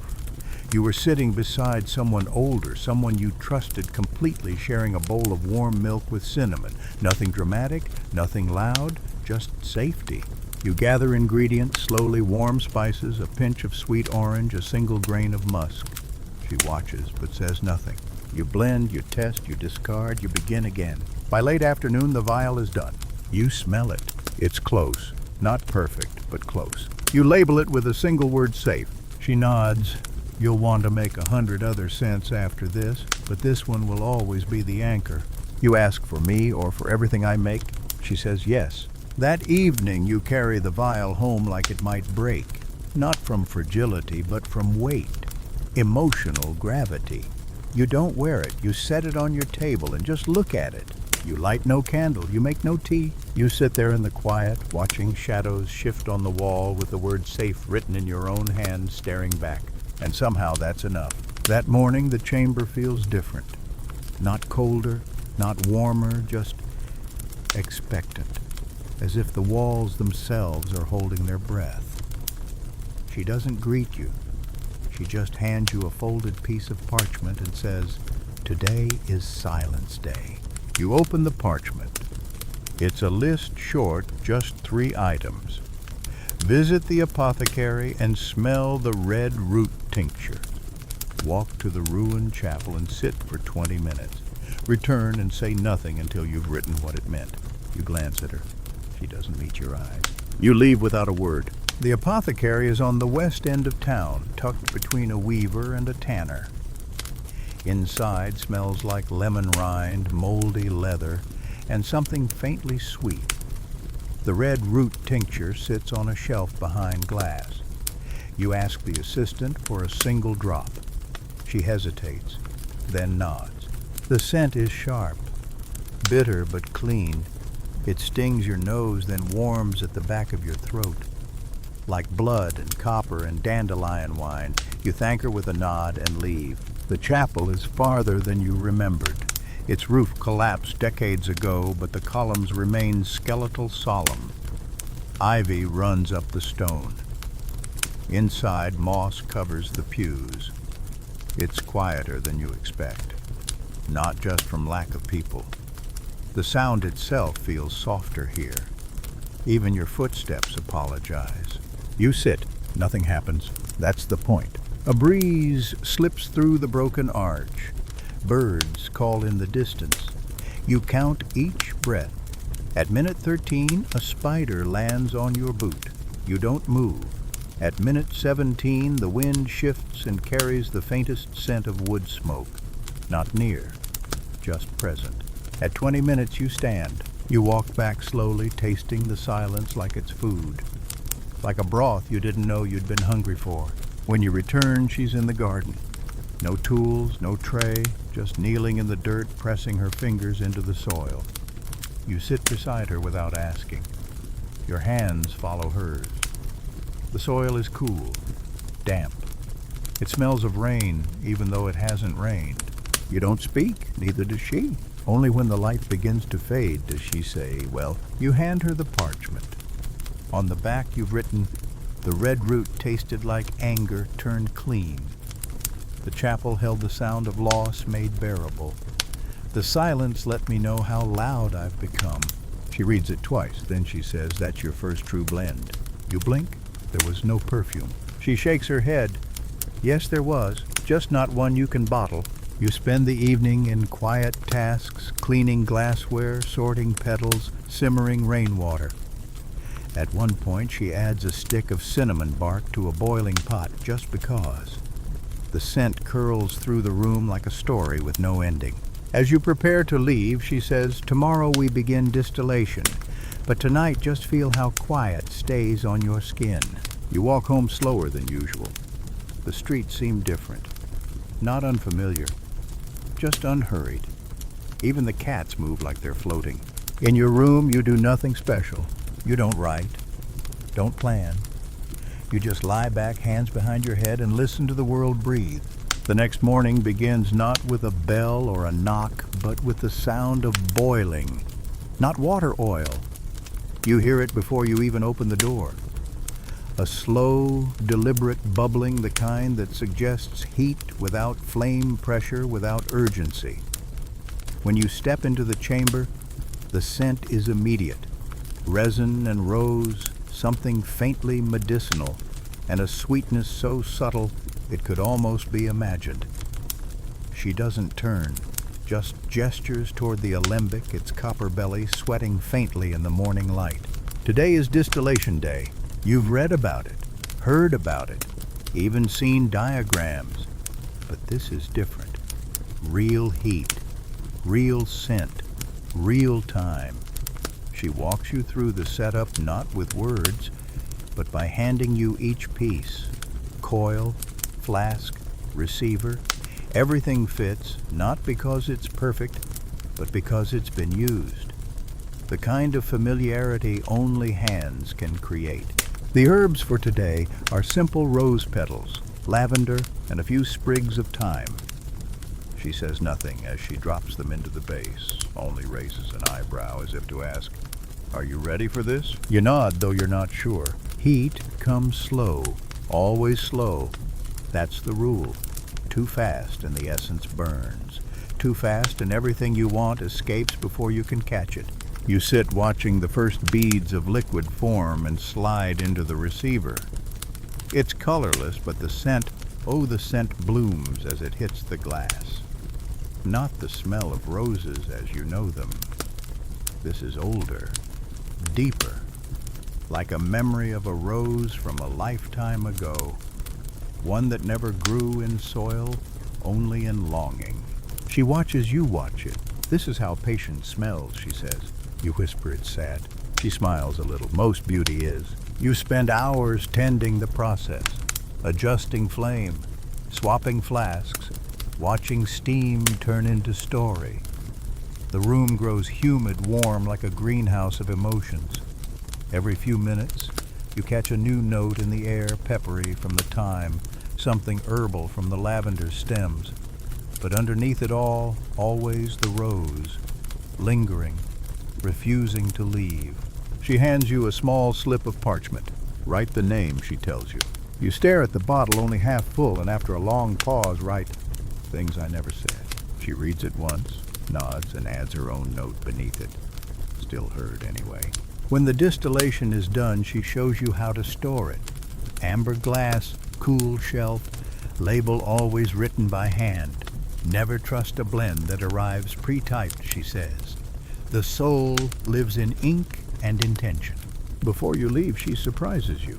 Here she says, handing you a tiny sealed bottle. You ask, what's this? My first failed distillation, she says. Smells awful. Reminds me I still have room to learn. You laugh because it does indeed smell awful. Burned mint, scorched sugar, and something like regret. But you keep it because she does. That night you distill alone. A single flower, a cracked pot. No measurement, just instinct. You overheat it. The scent comes out wrong. You bottle it anyway, label almost. And for the first time, failure doesn't sting, it hums. You arrive to find her already packing a satchel. No glass, no parchment, just herbs, oils, a flask or two, and something wrapped in linen. She doesn't offer an explanation, just says, we're going out. You follow without asking. The road south is quiet, not deserted, just resting. Grass bows beneath your feet. Even the birds seem to hush. She walks with intention but not urgency, as if the path itself is part of the lesson. After an hour, you reach the edge of a meadow. There's a small hut there. Stone walls, no chimney moss creeping up the sides like it belongs. She knocks once, then enters without waiting. You hesitate. She doesn't look back. Inside, the air smells old. Not stale, not dirty, just deeply used. Like a room that's held too many stories and still wears their echoes. A woman sits near the hearth. Her hair is white, not from age, but from choice, you can tell by the roots. Her eyes are sharp. She nods at your teacher, then turns to you. So, you're the one. You don't ask what she means. She gestures for you to sit, then opens a wooden box at her side. Inside are tiny wax discs, each embedded with dried herbs or threads or oddly a single feather. These, she says, are scent memories, not perfumes, not charms, just impressions, trapped moments. You lean forward, she hands you one. It smells like salt air charcoal and something green unfamiliar but nostalgic. You don't speak. She doesn't want words. Another disc. This one smells like burnt bread and sandalwood. She watches your face and murmurs, that one is grief, from a kitchen. The third smells like cedar wool and ink. You inhale and say, library. She smiles faintly, birthplace of doubt. The lesson today is not about making. It's about reading, interpreting scent like text, untranslated, uncaptioned, alive. She tells you to close your eyes. She places a disc in your hand. You breathe. It smells like stone after rain ash and crushed clover. You whisper, this is when someone left. She says, exactly. No one told you scent could do this. Not just evoke a place or a person, but a choice, a crossroads, a hesitation. She lays a hand on your shoulder. You'll need this soon. You don't ask why. You know better now. As dusk falls, she gives you 3 discs to keep. One to open, she says, one to forget, and one to burn. You take them without question. On the walk back, your teacher is silent. Only when you reach the fork in the path does she speak. She's not a perfumer, she says. She's an archivist. You glance at her. She stores what people won't say, she continues. And sometimes when the time is right, she gives it back. You sleep that night with the 3 discs in a pouch near your pillow.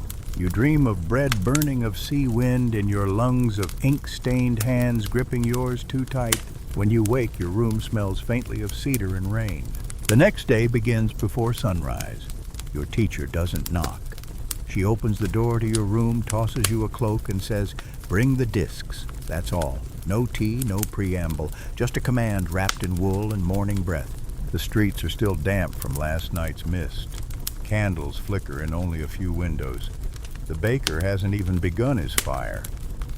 You follow her without speaking, one step behind, clutching the cloth pouch like it's something sacred or dangerous. In the quiet, your footsteps sound too loud. She leads you past the market through the dew-wet orchards and up the side path that curves behind the grain storehouse.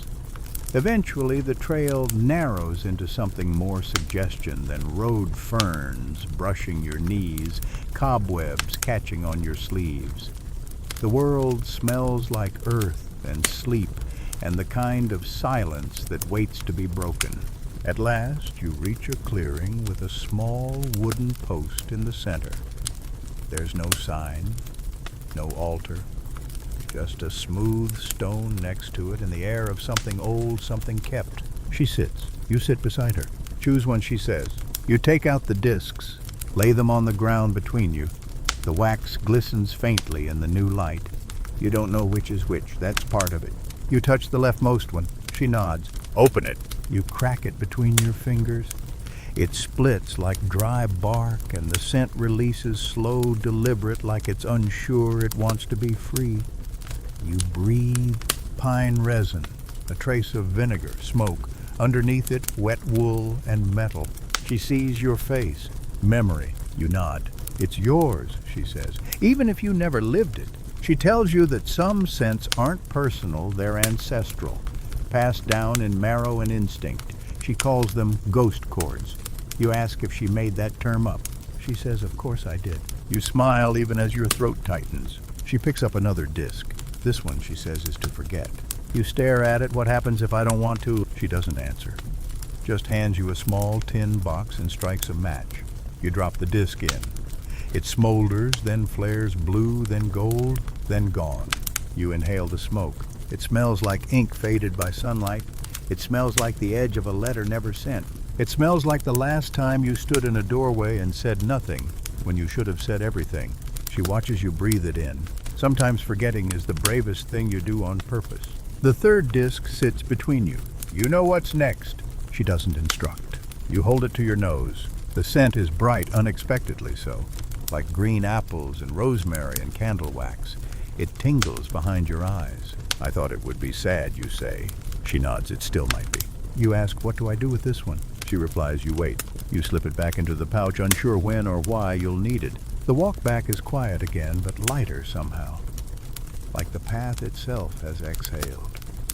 The morning sun begins to peek through the trees, warming the moss, softening the air. Back at the chamber, she sets a clean scroll in front of you.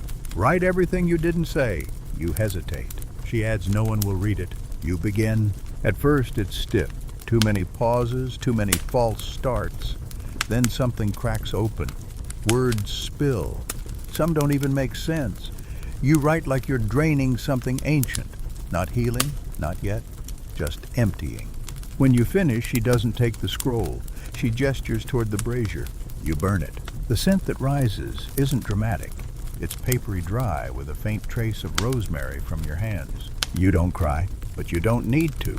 That night, you place the final disc under your pillow. You dream of a hilltop orchard. You dream of green apples in your palm. You dream of someone laughing, not at you, just near you, and the sound makes everything still for one perfect second. You wake with the scent in your nose. And for the first time in a while, your first breath of the day doesn't hurt. The chamber smells like nothing, which is strange. By now, you've grown used to the constant undercurrent of herbs, oils, and quiet emotion that lingers in every corner like perfume layered over time.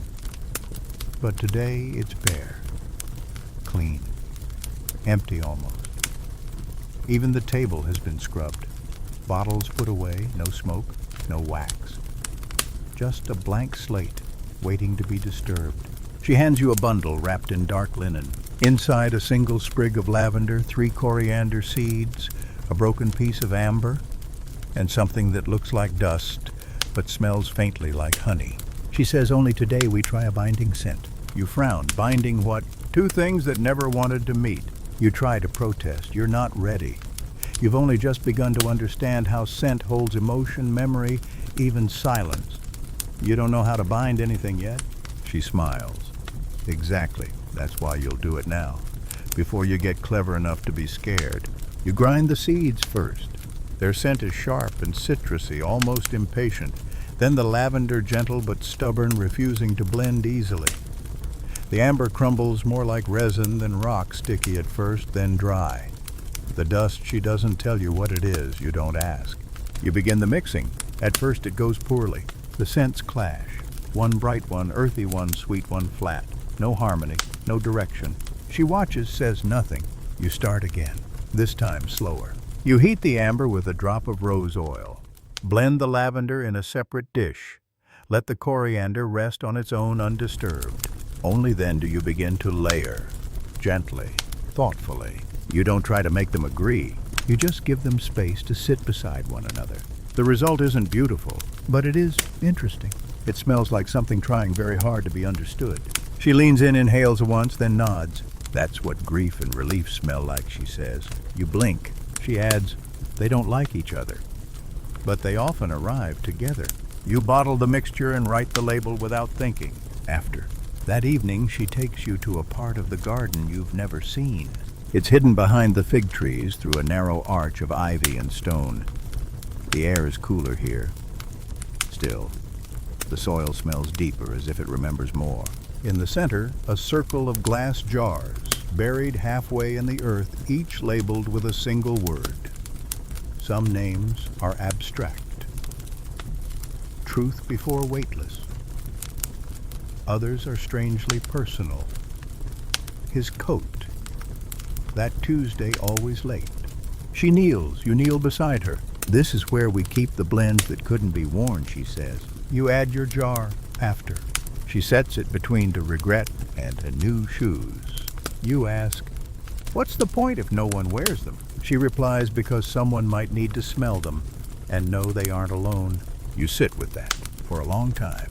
Later, as dusk settles and the first crickets sing, she points to one jar sealed, clouded, unlabeled. You ask what's inside. She says something no one dares name. You leave it there. Some sense should remain questions. You return to the chamber after nightfall, expecting quiet. Instead, you find her lighting candles one by one in a circle on the floor. Each flame dances with purpose, casting long amber shadows across the stone. In the center of the circle sits a small wooden bowl carved with symbols you don't recognize. She gestures for you to sit. Tonight, she says, we name the unnamed. You hesitate. You said some scents shouldn't be named. She nods. True. But sometimes the act of trying is the medicine. She places a new item before you, a small linen pouch tied with string stained faintly at the bottom. You don't have to open it to know it's fragrant. Even closed, the scent rises. Complex, sharp, floral, damp, sweet but sour. You can't place it. This, she says, was made by my teacher's teacher. No one's opened it since. You ask why. Because she labeled it unspoken. She watches your face. It's time. You untie the string slowly, gently.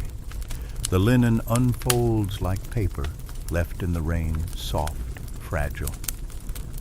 Inside, the mixture is strange. Crumbled petals powder something fibrous like bark. You lift the bowl and tip a portion in. It lands with a faint hiss, still slightly alive after all these years. The scent hits fast. Jasmine, first fierce and heady, then myrrh, then something metallic like rusted coin, and beneath it all a damp green note, like moss under snow. You blink. It smells like a secret someone regretted keeping. She nods as if hearing your thought. What do you think it meant? She asks. You search for words. It's guilt, you say finally, but gentle. She smiles. Not bad for your first invocation. You ask, is that what this is? An invocation. She shakes her head. It's memory therapy, with ritual trimmings. The rest of the night is spent blending from what remains in the pouch. You mix small amounts with other scents. Cypress smoke, lemon balm. Every combination shifts the memory slightly. With one pairing, it becomes grief. With another, forgiveness. One version smells like the beginning of a letter you never sent. By candlelight, you write the names of these combinations on scraps of parchment. Almost could have been, still waiting. And one simply labeled, yes. You burn 3 of the 4. Not dramatically, just a quiet curl of smoke rising into the dark. She tells you the final one must be kept. You ask why. She replies, because someone else may come along who needs it more than you ever did. You store it in a small clay jar sealed with wax and pressed with your thumbprint. She hands you a key. It doesn't open anything. You ask what's it for. It's a promise, she says. To come back when you're ready to name your own. That night you dream of keys that open nothing but still unlock relief. You dream of moss beneath your feet and a voice you don't know saying thank you for trying. In the morning, your pillow smells like jasmine and ash. You're not told why you're waking early again, just that it's time. No cloak, no basket, no pouch of herbs. This time only a slip of paper folded twice and handed to you without explanation. The ink is old, smeared in one corner. It reads, "For the last perfume you will use no ingredients, only memory." You read it twice, no ingredients. You glance at her for clarification, but she's already walking away. No lecture, no instructions. Just a look over her shoulder like she's giving you the chance to turn back. You don't. The perfume chamber is dark. The hearth cold. Every bottle sealed, every drawer locked. It's not punishment, it's the final exam, and you're to build something with nothing. You sit, then you close your eyes, and you begin. First, the scent of rain on parchment. It comes back easily. The first lesson. When your fingers still trembled around glass, when you still flinched at flame. The scent then was damp, sharp, almost metallic. You write it in the air with your fingertip, imagining the curl of steam as you blended ink with rosemary oil. Then mint and ash. The day you spilled the cedar distillate all over your robes and tried to mop it with your sleeve. She didn't scold you, just laughed, called it a portable forest fire, and gave you new cloth without another word. That scent smoke laced with embarrassment and patience becomes your second note. Third, crushed rose and vinegar. From the lesson about illusions, how beauty often rides on contrast, how bitterness sharpens sweetness. You remember your surprise when the vinegar made the rose smell rounder, deeper. You called it sad joy. She said that was a good name. You write that one down too. And then without meaning to, you remember something not from the chamber. A summer long ago. Your mother's scarf smelled of rosemary and bread crust. She always baked early and the smell stayed in her clothes longer than in the air. You remember leaning into her side when you were small, breathing it in like safety. That note joins the others. Soft, humble, unshakable. More come. The smell of a wax seal breaking under your thumb. The sickly sweet powder you wore for that one awful dinner with the merchant's son. The lavender your teacher rubbed on your wrist when she saw your hands shaking before your first blend presentation. You didn't ask her to. She didn't ask what was wrong. She just pressed the oil into your skin, and the trembling stopped for a while. Each memory becomes a scent. Each scent joins the others. But still there's no vial, no burner, no recipe. Only you. You rise. You begin to pace the chamber slowly. Every step matched to a scent. Every turn a phrase you never said aloud. Your fingers mimic pouring, weighing, blending, but touch nothing. You are mixing time, distilling experience. The invisible perfume coils around you like a memory being rewritten. You whisper, coriander for sharp days, amber for things left unsaid, rainwater for a truth finally spoken, wax for loyalty, mint for beginnings, smoke for cost, jasmine for a name whispered in trust. You stop, then say the final word. Me! It's not dramatic. There's no gust of wind, no glowing bottle, no scent bursting into the air with color and light. There is only stillness, and the weight of having gathered something real from nothing at all. She enters a moment later silently. She says nothing, only walks to the center of the room, closes her eyes, inhales once, and nods. You wore it, she says. You blink, wore what? The perfume. That's the final step. Not making it, becoming it. You don't know what to say? For once silence doesn't feel empty, she gestures to a bench. You both sit. No ritual this time, no test. Just two women in a room where the air now smells like pages turned with care. She tells you something, then something quiet. I was once told that scent is the most faithful witness to a life. It forgets nothing, not even when you do. You ask, and if I forget this? She smiles. You won't. But even if you do, you know the perfume will remember for you. The next morning is the last. There is no ceremony, no send-off, no feast. Just a folded note by your bedside, scrawled in her curling script. You're ready? The world won't wait. Neither should you. There's no signature. She's already gone. The chamber is quiet again, as if it's been waiting for this silence. The bottles, the scrolls, the rows of dried herbs, none of it feels like it belongs to you anymore. Or maybe it never did. You walk the room slowly, fingertips brushing across the lids and labels, not to memorize them, but to say goodbye. You stop in front of the jar labeled After. You lift it, hold it to your nose. The scent is fainter than you remember, or maybe you're stronger now. You return it to its place between regret and new shoes, and whisper something you didn't know you were holding in your chest. Thank you for not being permanent. There's no audience, no applause, but the chamber feels warmer. Your belongings fit in a small satchel, a robe, a scarf, the notebook full of scent recipes and journal entries. One final pouch of unblended ingredients, half a sprig of lavender, and a corked vial labeled Me. You walk through the orchard without rushing. The figs are ripening. Bees hum like low thoughts. It's a morning like any other, too ordinary to mark an ending. And yet it is. At the garden gate you turn one last time. Not to linger, but to acknowledge you are not the same. And that is the whole point. She's waiting for you at the edge of the road. In her hand a vial you've never seen. Small, clear, with no label. What is it, you ask? She tilts it so the sun catches the liquid, almost invisible like dew. The last perfume, she says. Mine.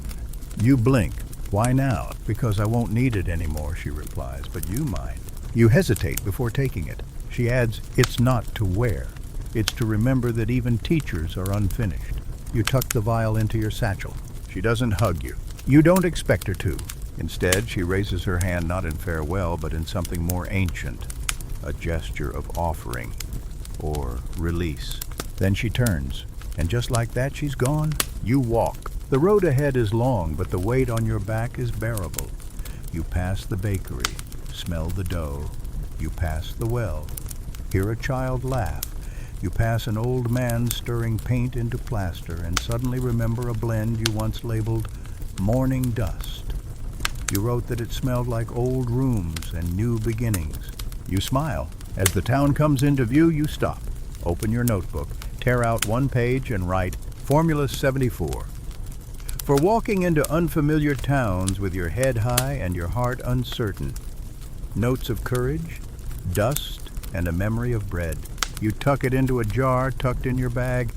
You don't know when you'll use it, but someday someone might.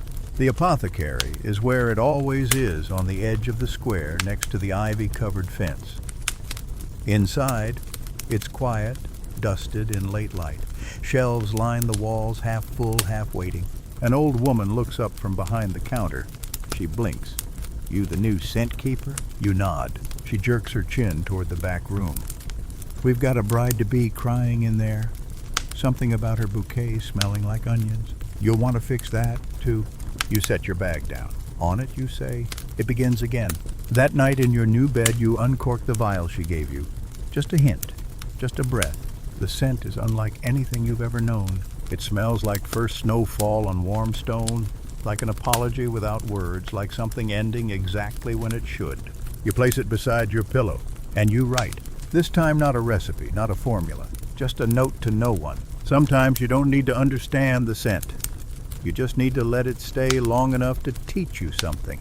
The room is dark now, not empty, just full of rest. Your eyes are closed, but the scents linger in the air like quiet guardians. Lavender, mint, old paper, a touch of wax. They are not strong, they don't need to be, they've done their part. You breathe slowly, in then out. You are no longer the apprentice, no longer the student afraid to mix too much or feel too deeply. You are the keeper now, of memories, of moments, of scents that no one else can name but everyone somehow understands. The world outside is still noisy, impatient, always rushing towards something it hasn't earned yet. But not here. Here in this breath, everything is enough. You think of the first blend you ever made, terrible, mismatched, full of doubt. But it was yours. You think of the last vial, the one she handed you. The one that smelled like snow and stone and surrender. You haven't used it again. It's still by your pillow, just existing. A quiet promise you haven't had to open. Maybe that's what mastery looks like. Not knowing everything, but knowing when to leave something untouched. You roll to your side. Pull the blanket up to your shoulder. The air hums. The scent hums with it. There's nothing left to fix, nothing left to prove. Only this moment. Only this warmth. Only this quiet joy of having become exactly who you needed to be. Without ingredients, without formula, just you. That's the story for tonight. May your dreams be filled with wonder and peace.